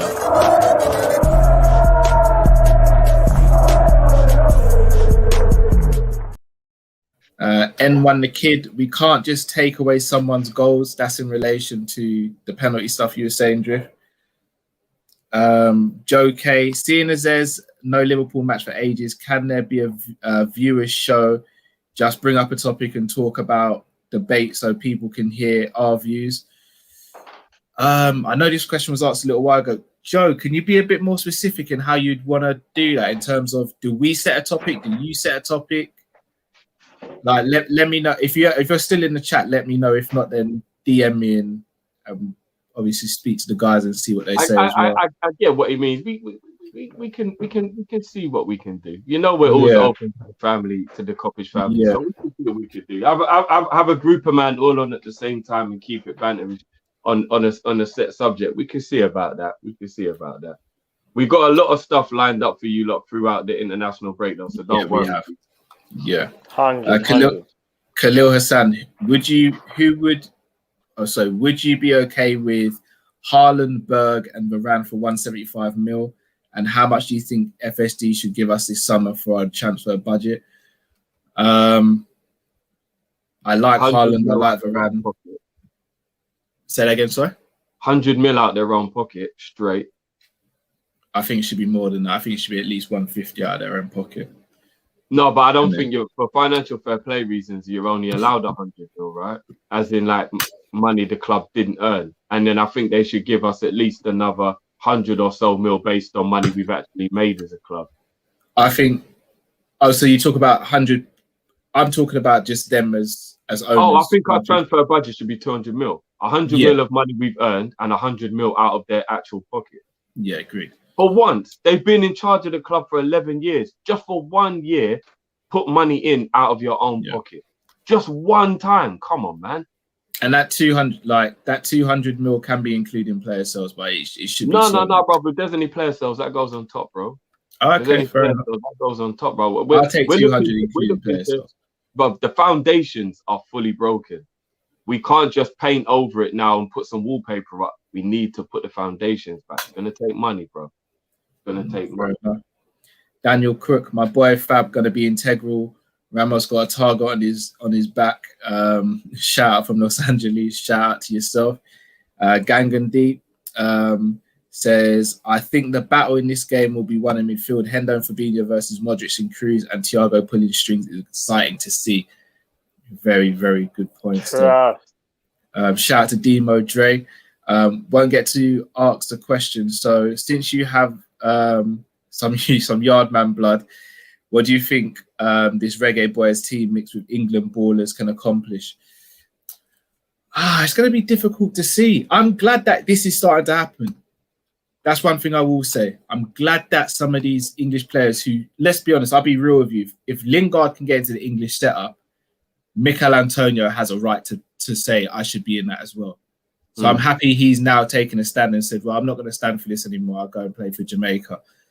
And how far can they go? Let's keep it 100, bro. Over the years, I totally get why they picked England because of the bigger prestige in that. Like, I get it. But if even 2/3 of the people with Jamaican heritage in England, the British people, had picked Jamaica, the team would have been so much better. And then it would have got better and better as things went on, and they would have brought the eyes to it. And do you get what I mean? Like, it could have been so much better such a long time ago. So it is good, man. Love it. I actually want that new top as well. I was actually trying to get. I'm probably going to purchase that. Weekend just gone still. So Dinesh says, quiz night on Liverpool Premier League and before. Kind of lets the cat out of the bag, but we're going to be on LFC Day Trippers on Sunday doing a head-to-head quiz, and then they're going to be on our channel at some point doing round 2 of that. So we're going up against the Day Trippers. That's going to be fun because them lot know their stuff as well. So they do. Ace and Industries just heard Demo is about to start World War III after this. That was when I think someone said they're going to sell Nat. A-Spec says, no point in buying Kabak for 4th choice and selling Nat. May as well keep Nat for 4th choice and put that 18 mil towards a transfer budget. That's the point I was making on the sell Phillips and keep Kabak. The money would be the same thing, and I don't necessarily think. Oh no, but the argument was Kabak's got a better ceiling, weren't it? Yeah. Lord Walker says bringing Koulibaly for a reduced price of 45 mil and bringing Coutinho to revive his career and call it even for what Barca owes us. I have to be clear, guys. Barca don't owe us any money. They really don't. They've paid that. Like, we've already taken that money back from Barcelona. They owe a third party now. Yeah. Barca do not owe us any money. We've already recouped that money from Barcelona.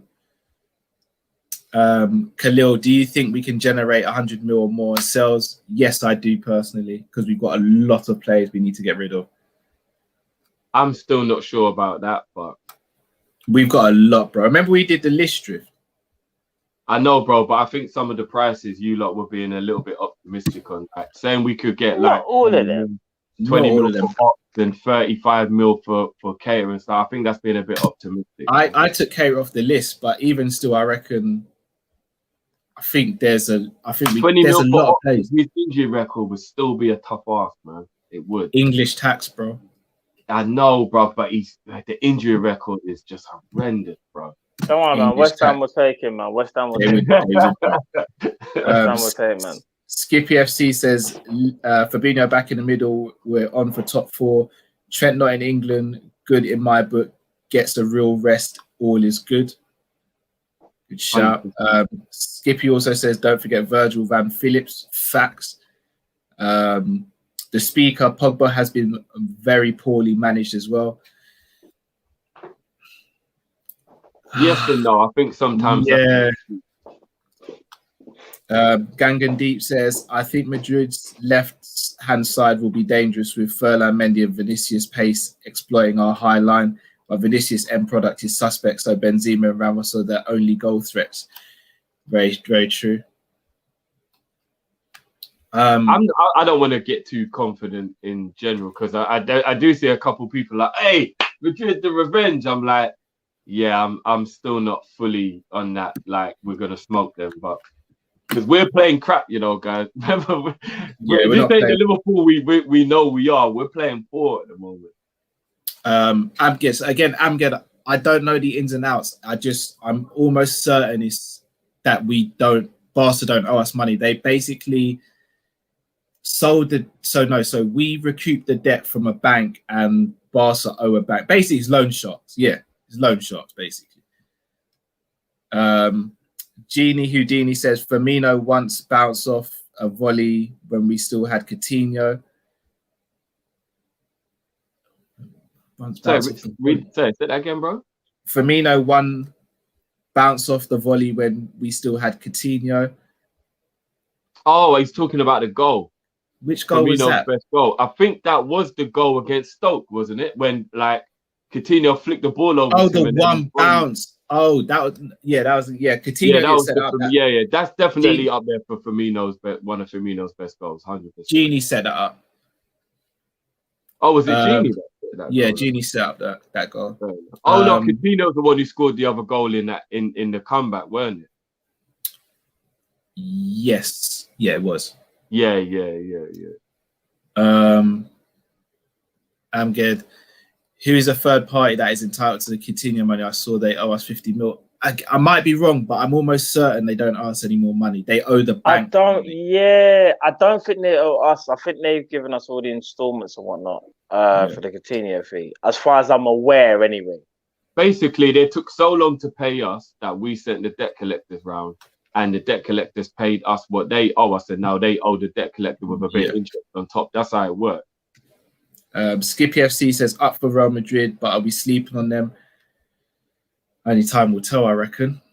Promo, most overrated player is easily Marcus Rashford, 0 IQ. That's harsh, boy. Kadir said Sterling most overrated player, like Budapest. Hey, don't you know, every time you talk about Sterling in a bad way, you get Matt a bit riled up still. He's not overrated. He's underrated, if anything. Yeah, I don't think Sterling's underrated. Guys, definitely a little underrated. We'll save that for another show, and I'll explain why. Shout out to Conroy, says some effort as tonight as usual. Kopish Fridays. Dinesh Karai, evening gentlemen. We are going to win 7th Champions League on May the 29th. Let's have positive vibes towards Liverpool. I really want to silence everyone. That'd be amazing. Dinesh. So the speaker says Liverpool versus Atletico 2020 first half was insane. It was. We battered them in that game. Michael Pinky Krause says Liverpool versus Hoffenheim Champions League qualifier. I think we won 4-2 on aggregate. 5-2 on aggregate. Beautiful attacking football. Also, Liverpool versus City Champions League first half, first leg as well. Amazing. That Hoffenheim qualifier was sensational. Actually, that first half was. It was. Dinesh Karai, foul in 1994, hat trick in 4 minutes against Arsenal. Yeah, that was an individual display as a team, as opposed to a team. That was Fowler just saying, "I'm gonna just go and kill these lot today." Yeah. Skippy FC says Man City team has an incredible squad. That's the difference between us and them. Fully agree. Delwyn says, "What's up, lads? I hope you're well. It's my birthday today." Hey, drop the beat for Delwyn.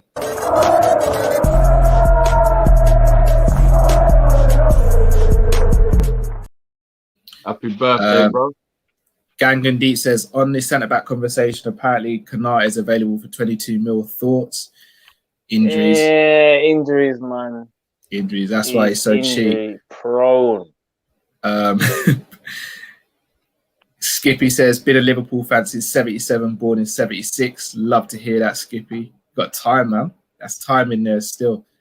Matt Bickerzette said, Man is in the same storm that took Matt's hairline. Who's talking about that was about Cal's Neto's army.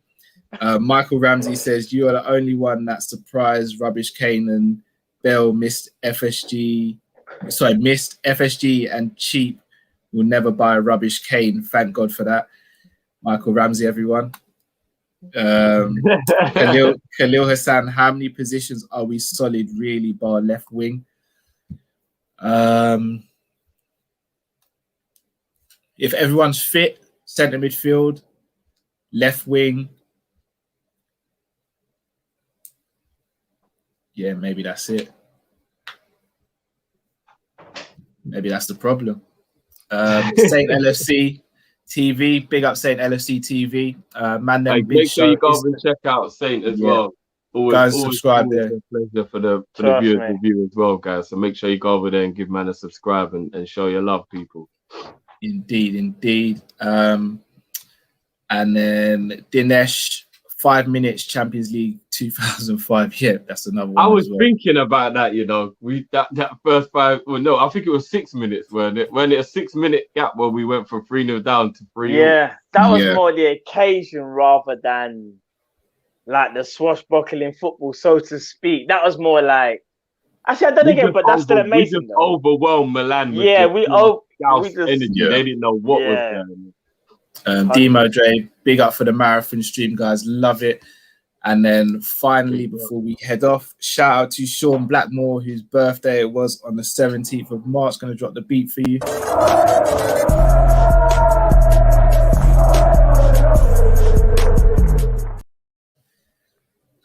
Little man got in contact with us as well, so give your little man a hug for that one. Show your love. Guys, we are going to leave it there. We've got a shoot off. I'll be honest, you guys have seen me more this evening than my missus has. I need to go and chill out at the missus now, have some food, have some apple juice, and get ready for bed because it's been a long week.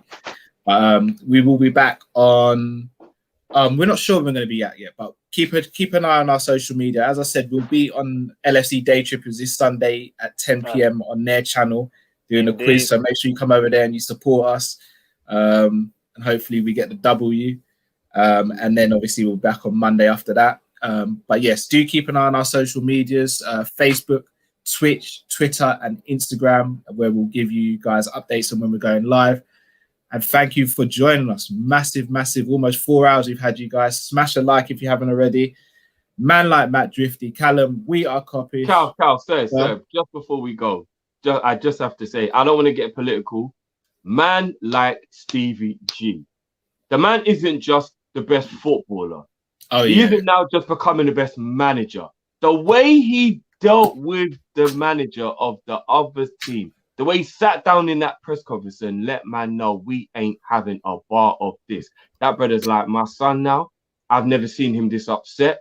And we move on anybody who's going to get in our way from the justice. Stevie G, ladies and gentlemen. Stevie fucking G. He's the guy, he handled that. Like I've seen other managers power away, get shook. Don't know. He just sat down like, what do you want to know? Let's move. We want justice. We move. What is this? We like, he's not having it. Man like Stevie G. I had to just say that. Perfect way to end the show with the one and only Stevie G. But yes, people, thank you for watching. Take care. We're Kopish. We're out, people. Peace.